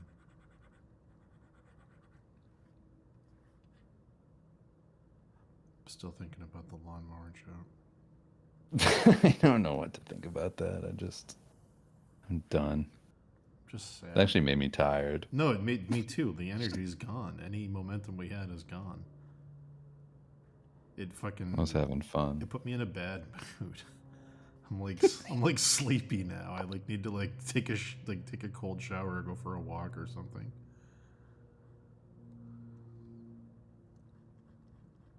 Ugh. I can't believe it actually made me sleepy. Yeah, dude. God, dude. Suddenly it became Sunday It's- afternoon and I watched a movie. Like what? Yeah, and Die Hard. All the Die Hards were on back to back on TNT. Like right now I feel like I walked into my parents' house on a Sunday and the 007 marathon is playing after Thanksgiving. Like, that's how I feel. Like, oh no. It's I'm not just gonna make it. sleep.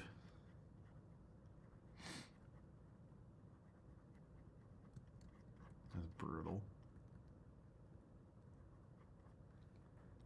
I can't believe how many things we predicted were in there. All the way down to the girl shutting up and just being a prop. She didn't even speak. I didn't even give him that much. I was like, I figured she'd talk at least. She was literally a prop. I wonder if she asked to talk, or she's probably just like not into it enough. She's like, I'm psycho. I'm a crazy Like I'm psycho. a little insecure. I don't want to. I don't want to like talk in this. I'll be on it, but I don't want to say anything. It's either I'll just do that- like the cat girl stuff. It's either that or it's the I want to be the twisted psycho. I'm gonna get a hammer and pretend to kill that guy and make fucked up faces the whole time. Well, I mean, it's like you remember that girl? I don't want to say her name, but you remember that girl, the cat girl from our school? Oh yeah. Who watched me and my ex sleep and went and would make noises and stuff. I remember. Yeah, that's like the kind of vibe I got. Yeah. Cat girl vibe.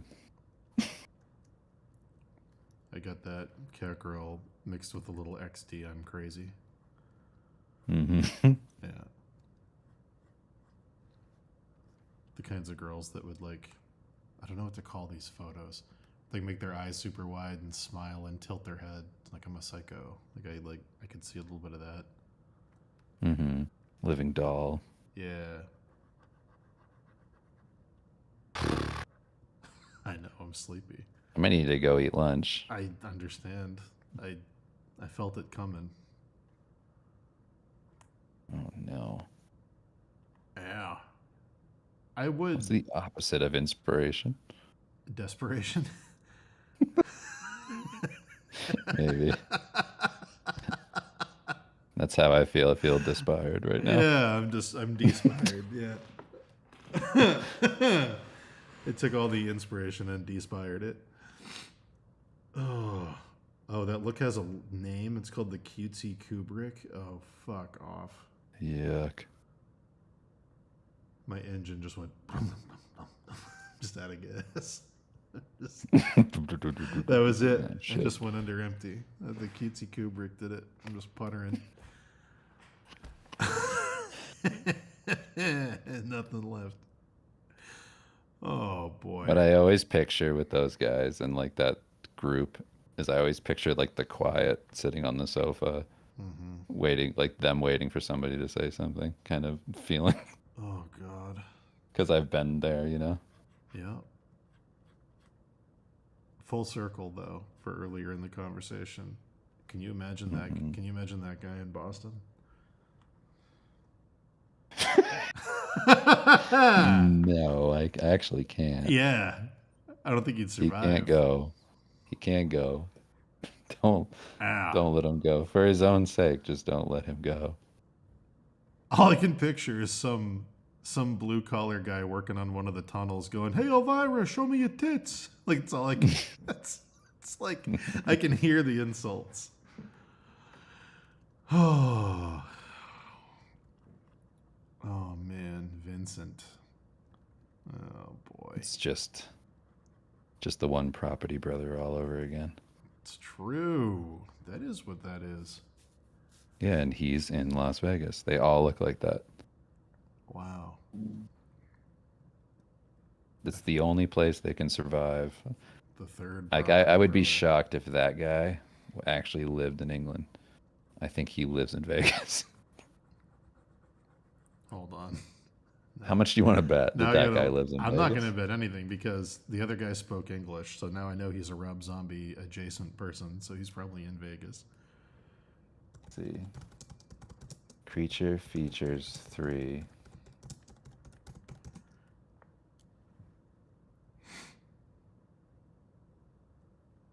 Vincent Van Dahl. Oh no.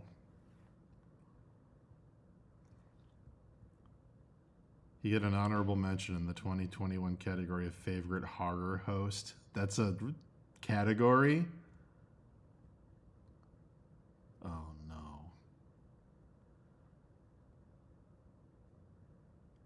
Dude.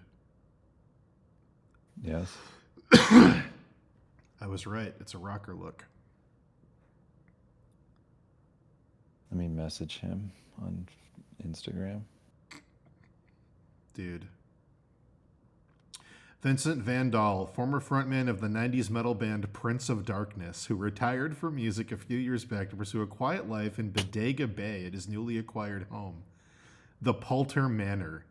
From this haunted mansion, All right. From this haunted mansion, he is joined by his peculiar housemate Tangella and his loyal valet Mr. Livingston. Oh no! Now I gotta watch. Now I gotta listen to music by Prince of Darkness. Hold on. We're going all the way down here. Prince of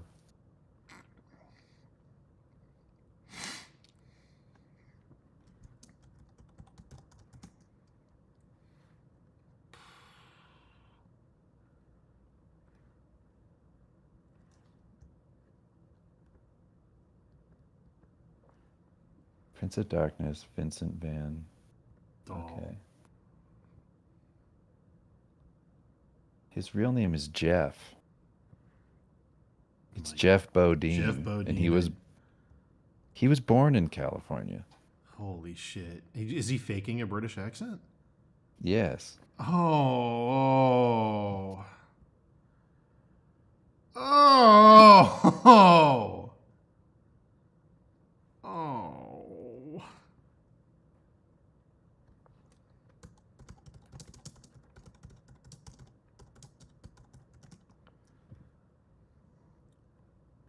My God. I'm looking at Prince of Darkness. Can't find the music. Oh, I found it. You did? Mm-hmm. Doing a Mr. Crowley cover. And? My God. Prince of Darkness. John Perkins, Des Sherwood, Jim Rudge, Cal Carville, and Andy Vargo. I don't think he was in the band at this point.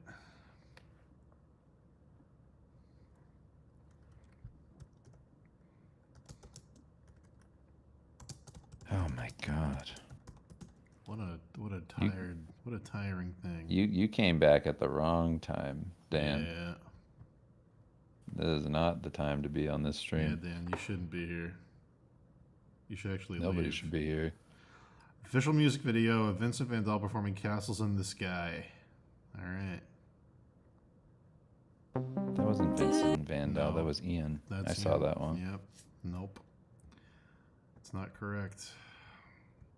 Is there just nothing from this band with him in it? I found stuff with the band I without knew him it. in it. I knew that band didn't exist. Anyway, It him exists. faking a British accent is very exciting. It exists, he's just not in it.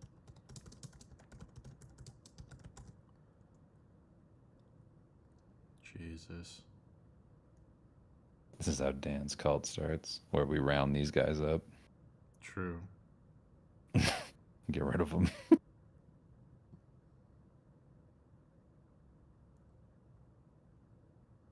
No, that's a cause I can get behind.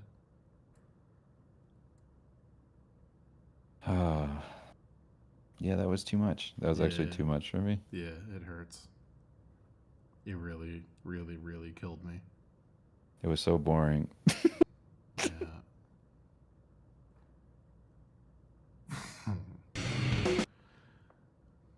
Is this them? Probably not. Nope, it's not. Alright, I'm done looking. He's not even worth looking. Not even worth looking up. It's not worth it. Like, it's that old thing, you know what the opposite of happiness is? It's not sadness, it's boredom. It literally, like, you turned my Friday evening into a Sunday. Like, that's like alchemy. Like, I don't even know how you managed to do that. It's like a boring... I feel like a kid stuck at my grandma's house on Sunday. She's watching Days of Our Lives, and my Game Boy ran out of batteries, and I'm just trapped here now. Boy. Or you're just like hearing the Erie, Indiana theme song. Yeah. Fucking... Oh my god, dude. The fact that he fakes his Or accent. goosebumps. Bum, bum, bum, bum, bum. Diddle-a-doo. That's the sound of boredom to me. Yeah, the faking the accent is wild. It's a crazy choice to make. Doubling down on the lawnmower joke without a payoff. It bothers me so much. Mm-hmm. How much does he have? I know you so easily could have done it. Does he have like a Patreon or something? Can I figure out how much he's worth? He does. What's he He making? absolutely has a Patreon. What's he making? I won't. You won't? What's the name of the show? God. I I don't know. I just want to prove to chat that there's no excuses. You don't have to show them it though. Do you think It's he- not doing well. Do you think he delisted? No, I bet they're doing fine. Do you think he delisted I his think- income? I don't think it's on there. I didn't see it, but I think when it comes to weird, like dorky niche stuff, there's always an audience. If you give him $25 a month for the VIP, you get Patreon updates, an autographed photo of himself. Wait. What do you get for it? For $25 a month as a VIP, you get patron-only updates, an autographed photo of himself, a gift from Tangela, and general support. Just general support. Yeah, but what's the gift from Tangela? I need to know what that is. It doesn't say. It says random gift from Tangela. Probably a bloody hammer. You know? Something fucked up. Maybe a razor blade. Yeah, I'd like that. All right, sign me up for the $25. Now, I can't go off this because I know what it said for yours. I'm trying to Google his net worth.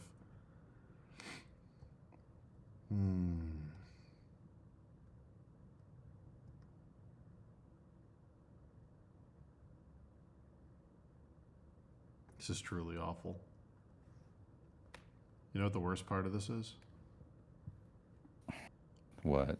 When you give up and walk away, you get to go to your wife and children. And I'm just stuck Yep. here with fucking Vincent Van Dahl in my head.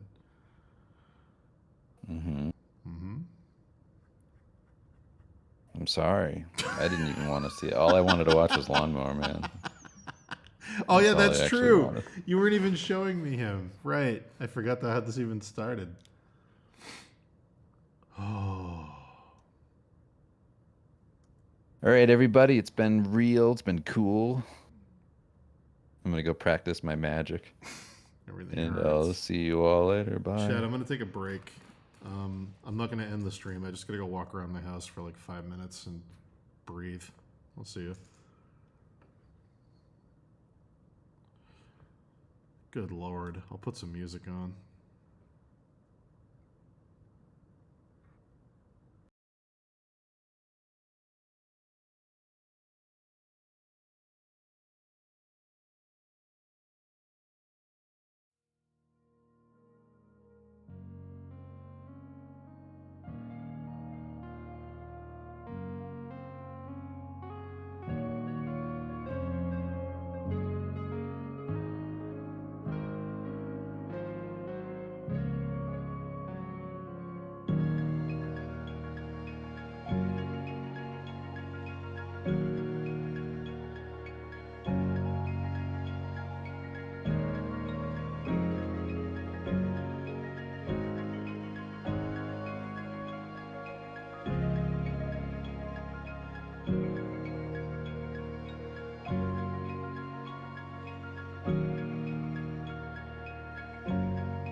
Alright, chat. 45 more minutes, then the stream's ending. 45 minutes, and then I'm out.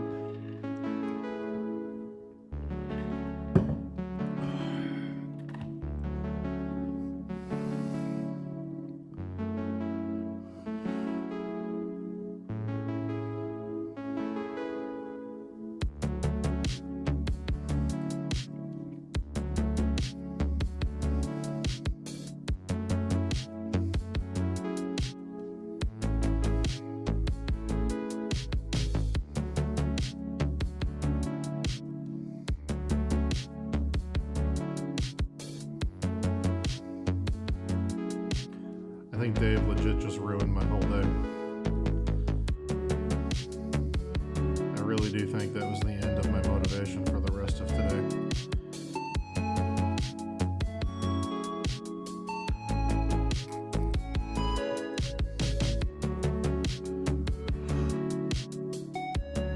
Oh, fuck me. I'm so tired now. Oh no.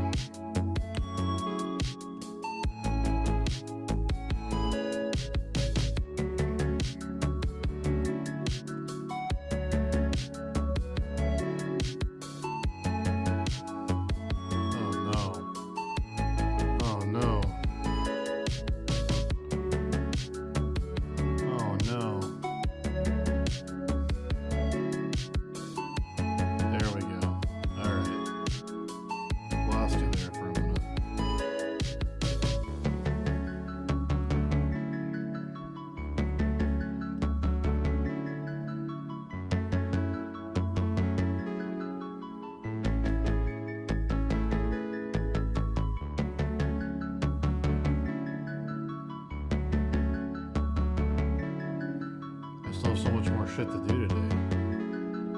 Oh my god.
Oh my god. I'm gonna play Animal Well all night. I was just wondering what the hell I was gonna do when I get home later. Oh my god, I'm gonna play Animal Well all night.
boy.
mission.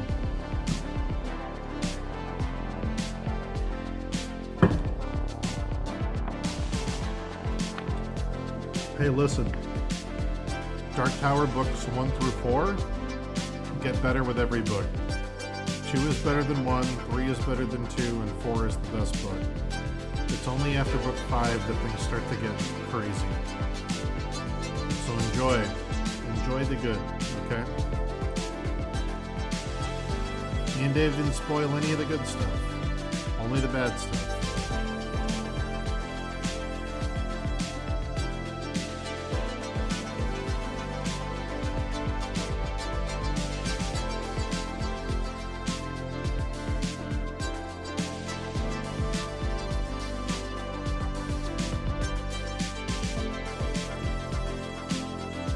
Game of Thrones TV, yes.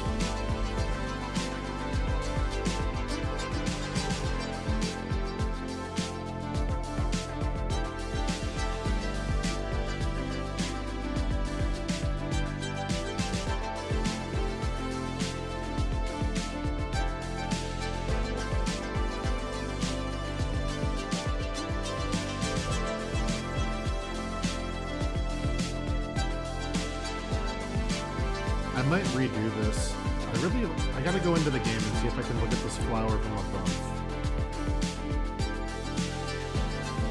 I really want to see it from above.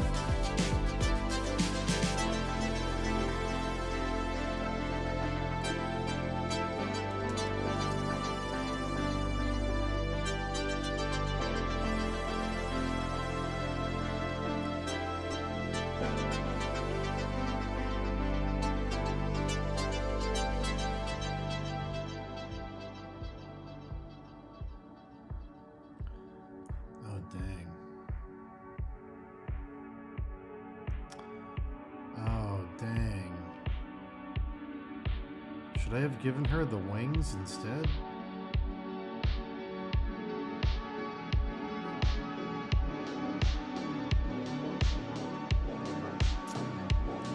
We'll see.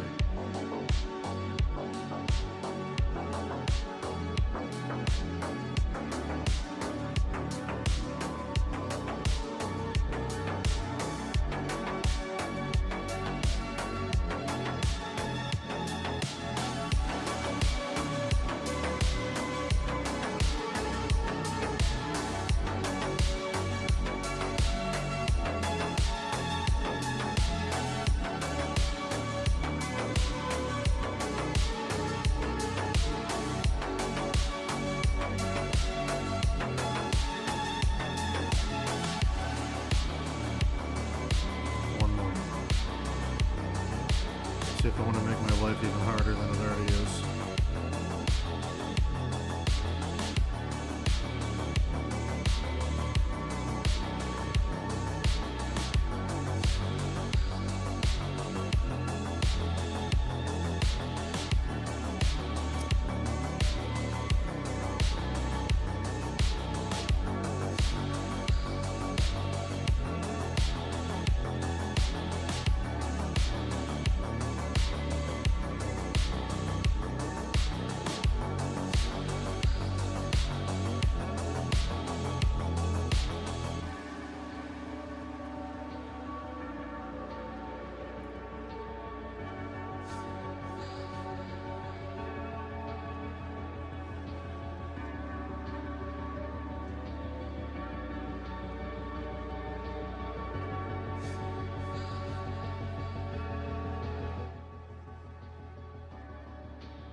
Just had to see.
As fun as this was to paint, I think this has to go.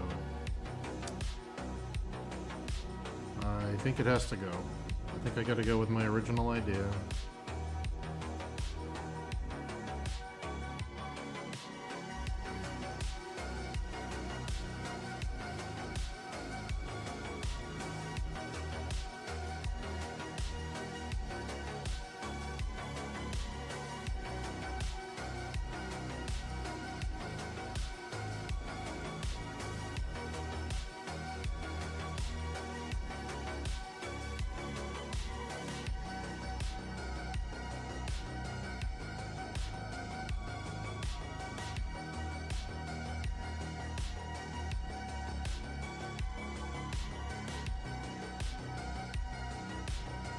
This isn't something that's in the game. Well, it is, but you can't see it from this angle, which is why I thought about changing it, because the other one, viewed from the side, is an actual item in the game that you see. 1, 2, 3. But it just doesn't look good. It looks pasted on, it doesn't look integrated into the piece when it's viewed from the side in harsh profile. I think having this flower blooming out of the roots is going to look much better, which is fine because that was the initial idea.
Let me see.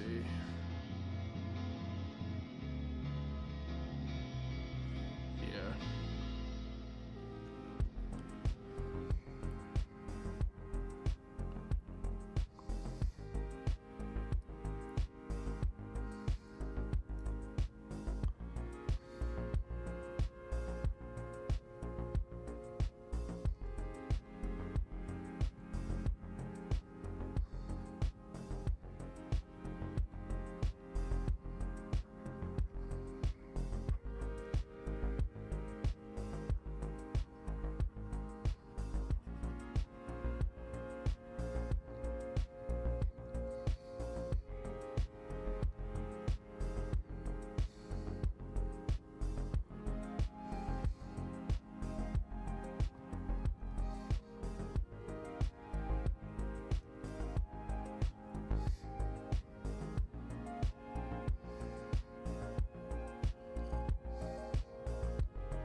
Oh.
A friend of mine's in the hospital getting a kidney stone removed, or was.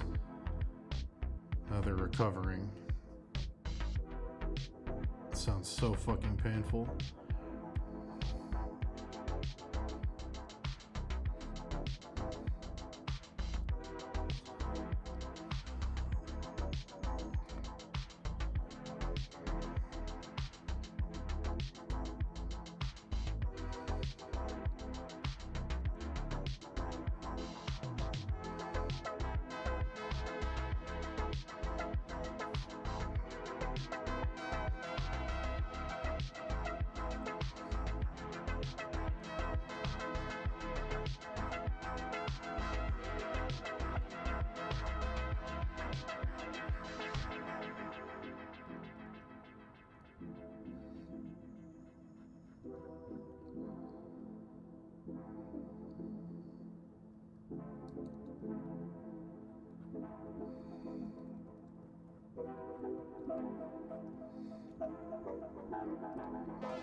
All right.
stream's almost over, guys.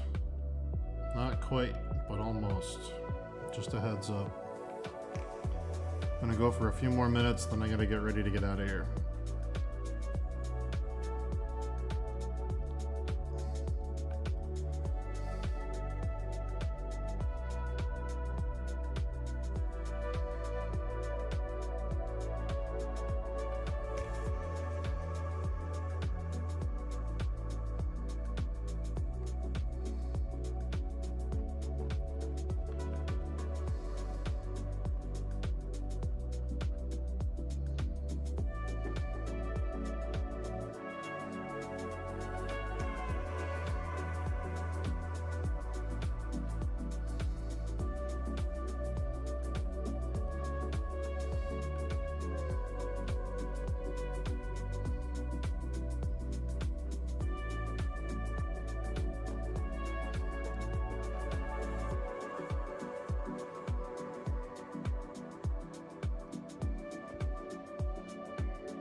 What's everybody doing tonight or working on? Sound off before I leave you. Tell me what's going on in your individual worlds.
Final song.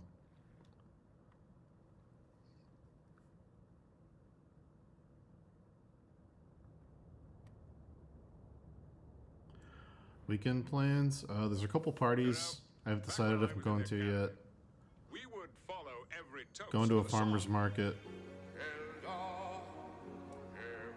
I'm not sure.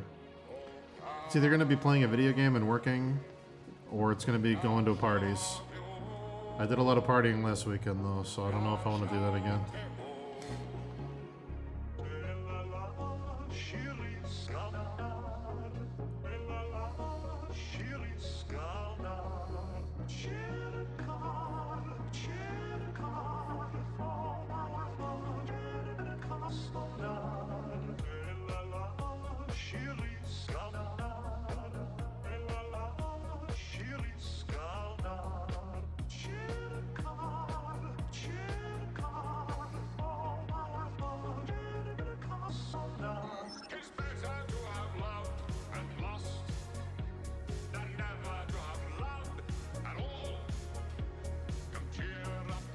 Probably play a lot of Animal Well.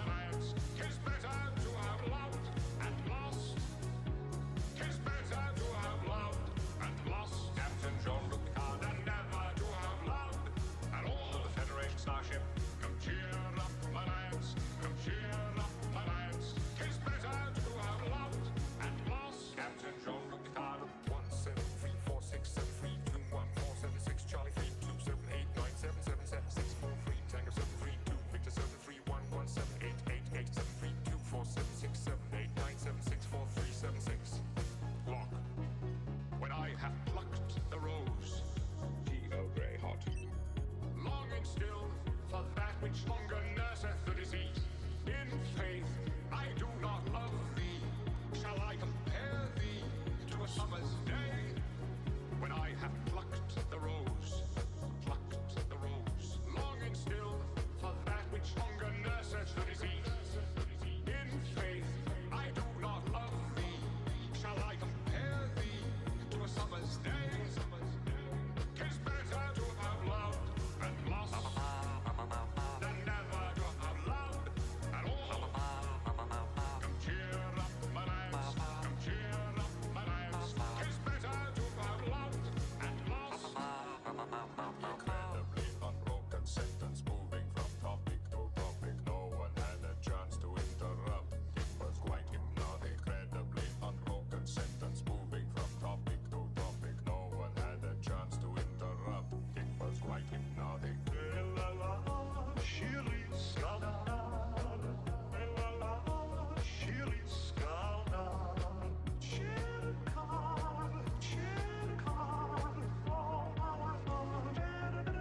twist. Encore.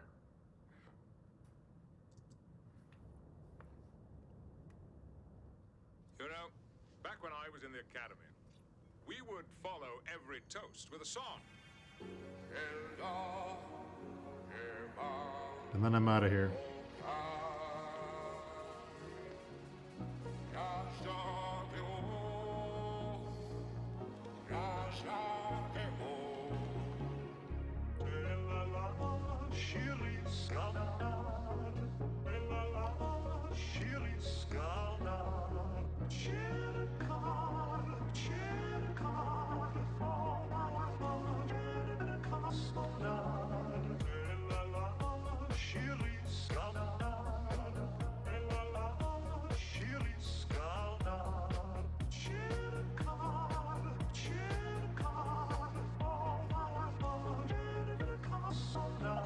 It's better to have loved and lost than never to have loved at all. Come cheer up, my lads. Come cheer up, my lads. 'Tis better to have loved and lost. 'Tis better to have loved and lost. Captain Jean-Luc Picard than never to have loved at all. The Federation starship.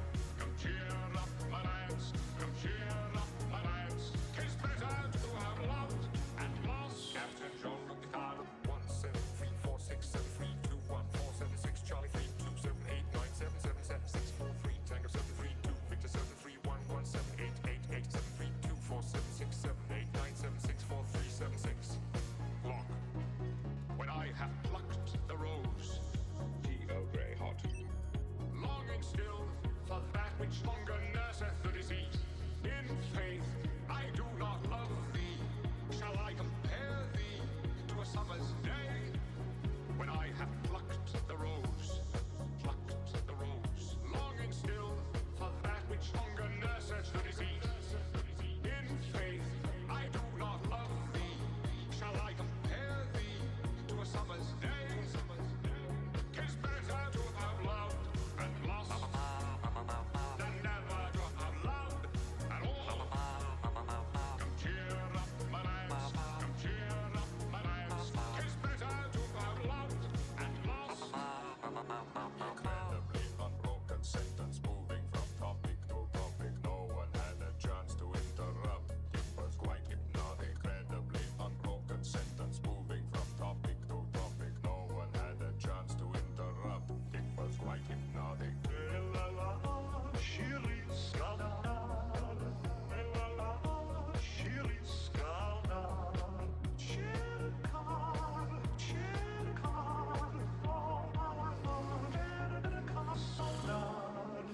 That's an interesting twist. Bye, everybody.